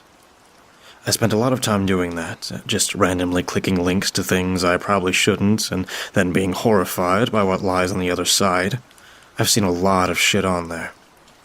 Gore boards, dox bins, torture sites, IRL rape, animal cruelty, you get the picture. You've all heard the stories. Everything wrong with the human species can be found somewhere on the deep web, or so they say. I find it all fascinating. To glimpse people when anonymity takes hold and see what monstrous things people are capable of behind closed doors. It's like peeling back the curtain on a Sesame Street play and finding the showrunners having a satanic orgy backstage. You see people for what they really are. Monsters. So I begin my voyage, monster in hand and freshly stoned mind ready to be mortified. From my closets, the inflatable erotic doll I had been given as a gag Christmas present looked on in a disapproving manner with a lifeless, open-mouthed stare. "Don't judge me, Miley." I performed the usual diagnostics and booted up Tor. I found myself on the hidden wiki soon after, staring at the dozens of links available for the taking. I saw little of interest there, so quickly I switched over to DuckDuckGo. I pondered upon what to type in to search for a bit. You have to be careful how you go about browsing Tor, and randomly entering murder or torture into a search bar could get you into a world of trouble. You never know who's lurking. I finally end up typing in one word: sick. That ought to get some interesting results. The results were initially less than stellar, but soon I did find myself on an apparent blog of some sort. Darkness of the soul, edginess level maximum. I glanced through the blog and found dozens of entries ranging from paranormal, conspiracy theories, short stories, and real-life crime essays. It was actually pretty interesting, and the guy who wrote it was indeed pretty gifted in the vernacular department. I spent some time glancing through them until one entry caught my eye. It was titled, "Dark Sites on the Dark Web. Are They Real?" I found my interest piqued, and so I clicked it. The article listed several relatively prominent and notoriously vile sites like Cannibal Cafe, Cruel Onion Wiki, Violent Fantasies, and Playpen. None of which were what I was really looking for, but then one caught my eye that I didn't recognize. It was listed only as "The Site with No Name." The author was even kind enough to provide a link, to which I clicked without a moment's hesitation. "This hidden site has been seized as part of a joint law enforcement operation by blah blah blah," I groaned while reclining in my swivel chair and downing the remainder of my monster. They always have to take away the fun. Just as I was about to click back through, I noticed a small detail which drew my attention back.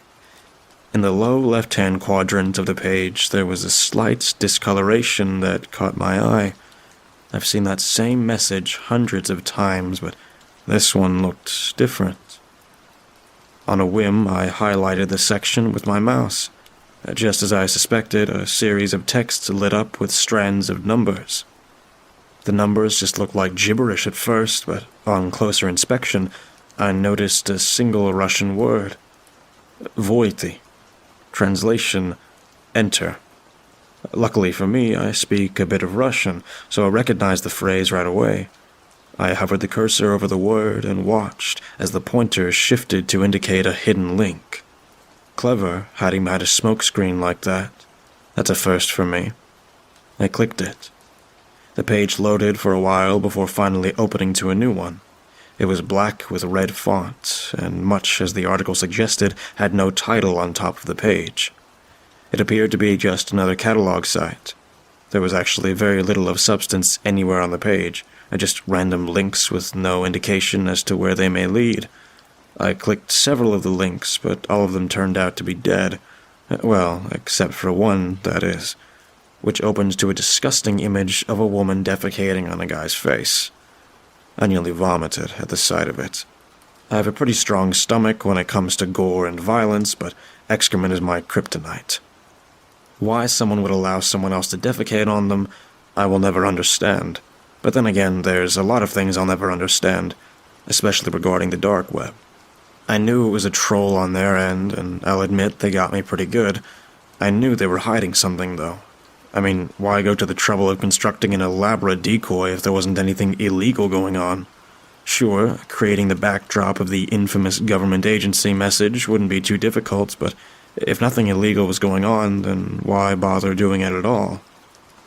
Mimicking my efforts from earlier, I highlighted the page once again. Sure enough, there was something at the bottom of the page which had been all but invisible beforehand. It was a series of numbers, spaced out horizontally. I thought at first it was another address, but there was no .onion at the end. The numbers were organized as follows: 4, 9, 11, 6, 2, 7, 12, 1, 3, 8, 10, 5. I thought maybe it was some sort of password at first glance, but to what? All the links were dead, except for the one with that nasty image, and I was not about to click on that again. I pondered over the image for a moment before noticing another detail. I counted the links and noticed that there were 12 in total. I thought maybe clicking each link in the order correlating to the strands of numbers would unlock something. So I tried that. After clicking the last one, though, nothing had changed. I sat back and again studied the chain of numbers. There had to be a pattern or method to how they were organized. I pulled my phone out and punched the numbers into Google, but found nothing but tips for calculating fractions. In no mood for math, I put my phone away and again stared at the screen. What if the numbers weren't related to the links? What if this was simply a clue to another site of some kind? I scoured all over the page, clicking every square inch to try and find something. I don't know why I had become so infatuated with discovering the answer, but boredom can be a deadly motivator. Suddenly, I was struck with an epiphany while staring at the top link. It had 12 digits in it. In fact, most, if not all, .onion addresses have 12 digits in them. What if the numbers were clues to an entirely new website? I counted the links, and lo and behold, there was a grand total of 12, each with 12 digits. Maybe each number was in relation to the link in the sequence. Maybe they were dead links because they were never designs to lead anywhere. They were only designs to be clues. On a new hunch, I wrote down the 4th digits on the top link, the 9th on the 2nd, the 11th on the 3rd, so on and so forth, until I had an entirely new web address. I typed what I had written into the search bar and hit enter. My eyes widened as another web page began to load. I gave myself a metaphoric pat on the back for unraveling the mystery, but had no idea what I was about to stumble into. The page finally loaded, and I was given a new name at the top of the page. Happy Fun Time. There were dozens of pictures and videos organized all over the page, none of which I would ever describe with the words happy or fun. It was a gore forum. My heart pulsated in my chest as I looked upon the first image. It was a picture of a guy who had his skull crushed beneath the tire of a truck. Blood and gray matter had been scattered everywhere, as several onlookers stood about, gawking at the scene. The second was an image of another man who had been decapitated, and had his genitals placed in his mouth, probably a victim of the cartels if I had to guess. The third was a video, a very depraved video. It was grainy quality and terribly shaky, but after a few seconds it showed what appeared to be a lone woman walking down the street at night. The person filming was obscured a couple dozen yards away in some alley. Suddenly, 2 other men emerged further down the street and bum-rushed the woman. They were on her in an instant. Before she even had time to scream, they grabbed her, and the cameraman sprang up to join the action. All the while, he chuckled quietly in the most unsettling tone I had ever heard anyone utter. It was a giddy and juvenile giggle, the likes of which could only be produced by a severely deranged individual. The woman attempted to scream, but the 2 men held her mouth firmly, preventing her from doing so. They dragged her back into an alley as the giggling cameraman followed. I turned it off then, knowing exactly where I was headed. A reasonable person would have just exited the site by that point, but morbid curiosity is a powerful narcotic. The next entry on the list, though, ensured that any doubts I had of the authenticity of this site would no longer stand. It was a series of pictures, this time involving a little girl who couldn't have been more than 5 years old. She had sandy blonde hair and royal blue eyes. The pictures were innocuous at first, or at least they would have been if not for the site which they were posted on. It started as just pictures that looked to be taken straight from someone's Facebook profile. A deep pit formed in my stomach as I sifted through them. The pictures began to grow ever more disturbing as they went. At first, it was the little girl with her family and dogs, but soon the pictures began to look as though someone was taking them without her knowledge. There was one where she was swinging at the park with several other children, another where she was playing with toys in a backyard, with the picture looking like it was taken from over the fence. I felt a cold chill creep down my spine as I anticipated where the pictures were headed. One picture stood out immediately. It was of a house at night, illuminated only by the flash of the camera. The next picture showed 2 people, a man and a woman, lying in bed. Their throats were both slit, and their bed was soiled with a dark crimson. The next picture showed the little girl, clearly distressed with a black swollen eye.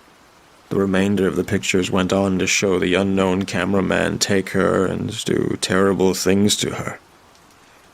I won't even dignify his actions by putting them to paper. Some things are just better off forgotten entirely. Needless to say, it was the most goddamn disgusting thing I have ever seen. As horrible as the images were, the comments may have been almost on par. They were a mix of English and Russian. There were dozens of them, with almost all lobbing heaps of praise into the vile cameraman and expressing their own sexual gratification with his actions. God is dead, and the dark web is proof of that. How in the world did we get to the point in which human beings like this can exist? I felt sorrow rise within me for the innocent young girl who has been so violently violated and torn from the world. Normally, I feel nothing for random people on the internet, but the tragedy that befell her reminded me of things done to me in my own past. Maybe that's why I'm so fucked up. More than sorrow, though, I felt anger. That was when I made my first mistake. Congratulations, fellas. You are without a doubt the most disgusting sacks of shit in the entire world. Cops have been notified, so have fun jerking each other off in the time you have left. Might as well do the world a favor, though, and just kill yourselves. I couldn't stop my hand from typing out the message, and before I knew it, my comment was inscribed just below all the others. It sat upon the screen for a moment, before others began to appear. All of them insulting me and making fun of my empathy for the girl. Me and the other users fired back and forth for a while before a familiar user posted. It was the same profile which had first posted the images to begin with. His first post confused me, as it was only a set of numbers with intermittent periods. I glanced at the comment before a horrible realization took hold. It was an IP address. My IP address. Before I could react, he followed up with my full name, address, and social security number. I froze, unable to figure out how he had tracked me. It was then that I discovered my second mistake. Like an idiot, I had neglected to activate Tails. They had tracked me. Son of a bitch. Thanks for stopping by, friend. I'll see you soon. Then you'll get a whole episode on this site, starring you. His words sent chills down my spine. I stared at the screen, dumbfounded and without a clue how to proceed. Not content with 2 mistakes, and apparently with a secret lust for self-endangerment and masochism, I made a third one. Fuck off. I posted the comments and quickly shut down the Tor browser and closed my laptop. I thought about the events that had just transpired, and somehow just ended up laughing them off. After all, there was no way that bastard is going to get through the trouble of tracking me down. People say shit online all the time, but they never act on it. It's all just empty threats. Either way, though, I had some preparation to take care of. I called the police on the non-emergency hotline and informed them of the events. I gave them the web address I had gotten, and they told me that they would investigate it. After that, I called my insurance company to alert them about someone finding my social and proceeded to drink myself stupid, hoping liquor would drown the memories. Days went by and nothing had changed. That is, until the end of the week. I had just returned from work when I saw an unfamiliar black Astro van sitting down the block from my house. I paid it little mind at the time, and, to be honest, only realized the implications after the event. I had since forgotten my careless spree into the deep from days earlier, and thought nothing of the van. I got inside and again booted up my computer for some mindless browsing. As I did, I heard a noise outside. It sounded like someone climbing the fence outside. I live alone and have no pets, so I knew whatever it was wasn't from my house. I thought about investigating it, but quickly the shattering of glass made it clearer that it was not a good idea. I heard footsteps emanate from down below, giving the distinct sound of boots on hardwood floor. They grew nearer and nearer as I found myself frozen with terror. It was like my body just refused to accept the situation and would not respond no matter what I did. That would have been a most astute time for me to have gotten my gun. The problem was, I didn't have one. The footsteps got louder and louder, all the way up the stairs with booming stomps of feet. I heard them trudge towards my bedroom door and linger just outside. My heart was in my throat, and sweat had begun to drip from every square inch of my body.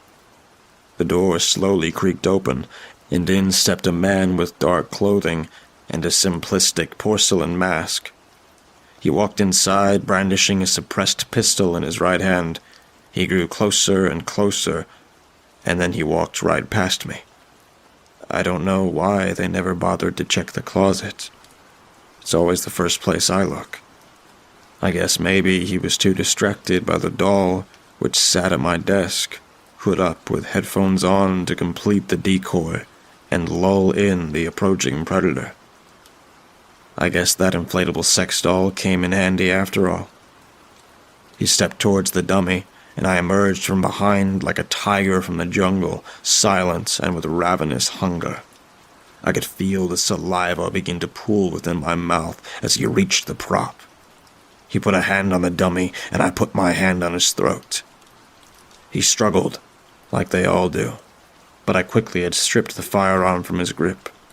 A simple incision underneath the arm with a blade does wonders in demanding obedience.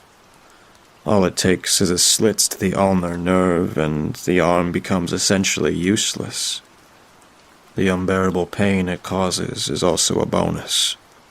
He dropped the gun, and I slammed him to the ground face first. With one motion, I put my foot on his left elbow and grabbed his wrist with my hand, while my other held the blade to his throat. I then leered close behind him and whispered to him, "What time does my episode air? I don't want to miss it." Before he could respond, I yanked his arm backwards while pushing my boot firmly into his elbow. His bone cracked and then popped from its hinge as his arm bent backwards in the opposite direction it was meant to. The man cried out in an agonizing scream, but I quickly silenced him.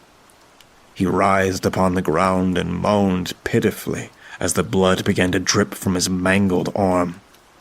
His eyes looked back at me, and I could see that oh-so-sweet luster of panic-stricken prey glisten in his dark, brooding eyes. The hunter had become the hunted, and I could not stop the diabolic grin from slithering its way onto my face. It's time to feed. It's a weird feeling when you first kill someone. Most start as a crime of passion, anger which boils over and leads to an act of violence. You learn a lot about people in their last seconds of life. Their secrets, their faith, their fear. You learn a lot about yourself, too. Like how you, a normal dude, could so easily swipe the life of another. There is a raw, primal satisfaction in that feeling, knowing that you yourself hold dominion over death. The feeling is addictive. Once is never enough, though, and soon you will feel the urge to repeat your actions. The dopamine rush, the burst of euphoria, it's as sweet as honey to the mind. I was more careful from then on, picking targets with no relation to me and no reason to suspect my intent. After a time, though, I grew tired of targeting the unsuspecting populace. It just didn't thrill me the way it used to. You can only shoot fish in a barrel so many times before you want to dive into the ocean. What I needed was a new challenge, a new prey to rekindle the flame beneath me. I don't want the sheep anymore. What I need now is the wolf. Do you have any idea how satisfying it is to see the eyes of a predator turn into a helpless little lamb? To know that the terror they once instilled in others is now force-fed down their own throats. They never expect it, and there's no feeling so delicious. It is the ultimate poetic justice. Monstrous actions done to monstrous people, The flood of adrenaline through their system also gives the meat a wonderful flavor. My real name is irrelevant, for the annals of history will forget. But I have become known in certain circles by my adopted moniker, Sig Sepsis. You can find my advertisements all over the web in one form or another. My skills are taboo but refined. My clientele is willing, and their tastes insatiable. To hunt a monster, you must know how to find a monster. You must become a monster. So, to all the friends upon the forum known as Happy Fun Time, and the rest of the world at large, I see you. If any of you gentlemen would like to retrieve the remains of your fallen comrade, then you know where to find me. And if you, dear reader, happen to partake in the odious fantasies of the repugnant underworld as well, then perhaps I will see you one day, too.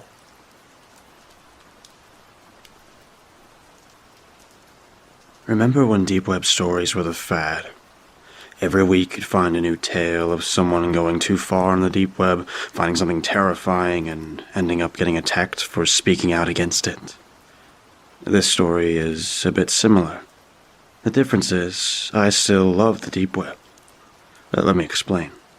I was a senior in high school at the time, and I was definitely no popular kid. My friends were the oddities of the school, the few people who dared to defy the norm. It was them who told me about the deep web, a place on the internet where you were completely unwatched, anonymous, capable of doing whatever you want. Of course, I was intrigued. Most of my friends just used it to buy drugs, but I thought a little bigger. I wanted to know what happened in the darkest parts of the deep web. Whether or not my friends were telling the truth when they talked about horrible fetish sites and assassins you can hire to kill anyone you like. Of course, I wasn't planning on using any of it. I'd never been particularly interested in sex, so fetish sites don't interest me, and there's really nobody I'd like to kill. It was the mystery of it all that fascinated me. Going to these sites would be like peering into a side of the world only a few have ever seen.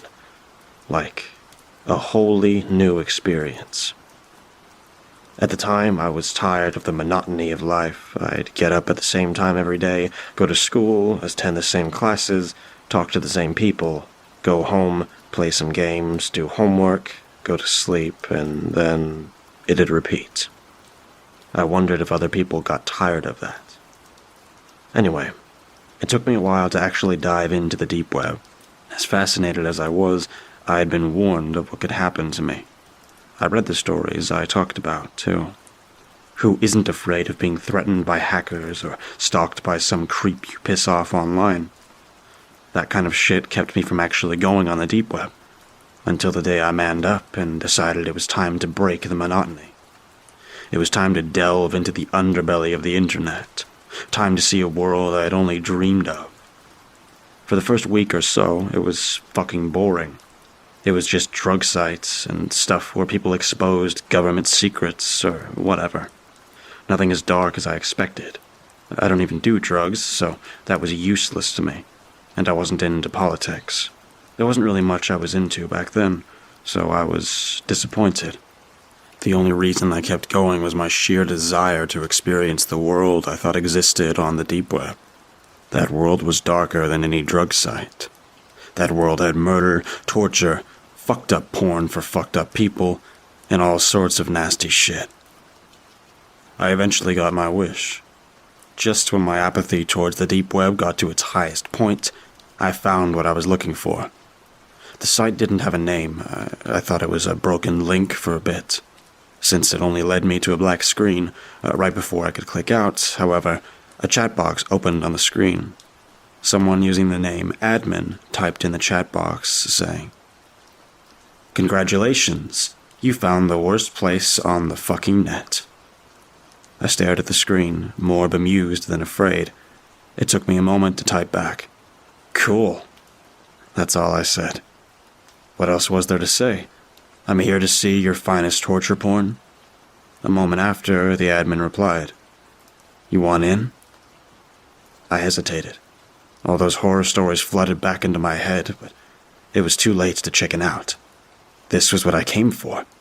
Even if I just clicked out at the first sign of danger, I had to see what was there. I had to break the fucking monotony. I had to know. I hastily typed back, not allowing myself to stop. Yeah.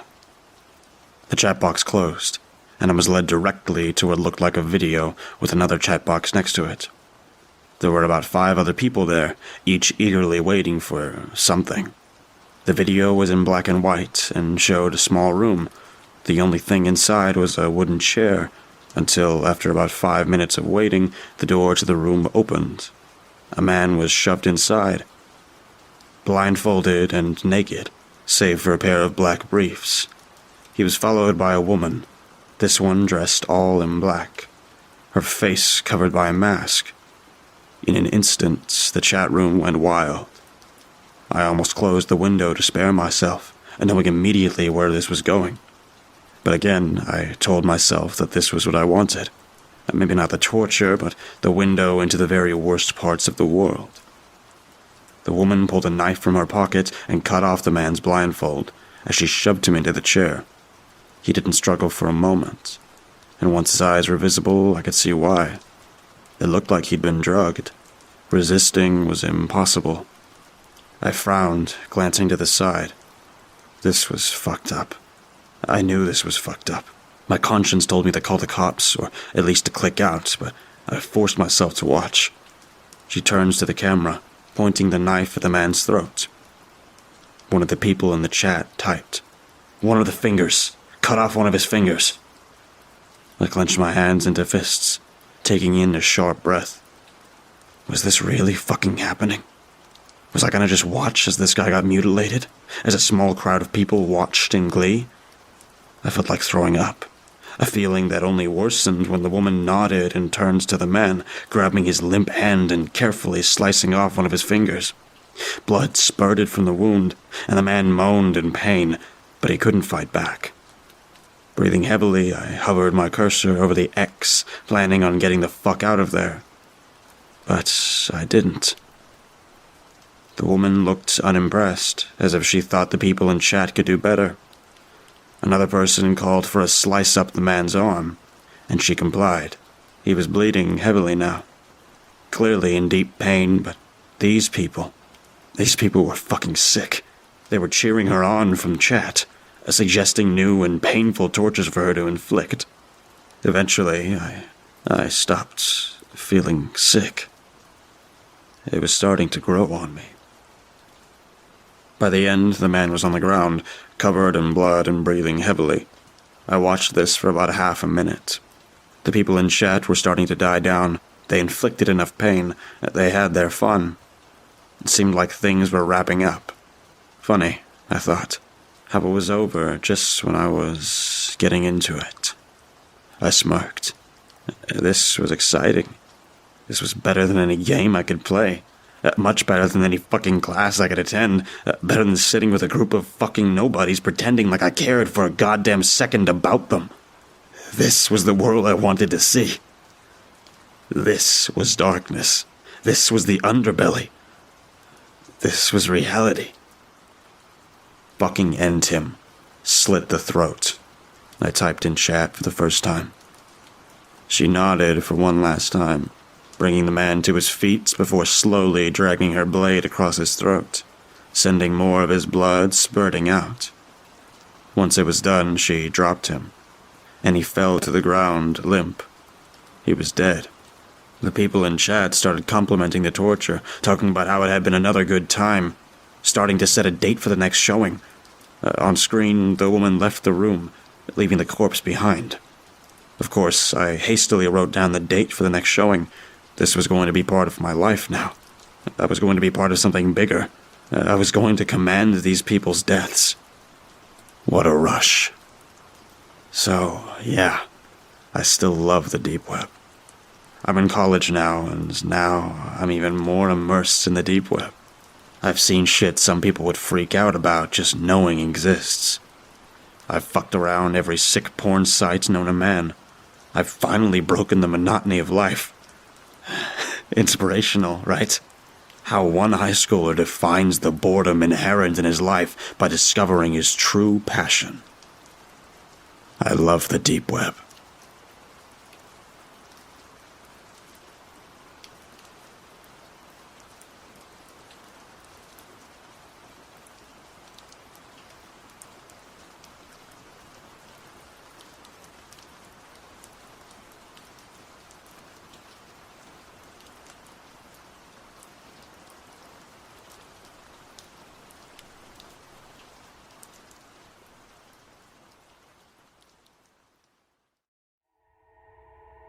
I'll assume you all know about the deep web.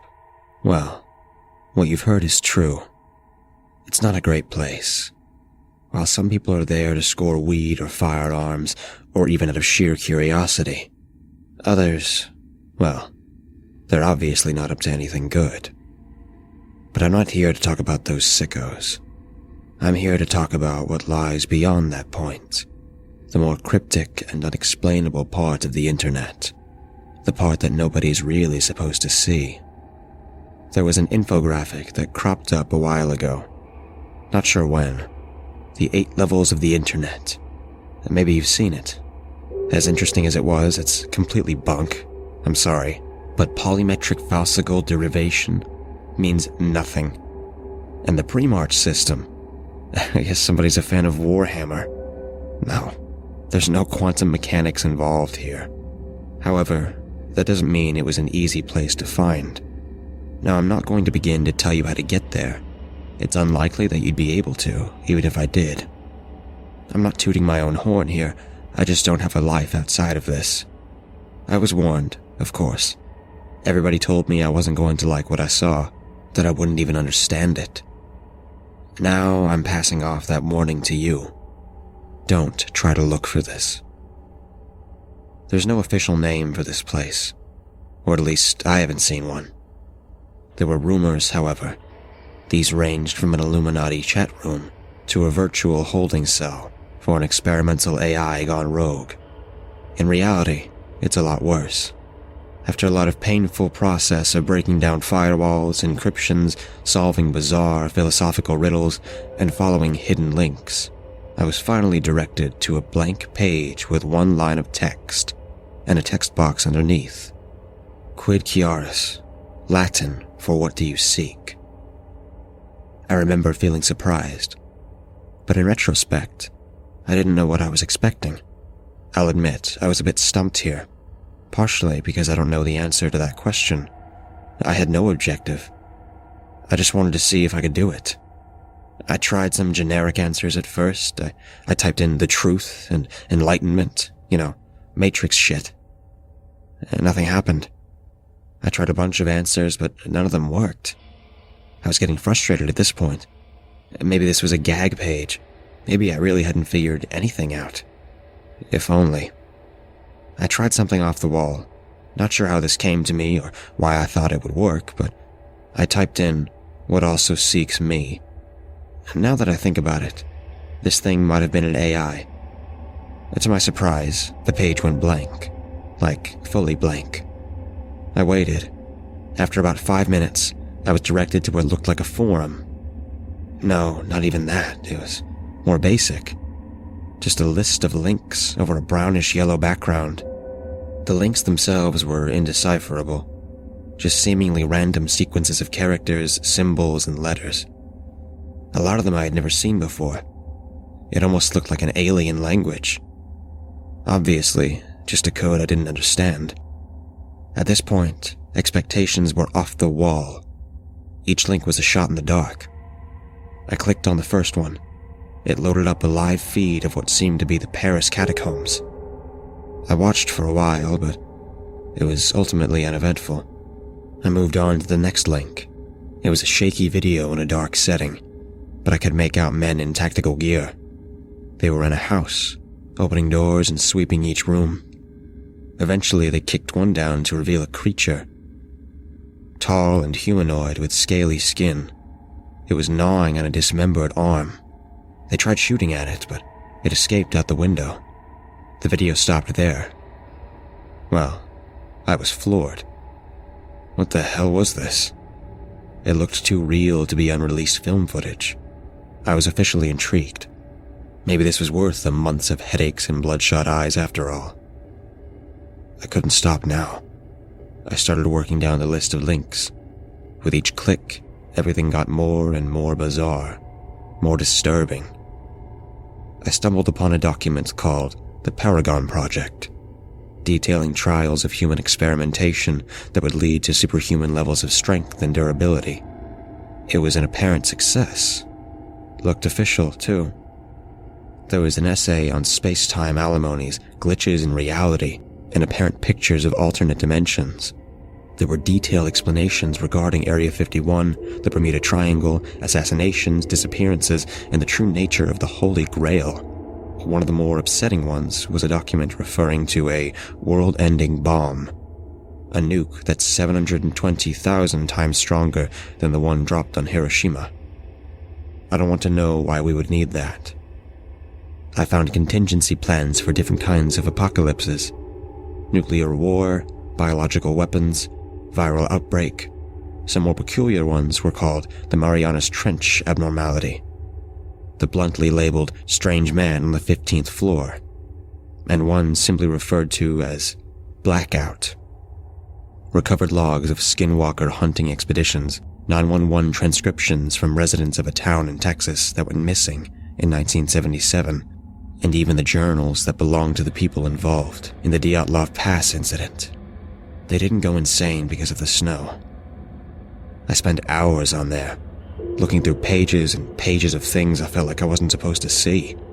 I came across a trailer to a silent film made back in 1910, one that apparently made people claw their eyes out after watching that nearly derailed the whole industry. There was a live stream of a hooded man sitting in front of a camera, head crouched down. He eventually lifted his head. Even though he had no mouth, a deep, guttural hello came through my speakers. Somehow, I knew it came from him. I didn't stick around for that. There were obscure sets of step-by-step guides that involved things like cutting off your own limbs and sewing on corpses, performing religious incantations in the middle of a Siberian forest, and going to coordinates that apparently housed captive fallen angels. It was unclear what any of these were supposed to achieve. There was also a 20-second long clip titled The Futility of the Living. I didn't watch it. That's when I realized there was no way even the highest form of organized government had full control of this. One of the scariest things about this whole experience was that I didn't find an end to the list, no matter how far I scrolled down. I think I had a meltdown and passed out eventually, because I woke up on my floor in the middle of the night. I looked at my computer screen to see looped helicopter footage of a massive crab-like creature tearing apart a coastal island. I clicked off of it. I sat there for the longest time. I couldn't comprehend what I was seeing, and I didn't think I really wanted to. Now, I'm not really sure why I kept going. My brain was screaming for me to take my computer out to the lawn and smash it into pieces. But I didn't. I noticed something I hadn't before. A small message at the bottom left-hand corner of the screen. I didn't know if it was always there or not. It was hard to read, so I had to squint. More Latin. Translated into, "Are you satisfied?" There were two options underneath it. Yes and no. Now, I knew the answer to that question. Hell no, I wasn't satisfied. I was horrified. Scarred for life. But I should have clicked yes. If I just clicked on yes, it would have taken me out of that godforsaken place, back to comfort and sanity. Even right now, I can't tell you why I clicked on no. But once I did, the page seemed to refresh. It was still the same basic setup, except there were only 4 links. This time, there was no recognizable numbers or characters. Hell, it didn't look like anything that could have come from this world. Just a collection of extremely crude symbols that didn't give any sense of pattern or direction. I clicked on the first link. After about 20 seconds, I slammed my computer shut. I can't describe to you what I saw. All I know is that I wasn't supposed to see it. Nobody should ever see something like this. It's not only that it didn't make any sense, I can't tell you why it didn't. I couldn't begin to grasp the images I was seeing. It wasn't graphic or anything, not like that. I just couldn't recognize anything. I could make out things moving, but not in a way any creature on Earth had ever moved before. I could make out things moving, but not in a way any creature on Earth had ever moved before. Colors that I'd never seen before. Just thinking about it gives me a splitting headache. This is my best attempt at visualizing it. We have 3 dimensions here on Earth. We can move forwards, backwards, left, and right. 72.4 degrees southwest, etc. These things weren't restricted to that. I can't explain it any further. All I know is that I didn't want to watch one more second. I don't think I would be able to. I left my room. For the first time in a while. I was planning to leave my house. I needed fresh air. To take a walk or something. Hell, I was thinking about running a marathon in the middle of the night just to get my mind off of that shit for a few hours. I was putting on my jacket when I heard a knock at the door. I stopped dead in my tracks. Obviously, I wasn't opening it. About a minute, and 5 more sets of knocks came, before somebody spoke up. "Open up. We know what you did, but we're not gonna hurt you. We just want to talk." The tone wasn't threatening. Eventually, I obliged. I opened the door to 2 tall, slim men in suits. They smiled at me. "Can we come in?" I still don't know how they found me. I thought for sure I was off the grid. We sat down on the couch. I guess I was just waiting for answers at this point. One of them looked at me and said, "What were you looking for?" I don't know, but I'm not going back," I responded. He smiled again, like this is what he wanted to hear. The other one piped up, "Who do you work for?" His tone was a bit more aggressive. I just shook my head. Look, I don't know what I was getting into. I wasn't looking for anything. They just stared at me for a while. "I'm not going to tell anybody. Trust me." They finally responded, "We're not worried about that. Doubt anybody will believe you." Another smile. Somehow it felt genuine. We just wanted to know what your priorities were. In retrospect, that was a very strange question. Just do us a favor and we'll leave. I perked up. Give us the device you used to access it. I didn't ask any questions. I ran upstairs and basically tossed them my laptop. They both smirked at me one last time before heading for the door. Just as they were about to leave, one of them turned back. "I don't think you'll need to be told, but don't try this again. And don't show anybody else how to get there either. Well, no. I didn't ask who they were. I'm not sure I would have wanted to know. It's been a week now. I don't go to the internet so much anymore. After this, I'm going to try and forget. To try and not to think about it anymore. I've started having horrific nightmares. I've been seeing a therapist for that, but I don't think it's helping. Anyways, I'm not going to let this consume the rest of my life. The thing is, I'm afraid this might not be possible. There are some stupid things we aren't supposed to know about, probably for our own safety and sanity. Don't try and seek them out. It's better that way. However, it might be a bit too late for me. They say curiosity killed the cat. It's funny. It almost feels like a personal attack at this point. I haven't forgotten about that night. I mean, it's not just something you can stop thinking about. What the hell was that last thing I saw? Strange thing is, it never even comes up in my nightmares. It's always the other stuff. I swear, I can see that dude with no mouth every time I close my eyes. But maybe it's not so weird. My brain couldn't comprehend it the first time. So how could my subconscious produce a recreation? Shit. I don't want to think about it anymore. But I can't. You see, my problems aren't just in my head anymore. I thought I was done with this shit after the men in black paid me a visit. I thought it was over.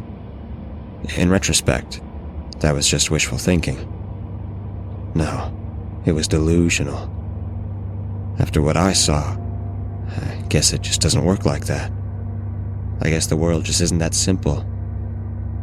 Here's what's been happening. Wednesday. It's been 3 days since I've gone back to work, and I think I'm being followed. No, I'm sure I am. The thing is, the first time I didn't really notice. Whoever the hell they are, they've been using different vehicles. Always the same routine. After work, I get into my car and start driving home. Another vehicle always tails me until one turn into my driveway, and I drive past. Now, if it happens once, whatever, but 3 times. Under normal circumstances, I could call it a coincidence. For obvious reasons. I can't do that right now. I'm not really sure what the hell they want. Maybe they're trying to monitor me. God, that's all I hope they're trying to do. If that's the case, I'll just lay low and ride it out. Just give them what they want. Thursday. This time, I tried to get a glimpse of them in my rear view. Windows were tinted. Great. Again, I pulled into my driveway, and they kept going. Now I know I said I was just going to ride it out, but this kind of shit really does take a toll on you. I don't want to deal with whatever the hell this is anymore. I swear they're following me closer and closer each time. Friday. I did something different today. Took public transit instead of driving. I've never needed a drink more in my life, so I went to a bar after work.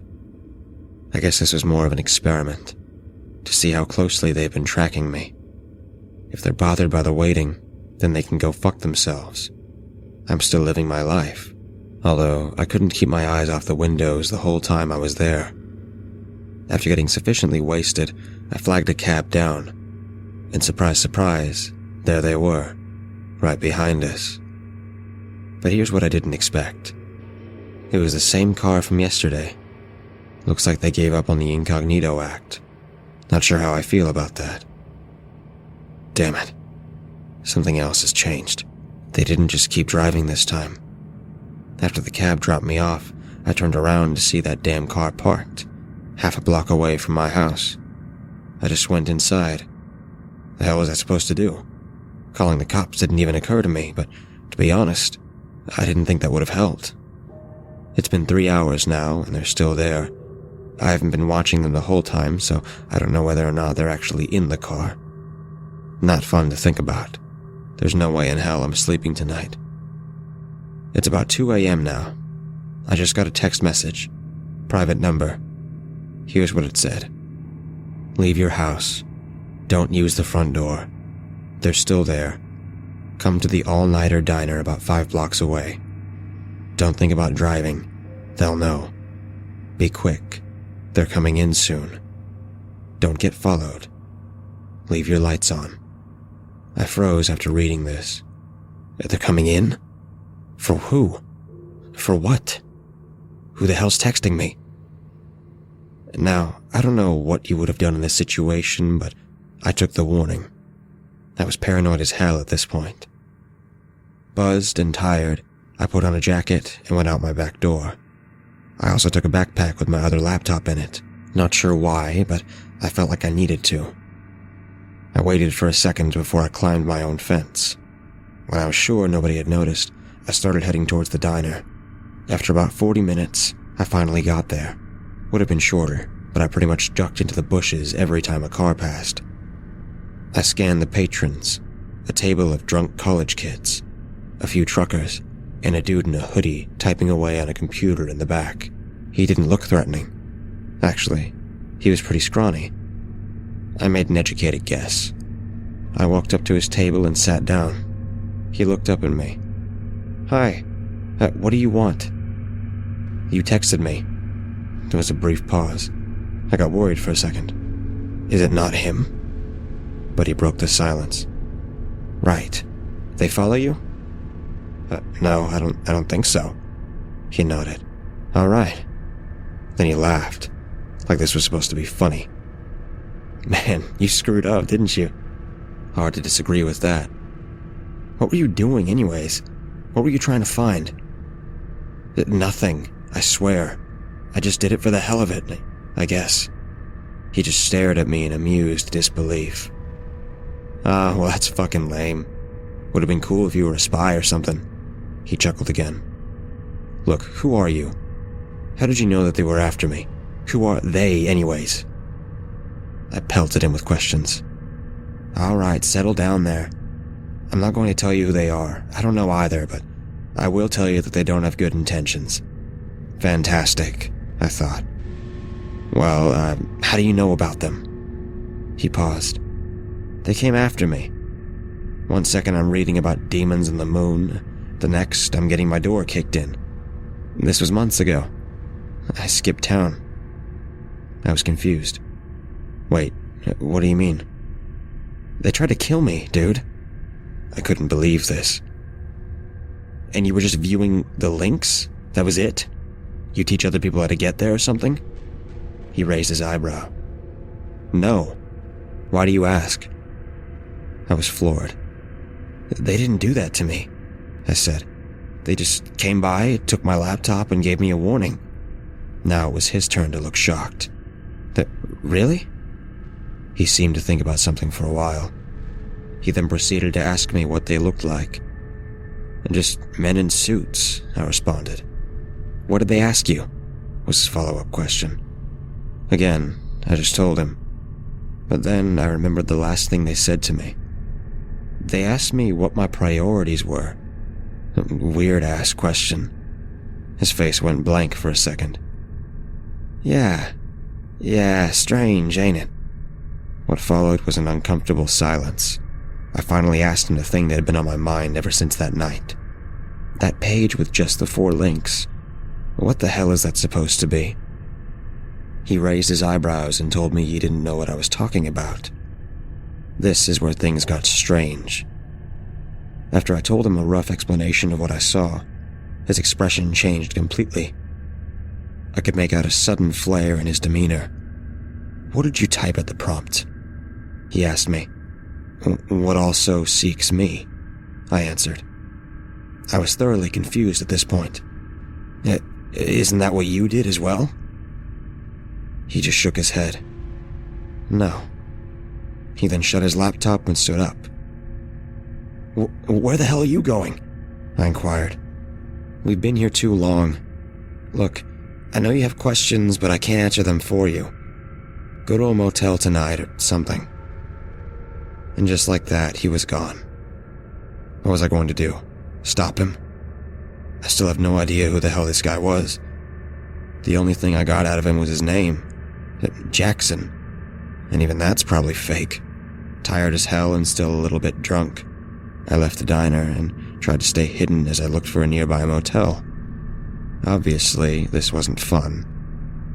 Now here I am, sitting in some sketchy motel at 4:30 a.m. I can barely keep my eyes open, but I also can't help but look over my shoulder every second I'm awake. This is the pinnacle of shitty situations. I guess I'll try to get some sleep. Nothing else I can do.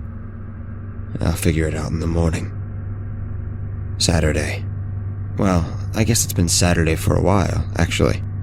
It's 8 a.m. now. Barely got any sleep. I have this creeping, ominous feeling in my gut that something just isn't right. I turned on the TV, anything to clear my mind for a bit. What I saw next did the opposite of that. There was a news report. A man strangled to death in a KFC bathroom. But the person murdered was one of the guys that came to my house and took my computer that night. No suspects. I just stared at the screen for the longest time. What the hell was going on? My phone suddenly buzzed. A different message from a private number. This is what it said. Go to the swimming pool on 5th Street. In the men's locker room, go to locker 128. The combination is 122733. Further instructions are in there. Do so before this text gets encrypted. Don't bring your phone. Of course, how stupid was I? My phone was still on me. Surely whoever was after me would have been able to track me. This never even crossed my mind. Out of curiosity, I peeked outside my window. Sure enough, the car that's been following me was now parked right there. Lucky for me, I caught my first glimpse of the driver and the passenger getting out.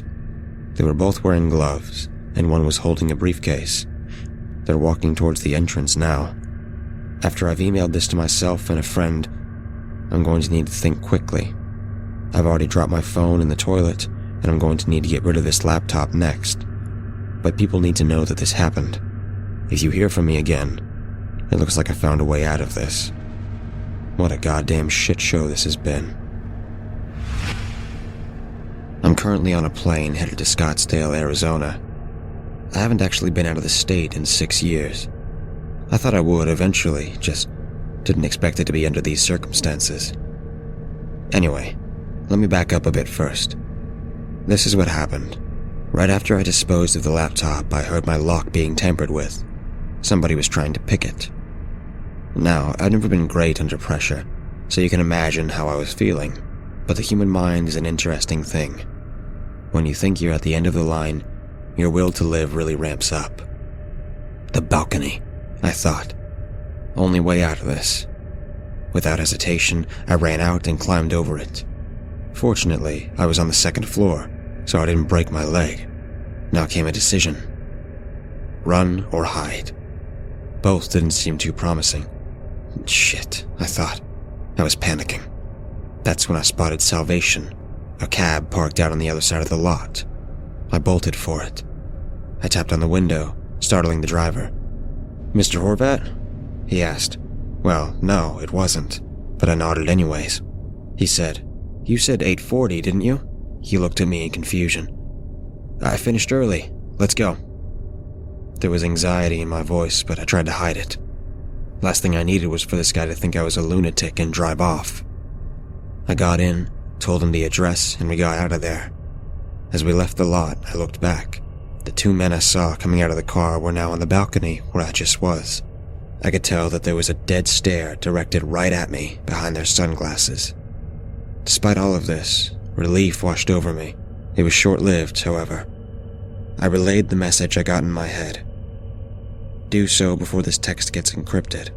That meant I was still on the clock. If they didn't know where I'm headed yet, they will soon. We finally got to the place about 15 minutes later. As soon as I got in, I rushed into the locker room. It was mostly empty. I kept repeating the combination in my head. This was the only thing I had. I didn't really care about getting answers before, but it seemed like I had no choice now. I finally found the locker. Didn't know why this guy chose such a massive place. 12 left, 27 right, 33 left. I swung it open. Sitting there was an older BlackBerry model and an envelope. I opened it to find a plane ticket, $2,000 cash, and a sticky note. In horrific penmanship, the words, "check phone," password, "snake tracks," were scrawled across it. I obliged and booted up the ancient device. I remember being slightly amused. I always begged my parents for one of these when I was a kid. This was a far cry from that. I took a quick look through the phone. It was mostly blank. No apps downloaded, no pictures, nothing. There was only one contact, bluntly named, "Call me." So I did. After just one ring, a voice answered. There was a sense of tentativeness in his throat. Somehow it sounded familiar. Well, how was I supposed to answer this? Should I say my name? "I got your message," I finally responded. There was a brief pause. His response caught me off guard. His tone had gotten a lot more aggressive. Why the hell would he be asking me this? I thought. I didn't have enough energy to question him, though. Raised Protestant, but now agnostic, I guess, was my answer. He seemed to breathe a sigh of relief. "What's your religious affiliation?" Well, shit. Is this guy nuts or something? My thoughts were interrupted as I got a message. He'd sent me an address and a room number. "Meet me" was the only thing he'd typed. I looked at it for a second before coming to my senses. I'm an idiot. I should have just taken the stuff and bolted. I heard the doors to the locker room swing open, then footsteps coming towards where I was. Sprinting, actually. I flipped shit. I shoved the stuff in my pockets and started looking for a way out. Again, there was really only one option here. I started making a break for the pool entrance. As I ran, fucking gunshots started ringing out behind me. I could tell they were using silencers.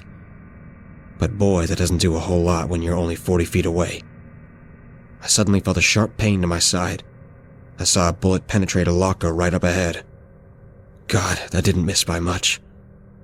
I ran faster than I thought I was ever able to. I almost slipped into the damn pool as I stumbled out. The lifeguard shouted after me as I burst out the emergency exit. I couldn't stop there. I hurried along, making turns every minute, looking over my shoulder the whole time. It's a good thing I was downtown. I blended into the sea of people easily. At one point, I saw a pair of policemen. I considered telling them. I really did. But what's that gonna do? They'll search for those two guys, turn up with nothing, monitor my house for a couple of days, and then call everything off. It wasn't going to solve anything. I finally ducked into a hair salon. I couldn't run anymore. The barber just looked at me like I was insane. Screw it, I thought. Might as well make myself less recognizable while I'm here. I got him to shave it all off. I spent the rest of the day making various purchases. A used laptop, new set of clothes, some bandages, and a pair of shades. At least something good came out of this. The flight was supposed to be in a couple of hours at this point. I called a cab and made my way there. And that's where I am now. I've got a long trip ahead of me still. Let's see what happens next. As I made my way out of the airport, I recoiled at the heat. God, it's November. How does anybody live here during the summer? I called another cab, got to the address. It was a Holiday Inn. I laughed to myself. How ominous, I thought. I made my way up to the room and knocked on the door. A billion thoughts were running through my head. What if it was a trap? I actually thought about just running away for a second, but I realized that wouldn't accomplish shit. After about a minute, the door opened. A wave of surprise washed over me, but in retrospect, this is exactly who I should have been expecting. It was the other guy that came to my house that night. The one that didn't get strangled. He didn't look great, however. He had a black eye and a bruised lip. Just looked tired in general. He looked me over before gesturing me in. He had a slight limp as he walked. Nice haircut, he muttered softly. He sat down on the bed and I sat on the couch across from him. There was a long silence. The whole time he just stared at the ground. To be honest, I didn't know what to say. So I said nothing, and he finally spoke up. Might as well let you know what's going on.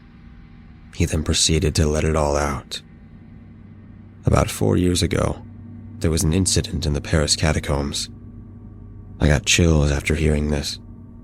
4 teenagers decided it would be a good idea to wander off during a tour. I guess they got lost or something, because they weren't there at the end. The police pretty much swept everywhere. No sign of them. Eventually, the government decided to set up infrared cameras all around the place, just to see what would turn up. One day, one of the cameras picked up movement. Nobody anticipated what they were going to see next. It was hell manifested. An abomination of writhing limbs somehow stuck together, squirming across the screen. There were 4 human heads stuck to the top of that thing. You can guess who they were. I was beyond speechless. I thought about that video of the catacombs. Glad I didn't stick around for the grand reveal. He continued. They decided to send elite forces down there to examine it. Apparently, it took out 12 men before they put it down. Now the question was what they were going to do with the video. They couldn't just get rid of it, but they didn't want anybody to see it either. And this was around the time the whole Snowden thing was going on, so they didn't feel comfortable with just using government servers. So this is where that website you saw comes into play. They got the most seasoned technological experts they had to bury it somewhere deep in the internet. And I'm talking about as deep as they could go. Nobody was supposed to know about it. Nobody was supposed to find it. And nobody was even supposed to know what to look for. I racked my brain over this. Sure, I knew my way around, but there was no way in hell that I was on par with government experts. So how did I find it? He continued. And it worked well for a while. They made a pact with governments worldwide. Anything they deemed unfit for public knowledge went on that site. There were even precautions. For every real thing on there, they posted 4 fake ones, for the select few that actually managed to find it. Wait, what? I couldn't believe this. He just chuckled. Yeah, most of that stuff you saw was bullshit. Most. The videos are harder to fake. I didn't know how to feel about this. I was slightly relieved, I guess. Just slightly. He kept on. The logic behind this was that once people found these things, they'd look further into them. However, since they were fabricated, nothing would come up, and the page would be disregarded. Just a gag site. At least that was the idea. I knew where he was getting at. What about the people that started looking into the real things? He sighed. Look, nobody would have given a shit if they started spouting it off to their friends or on the internet. People would think they're crazy. It's the damn people that just have to go and find proof. The ones that plan to publicize it. Yeah, they get silenced. I was about to say something. I think he noticed because he cut me off. Look, don't put that moralistic shit on me. They didn't have to do it. It was their choice. They were committing a crime. You really think public knowledge about any of these things would help anybody? No, it wouldn't. Sometimes ignorance is bliss, alright?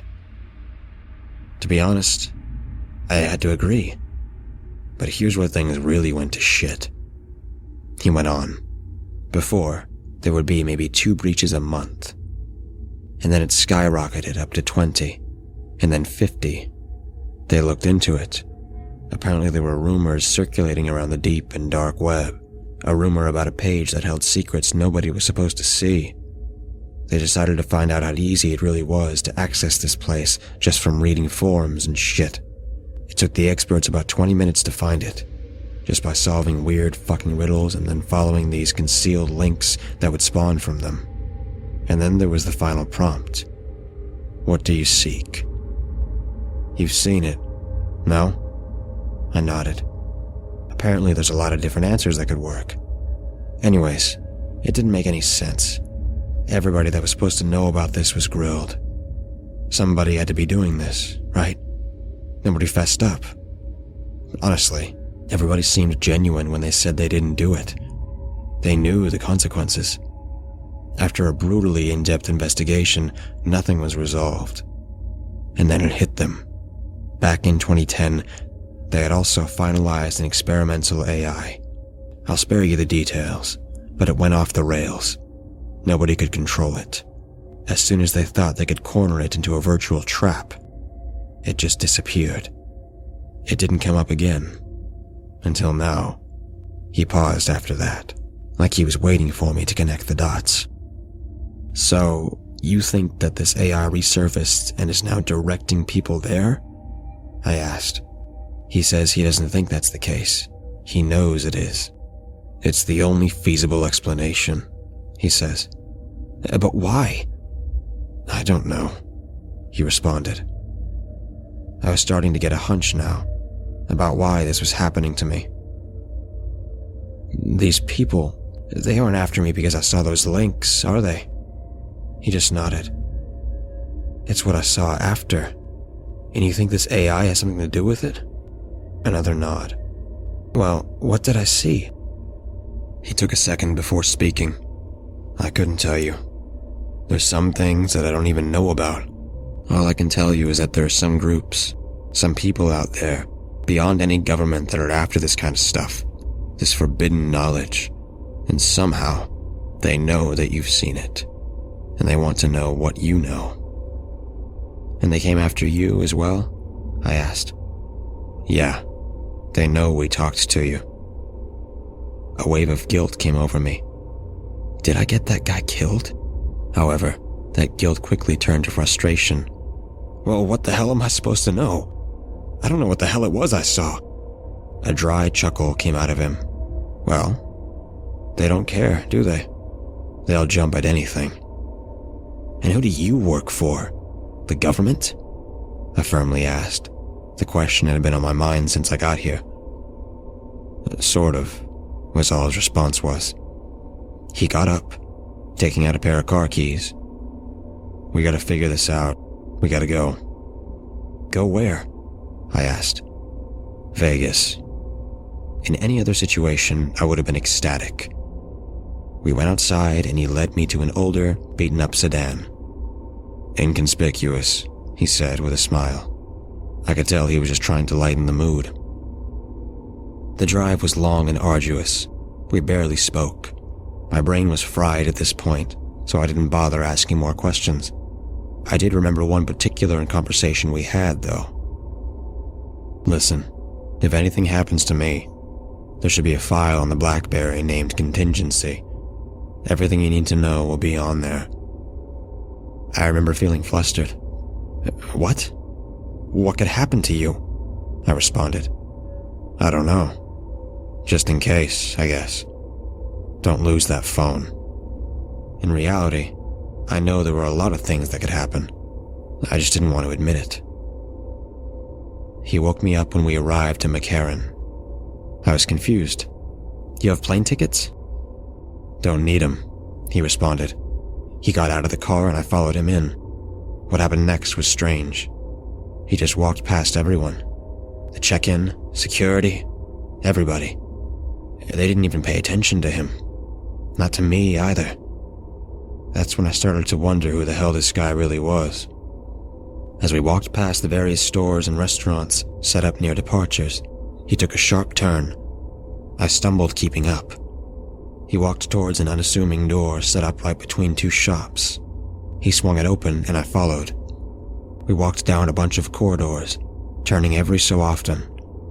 Various men in suits passed us, but didn't seem to acknowledge our presence. We finally got to another door. This one required a key card.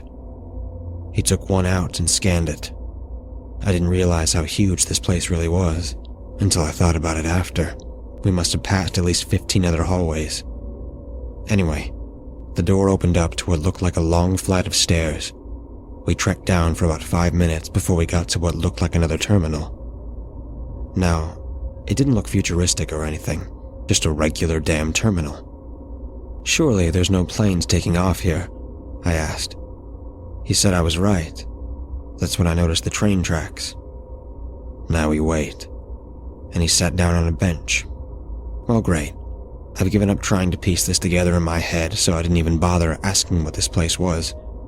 Let's just see what happens, I thought. But as I'd soon find out, things are just not that simple these days. I spotted a washroom sign towards the back and I headed for it. As I was washing my hands after finishing up, I noticed what looked like a card stuck into the side of the mirror. I plucked it out and looked at it. It was a standard business card size, just plain white with black text. But here's what it said. From far and wide we search for meaning. As seconds pass since the time of weaning, our destiny is sealed. We'll face the wraith. We don't need hope. We have our faith. We will not stop until we're dust. All for God, in whom we trust. Creepy, I thought. And then I turned it over. In big bold letters was FOTLG. No idea what that's supposed to mean. However, in that moment, I felt that something just wasn't right. It's that creepy sensation you get when something just feels off.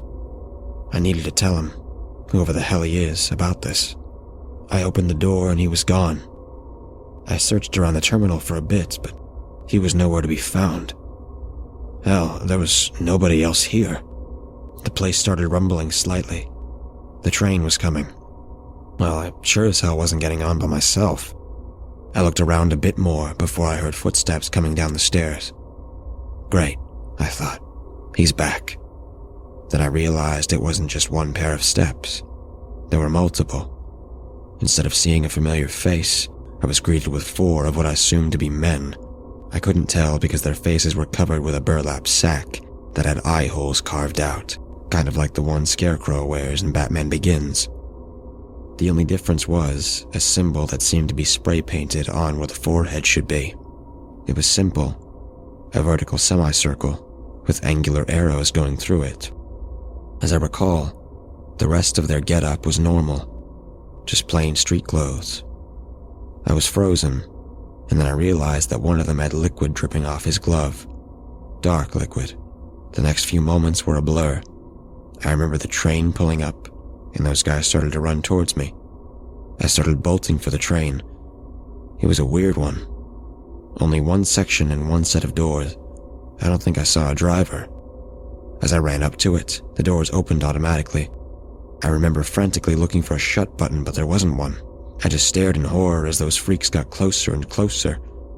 As they got within about 10 meters, I closed my eyes and just prayed for the best. I opened them when I heard kicking and banging at the door. It wasn't opening up for them. I watched their crazed eyes follow me as the train started moving. I was safe, but only for now. I turned on the phone again and took a thorough look through it.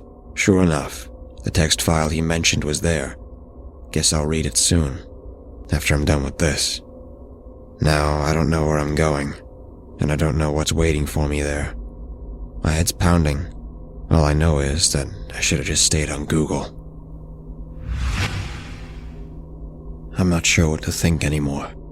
I mean, it's not like anything was clear-cut before, but the world just continues to make less and less sense. I opened up the contingency file. This is what it contained. Failsafe, agent incapacitated. Alias, Jack Rust. Identity, redacted. Custom message. Hello there. If you're reading this, I suppose I'm out of commission. Shame, I guess. I'm going to assume that we've at least made it to the terminal. Here's what you do next. Get on the train. Do so as soon as it comes. There's only a 10-second window where it'll open for anybody. Now it's going to be the 5th, count them, the 5th stop you'll need to get off at. There won't be any announcements, no indications, nothing. Do not fall asleep. Just pay attention. This train goes fast, but it'll still take a while. Be patient. While you're in there, do not look out the windows. There's nothing to look at anyway. You'll be in a tunnel. Nevertheless, it's better that you refrain from doing so. You see, we've had some problems recently. Sometimes someone stares back at you. You can't really look away. Now, what I'm going to mention next isn't likely. I'd say it's a 1 in 1,000 chance, but you don't have the means to deal with it, so you'll need a heads up. If at any point during one of the stops, you see or hear the door opening, hide under the seats. There shouldn't be anybody getting on right now. Just close your eyes and wait for them to leave. Now, if they're still there after the 4th stop, I'm sorry. Once you've arrived at the 5th, get out. It'll be another terminal, very small one. There should be stairs to the right and a ladder to the left. Do not even think about going down the stairs. As you go up the ladder, it should start getting darker. Don't worry, this is what's supposed to happen. Keep feeling upwards. Eventually, you should touch something solid. It's a fake rock. Push it up and climb out. Put it back when you're done. You should now be in a dead wheat field. This is Texas. Between Crockett and Sutton County, to be specific. Start looking around. There should be a small abandoned farmhouse visible a few miles in the distance. Go towards it. Once you've gone in, look for a basement. The place isn't big. You should find it easy enough. Once you have, go down there. Now, the lights won't work, so it'll be dark. Turn the brightness up on the phone if you have to. You should be looking for a big red door. There's only one, so if you think that you've found it, you have. There's going to be a numerical set of buttons right by the handle. The password is 5325678. Now this next part's a doozy. Not that you have to do anything crazy, it's just what I'm about to tell you. You see, the reason these people knew where to find you was because they went through us first. We've been monitoring you ever since you started getting close to finding that page. I didn't tell you because why would I? Apparently there was a mole informant in our midst. We believe that he was a member of a cult that we thought went defunct a while ago. The Factions of the Lost Gods, that's what they call themselves. I won't go into detail on them here. All I'll tell you is that they would go to the ends of the earth to find what you saw that day. That's their one and only objective. They aren't the only group seeking this. However, they're the only one that we're worried about. I guess once they started hearing about those riddles, they thought that this thing was trying to communicate with somebody. With them. Trying to lead them there. But this is the part that didn't make any sense. The thing that had stumped all of us. You were never supposed to see what you did. It wasn't supposed to be there. We have no clue why it was. One of the strangest things was that nobody had even created the page that it popped up on. We don't know how you found it. You were the first person that saw it since we took it off the site. This is where things got hairy for us. As soon as the informant noticed this, he called in a raid on our Texas headquarters. That's the one you're going to. It was a massacre. They stole our equipment and started tracking you down themselves. Luckily for me, I was already on my way to you. Now, we don't work with them. But these politicians, they have a real antiquated code of ethics. A real antiquated idea of how to fix things. You see, these cult members aren't so easy to find. If they were, they would be neutralized a long time ago. Because of that, there exists a contingency protocol for this exact purpose. Blackout is what they call it. If they ever found out that this group had any chance of finding whatever it was that you saw, they'd put it into motion. Trust me, that's not going to be fun for anybody. They aren't willing to take any more risks. That's why we didn't tell them, why we didn't tell most people in our organization. They might spill the beans. However, if you're still reading this, that means desperate measures can wait. Once you've gone in, go directly straight until you've reached what looks like a control room. In the far right corner, there should be one older desktop mounted to the wall. Luckily, that's one of the few things they didn't take. Boot it up. It's going to prompt you for a password. Type in primordial. A trapdoor should open up in the middle of the room. Walk down those steps and you should find yourself facing a bunch of file cabinets. Start searching through them. You're looking for a folder under the name Kane Hunter. He's an old friend. It's ordered alphabetically, so it shouldn't be that hard. That folder should contain his address. I understand that that's a lot of work for just one piece of information. However, this guy moves around so much, I just didn't bother keeping up. You need to go and find him. He'll have the answers that I don't. At this point is our best shot. Tell him Ben sent you. I'll leave you with this message. Mankind must not go back to hiding in fear. No one else will protect us, and we must stand up for ourselves. This government protocol is not the way we go. Good luck.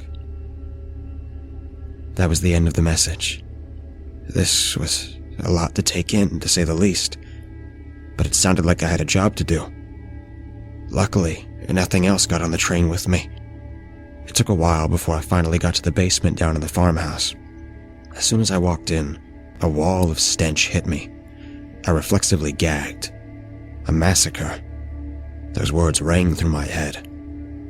I found a light switch on the wall and flicked it.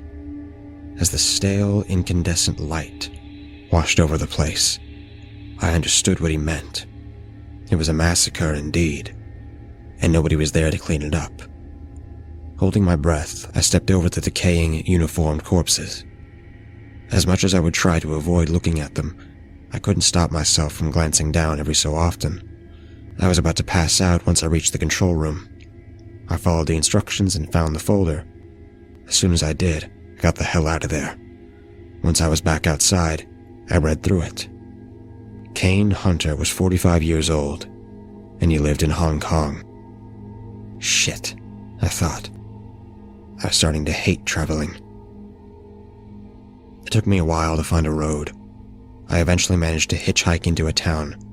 From there, I got another ride to Dallas-Fort Worth International. That's where I am right now. I'm tired beyond belief at this point, and it doesn't help that the back of my damn neck's itching like hell. The flight was long, so I got to contemplate the past week. There were a lot of unanswered questions still lingering, and I really didn't know what to expect from Kane Hunter. I remember the train terminal, the card I found in the washroom, FOTLG, Faction of the Lost Gods. Shit. I finally arrived and cabbed to this guy's address. I was running low on funds at this point. During the drive, I watched as the glimmering lights of the city moved past me. On the surface, the world just seemed so straightforward. Guess it really starts unraveling when you look into it. I got dropped off at an unassuming apartment complex. I guess you can call it middle class. I buzzed his room number. It took a while, but somebody finally answered. "Who's this?" He sounded surprised, as if he wasn't used to visitors. I took a second to think about what I was going to say. Ben sent me. I need help," was my ultimate response.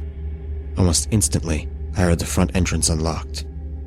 Well, here we go, I thought. I started making my way up to the 7th floor. As I was about to knock on his door, it opened up.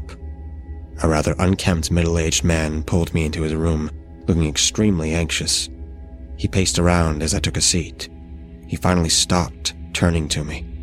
"What do you mean you need help?" His otherwise deep voice croaked as he said this. I know that I was about to tell him something that he didn't want to hear. "I saw that thing, and now there's people after me." His facial expression contorted as he heard this. "Who's after you? Do you know?" His speech was quick and discombobulated. "The Faction of the Lost Gods is what I think they're called," was my response. Now his face went completely pale. "They're back." I flinched as he cursed loudly right after. He sat down, burying his face into his hands. He looked back up at me. "What happened to Ben?" My silence was enough of an answer. He just nodded. He was a good guy. I just nodded back in response. I heard him mumble something under his breath, but I couldn't make it out. Now it was time for me to ask the big question, the question that nobody seemed to have an answer to. What was it that I saw? He just stared at me for a few seconds, and then he finally spoke up. "I used to work on a space station named Kronos 1. You heard of it?" No, I hadn't, and that's what I told him. "Well, it's because you're not supposed to." Now I really had no idea where this was going. He went on to tell me about how the Kronos 1 used to orbit space 1,500 kilometers away from the ISS. It was meant to be used for navigation and communication, he stated. That's what they told us, anyways. They were doing other stuff up there for sure. Why else would they not tell the public it existed? Anyways, it didn't last long. One day we got a message from NASA. There was a signal of sorts coming from somewhere deep in space. Well, more like some kind of anomaly. Something that didn't make sense. They didn't elaborate on what that was supposed to mean. Anyways, they estimated that it came from beyond the Kuiper Belt. All of this was strange, of course. They decided to check it out.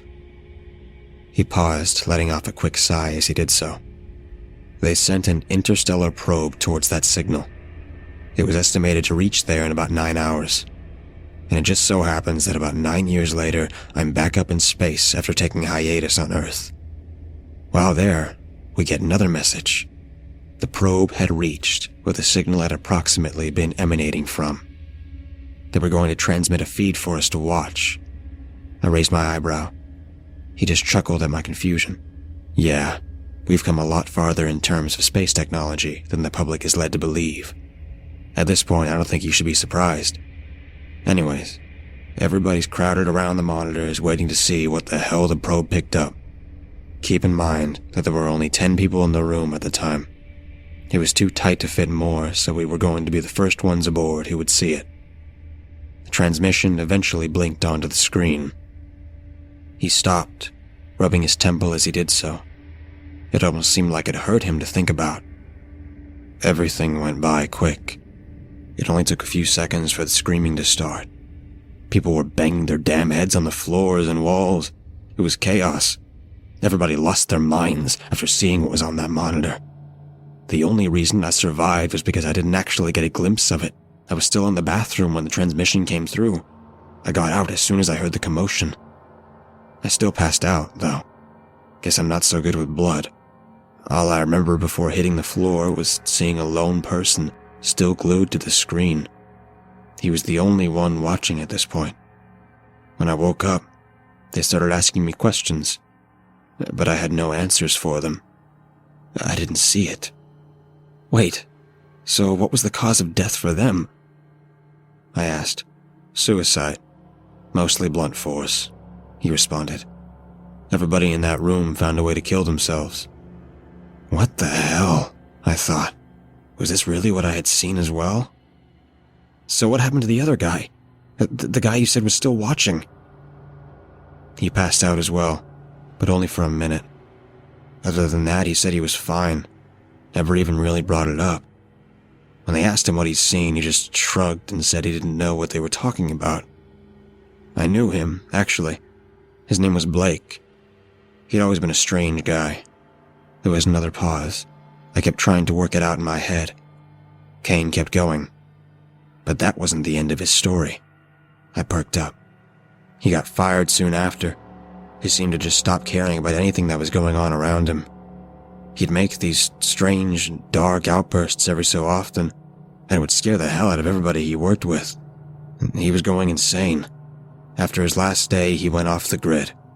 His family, the few friends he had, none of them knew where he went or where he was going. There were no traces of him anywhere. But unbeknownst to everybody, he was going around the country, recruiting people into some cult that he'd created. You can guess what it was called. It didn't take long for me to put it together. The faction of the Lost Gods. That's right, he continued. He'd even written and released a manifesto explaining why this was necessary. He'd go on about how there was something inherently wrong with the inner workings of our external world and that we weren't even supposed to exist. Apparently our system was corrupt, whatever the hell that's supposed to mean. He was batshit, or maybe it was what he'd seen that made him that way. He went on to explain how Blake had been looking for something the whole time he'd been recruiting members. He'd been looking for the probe footage. You see, that probe is still there, transmitting whatever the hell that thing is to a feed that only the government has access to. I'll assume you've seen the site where all the sensitive knowledge goes. I nodded. Wouldn't be here if I didn't. At first, that's where they stuffed it. According to them, a few hackers banging their heads on keyboards every now and then wasn't that big of a deal. But after what happened on Kronos, almost nobody dared to look at it. The few who tried, well, you know the story. But here's where things got incomprehensibly fucked. What I'm about to tell you, almost nobody knows about. This includes 99% of government agents. He took out a cigarette carton and lit one up.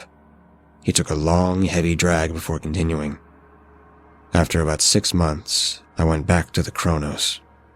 They offered me a severance package to just retire and keep my mouth shut. I decided against it. I was too cocky. I tried to pretend like what I saw didn't affect me. That shit was a mistake. He ashed his cigarette and lit another one. It was a routine workday. We were finishing up some maintenance when we heard a deep humming sound coming from somewhere outside the station. It wasn't like anything we'd ever heard before. Even now, I can't replicate what it sounded like in my head. It was just strange. A bunch of people started staring out the windows just to see what was happening. I didn't join in. After the probe footage, my curious side pretty much disappeared. However, what happened next made me question what kind of universe we really live in. I was eating lunch in the mess hall when I heard commotion coming from the hallways. I would have checked it out, but that's when the screaming started. It wasn't normal, honestly. It didn't sound like anything that a human being should have been able to produce. I remember looking at everybody else in the room. They weren't moving. We were all on the same page. A couple of guys actually barricaded the entrance with chairs. However, we couldn't keep our eyes off of it. There was some kind of light bleeding in from the cracks under and above the door. But something was wrong about it. The light wasn't any color we'd ever seen before. The familiarity of these descriptions got my mind racing. This was it, wasn't it? This is what I had saw. He continued. I remember getting lightheaded just from looking at it for a few seconds. The next hours were excruciating. The screams didn't stop. Our collective sanity was being pushed to the brink. We all just sat, fingers in our ears and our eyes shut, waiting for the end of this shit. Eventually, the door opened and we were escorted out. I remember looking around to see the white walls of the station now stained with red. 90% of the crew died that day. We had questions, of course, about what had happened. However, everybody that would have known was now dead. He leaned back in his chair, fished another cigarette out of the carton. This time, it was accompanied by a swig of whiskey. He went on. I arrived back on Earth shortly after. This time they didn't offer me my job back. Just a service check and a non-disclosure. Though, it's not like I cared at this point. Would have quit regardless. Now, here's the connection to what you saw. That day, I was at my house, mulling over my life. Then I heard a knock at my door. It was Ben. He asked me what the hell had happened on Kronos. I told him, but the thing I didn't understand is how the hell he knew something had ever happened. He had never even worked with NASA. So I asked him about it. He said that a wave of distress calls from the station all came through at once. They all described exactly what I had gone through. The problem was, they had no means of dealing with this. It would have taken too long to organize a rescue mission. Everybody was at a loss for what to do. That's when the higher-ups came up with something off the cuff. They had a hunch. It was actually more of an experiment. They checked up on the website. Sure enough, it had been breached once again. Somebody was viewing the probe footage. They tracked it down to an abandoned warehouse in San Antonio, which is where Ben was at the time. At this point, he was just a field agent, so they contacted and told him to go check it out. He drove there, along with a SWAT team. When they arrived, it was a bloodbath. They started getting shot at as soon as they walked in. Whatever was going on, whoever was doing it, was trying to protect something. Half the team was killed before they managed to secure the place. They detained the shooter and started sweeping the rest of the building. There was nothing on the upper floors. But then they got to the basement. There was just one person down there, sitting in front of a computer monitor. They approached him slowly, barking at him to put his hands up. He ignored everything. A SWAT member eventually got close to him. That's when he started screaming out of nowhere and shot himself in the head. There was no doubt that he got a glimpse of the screen. Nobody approached him after that. They all just kept pointing their weapons at him and telling him to turn away. The guy eventually did. He said that it was Blake. Ben recognized him because he'd become infamous around government circles. He said that there was blood seeping from his eyes and nose, skin pale as the moon. He only said one thing. Kane stopped inside. He took a big swig of whiskey and looked at me dead center. You can't stop it. If it doesn't happen today, it'll happen eventually. Our reckoning has yet to come. Ben said that this chilled him to the bone. He told me that Blake had said it in such a tone and conviction that just made him feel despair and emptiness inside. He shot him right after that, as well as the monitor. They rounded up the rest of the cult members and took them into questioning. They wouldn't cooperate, obviously. They all just repeated the same words over and over. Some weird fucking motto or something. Anyways, the higher-ups got there a couple hours later. They congratulated Ben and told him to go home. The distress reports had finally stopped coming in from Kronos. Wait, I interjected. The reports, did they stop as soon as Blake got shot? Kane chuckled. It was a dry one. No humor in it. Yeah, he continued. You're figuring it out, aren't you? Here's the conclusion they came to. Whatever that probe was picking up, whatever Blake was watching, it was watching him back. Somehow, they were communicating with each other. This was horrifying to think about. Kane continued. He was sending something towards Earth. Something beyond our comprehension that we were never meant to see. Who the hell knows what it wants from us? Probably nothing good. Anyway, they decided to make sure that nobody else ever saw it again. They disconnected from the probe, stopped the stream altogether. I'm sure the thought process was that if we didn't seek it out, then it wouldn't notice us. Wait, what? I nearly shouted at him. How the hell did I see it then? That's what I'm wondering, he said. You got an answer? I tried telling him about the AI, but the words just stumbled out of my mouth into an incoherent mess. He just looked at me in confusion. An AI? What the hell are you talking about? He asked. On that website, there was another prompt. It brought me there. That's how I found it. Prompts? What are you talking about? Screw it, I thought. He clearly didn't know about it. There were still too many questions pressing against my brain anyway, so I didn't linger on this. How many other people do you know have seen it? I asked. He scoffed. The ones that are alive? You. This sent chills down my spine. He went on. Which begs the question, how long did you look at it for? Just a couple of seconds, right? No, I responded. Nearly half a minute. After I said this, his face went blank. I just shrugged. Look, I don't know what to make of any of this, was all I managed to stammer out. With a shocked, contemplative expression on his face, Kane just looked up at the ceiling. As he did this, the words from the contingency message rang through my head. You were the first one that had seen it since we took it down. But why me? Why was I so special? Why did I have to see it? Kane started speaking again. Computers may know more about humanity than we ever will. I just stared at him in confusion. What an odd statement to make. He went on. If it actually was an AI that sent you that page, maybe it means something. Means something? Like what? I retorted. Nobody else seems to be able to handle seeing that thing, but like Blake, you appear to be an exception. I really thought about this. He was right, wasn't he? Whatever the hell this thing is, it seems to push people to the brink of insanity after just a few seconds of exposure. I mean, I sure as hell didn't know what I saw. I certainly didn't like seeing it. But I was more or less in a normal state of mind. However, there was one more question I couldn't ignore. Those members of the cult that were detained, they weren't the only ones, were they? There were other members. Kane nodded. They tried to tell themselves that they were it. That this was done. That's what everybody wanted to believe. Underestimating Blake's influence was the biggest mistake they could have made. At this point, I didn't want to think about it anymore. I needed a break from this discussion. I asked him if there was somewhere I could rest.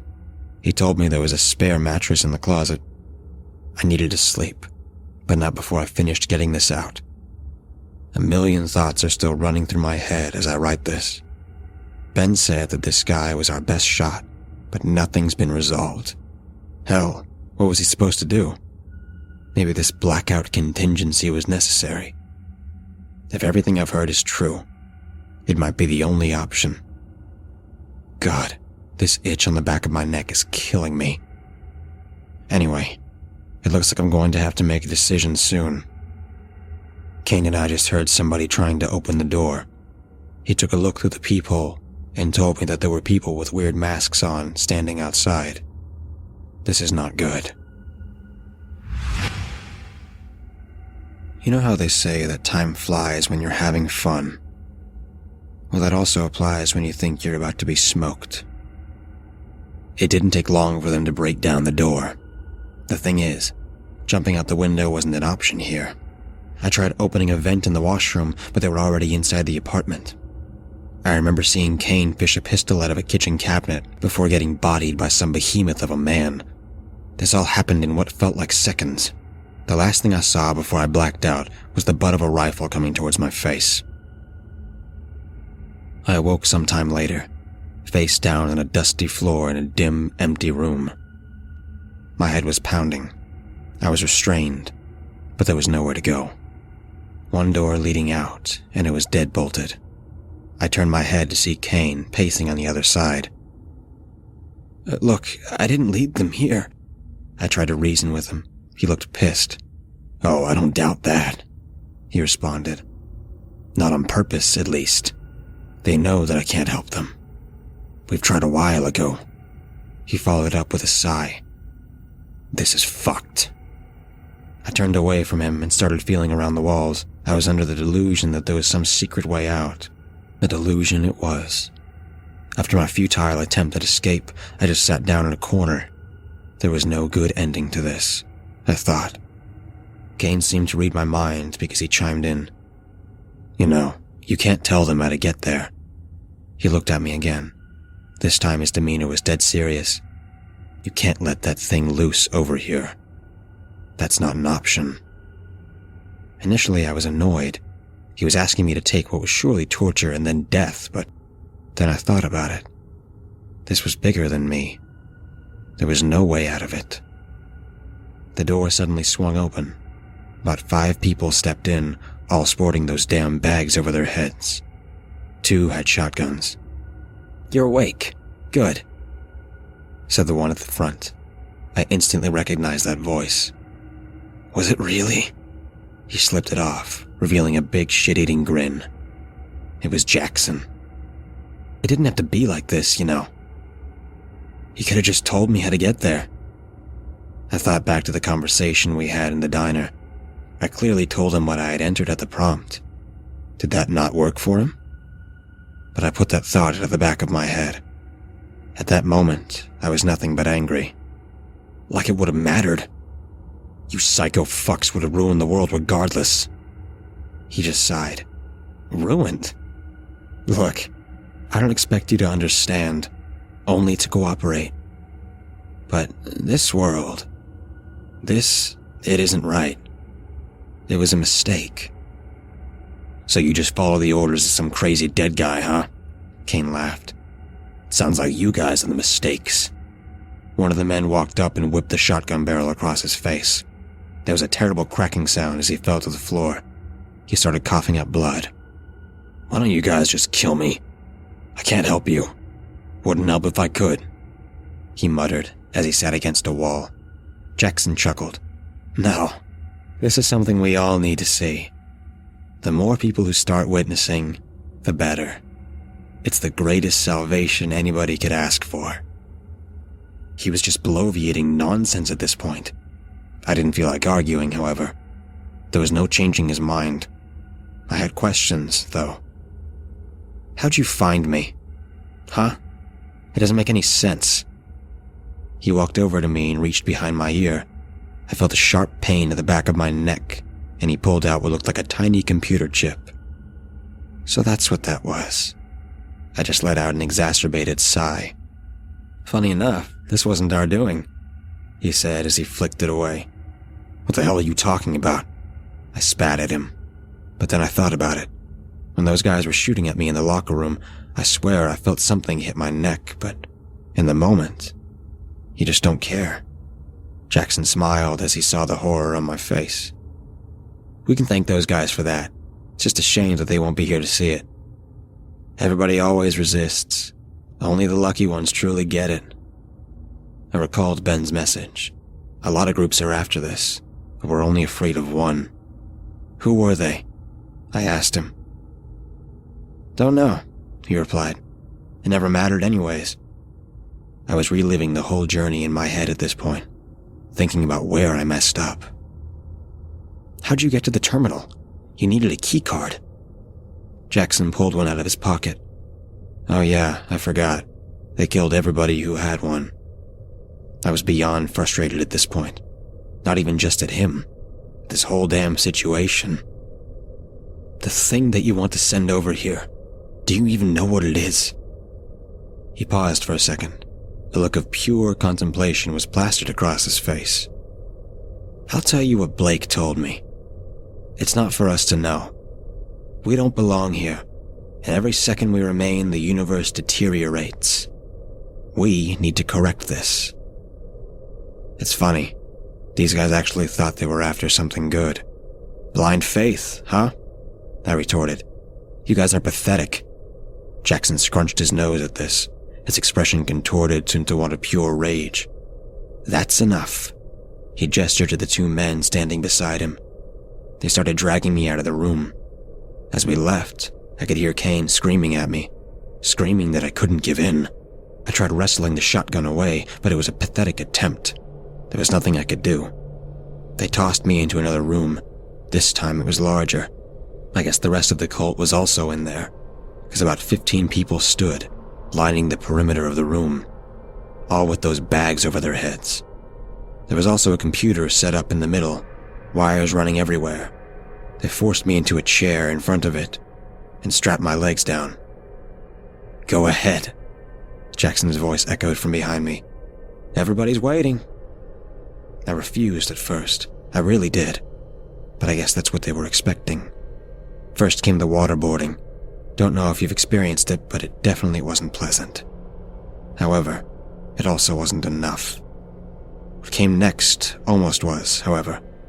One of the men took out a butterfly knife and started slicing my pinky toe off. Slowly. He did this over the course of what felt like an hour. Then came the salt. It was pain that transcended anything I've ever felt before. He finally finished up by cauterizing it. "You have 9 more, Jackson's voice oozed from behind me. "You can die the way you're supposed to." Hearing him say this just gave me more motivation to tell him to fuck off. But I'll admit, I was nearing my breaking point. The next part was excruciating beyond belief. They started scraping the skin off of my shoulder. It wouldn't have been that bad if it wasn't for the boiling water they poured on it afterwards. "Okay, all right," I finally blurted out. They stopped and started applying some cream to the burn. It was pure ecstasy. I heard Jackson breathe out what sounded like a sigh of relief. Smart guy. This was all a ruse, however. I just needed a break for a second. My plan was to get to the prompt and then flip the damn table over. They were going to torture me to death.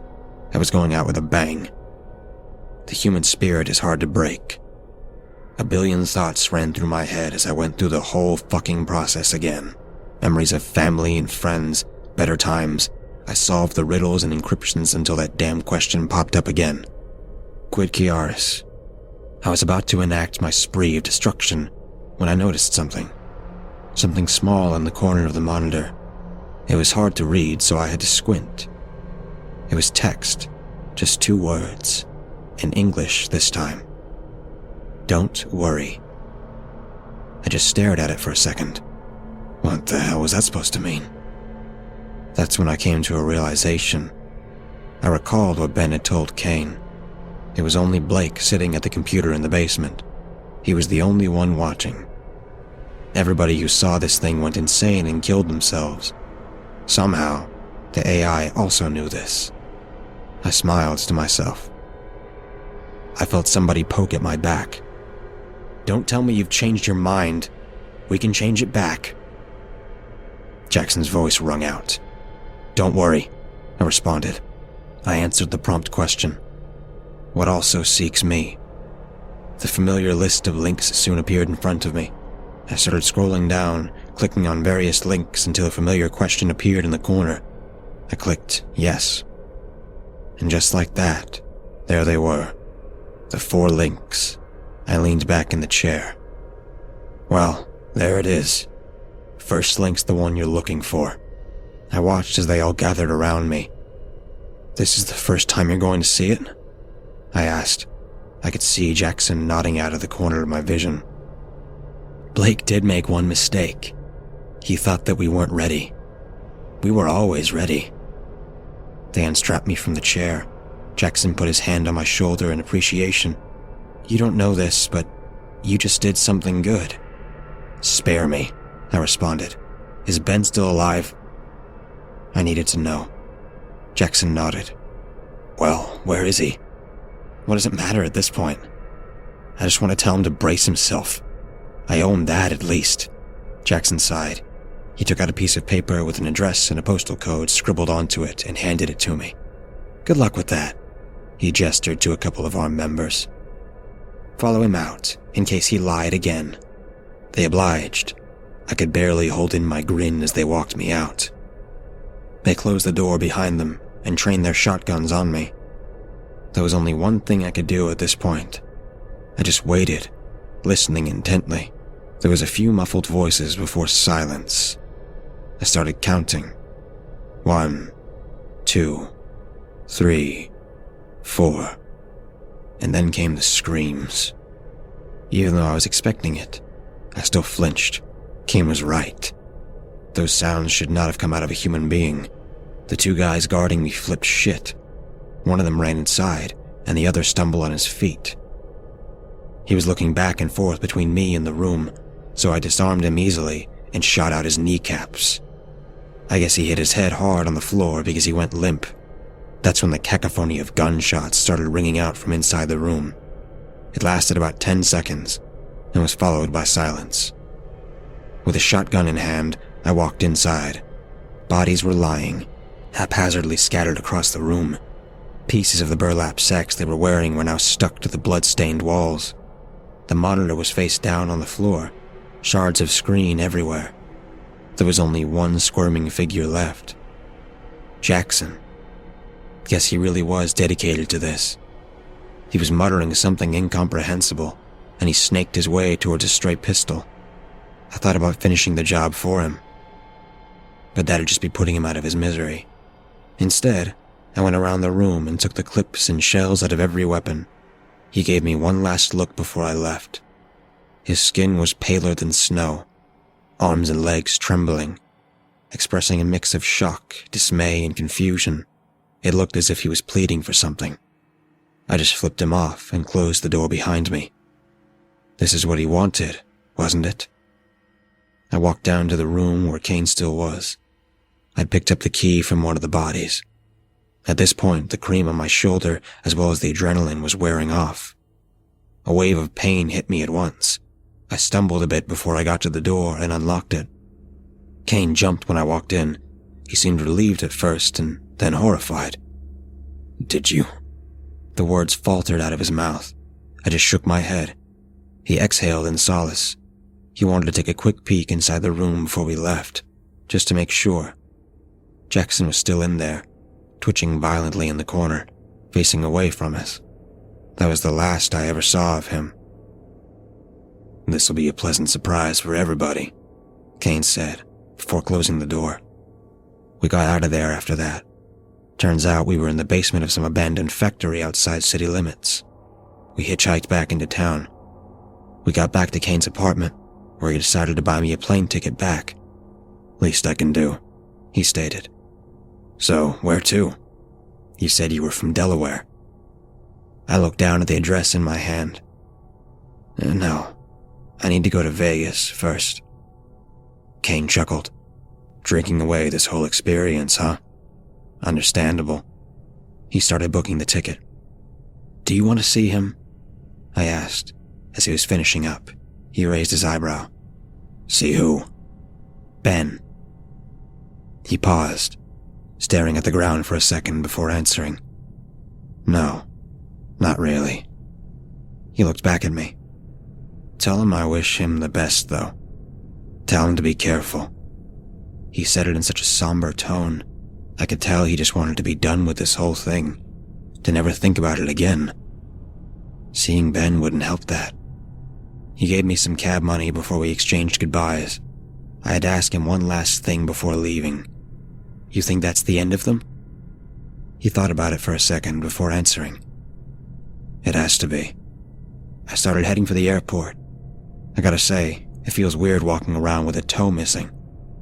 I'll get used to it though, I suppose. Once in Vegas, I took another cab to the address. It was a rundown house in the middle of a sketchy neighborhood. I hurried in and started searching. I must have looked through the entire place before hearing a soft groaning from the basement. I hurried down there and started yelling Ben's name. The groaning got louder. It was coming from a room in the back. I tried the handle, locked.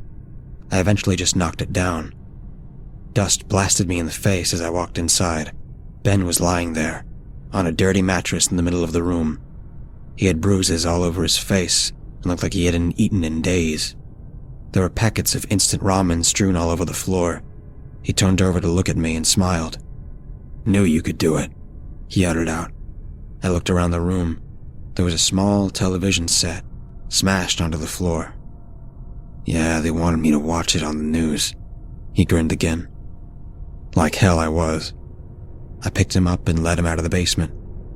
"It's all right, I'm good," he said as he was stabilizing himself. Once we were outside, he took a deep breath. "God, I don't even want to think about what I caught in that dusty-ass room." I laughed. This shit was finally over, I thought. Ben got himself checked and patched up. I also got my shoulder looked at. We ended up hitting the slots, going to a seafood buffet and karaoke bar after. It was the best time I've had in a while. I was getting ready to leave that morning after. Ben said that he had work to catch up on. Truth be told, so did I. I mean, it's not like my job would be waiting for me when I got back. "You never actually told me who you work for, or what you do," I said to him as we were getting ready to leave the hotel. He chuckled. "Yeah, that was on purpose." "Oh, come on. After all this and you're still keeping it a secret?" I gave him a casual nudge. "After all of this and you still want to know more?" He pushed me back. It was my turn to chuckle. Touché. The cab ride to McCarran was quiet. So was the walk to the terminal. I was headed back to Delaware, and he was going to South Korea. He finally spoke up about 2 minutes before his boarding call. "I'd like to think that I do my best to try and protect the world from the strange shit that dwells within it. To try and secure the stuff out there that humanity shouldn't ever see. To put them away in containment forever." He slapped my back before getting up to leave. "Keep in touch, yeah? You know how to find me." And just like that, he was gone. I waited about 30 minutes before my flight was ready to go. I slept like a baby the whole time I was in the air. When I actually got to my house, there was police tape surrounding it. I knocked on my neighbor's door to ask her what had happened. I mean, I already knew, but I had to find some kind of ignorance. She seemed surprised when she opened up for me. Apparently, she saw 2 men entering my house and called the cops that night when I went to dinner. "Everybody's been looking for you. Where the hell did you go?" Sightseeing," I answered. "Did they catch them?" "No," she responded, "but they found these weird cards all over your house. It said like FTLOG on the back or something. Who the hell were those nutcases?" I chuckled to myself and thanked her. After explaining the situation to the cops and giving a statement, I was finally back at square one, normalcy. I found a new job soon after and settled back into a routine. It was over, huh? But even though I try not to think about it anymore, it seems like a daunting task. Sometimes I lie in bed, just staring at the ceiling and trying to picture what I saw in my head. I still had too many questions. There were 3 other links, weren't there? What the hell were those? I tried to tell myself that I didn't care, but that was a lie. I thought about what Kane said to me on a daily basis. You and Blake are the exceptions. Maybe it means something. Maybe it did mean something. I feel that sight calling to me constantly. I know that sounds strange, but I can sense it. Those links are just waiting to be seen by somebody. By me. The AI still tries to communicate as well. I've been getting small messages on the corner of my screen, even when I browse the surface web now. "Are you satisfied?" is what they say. Good question. Was I?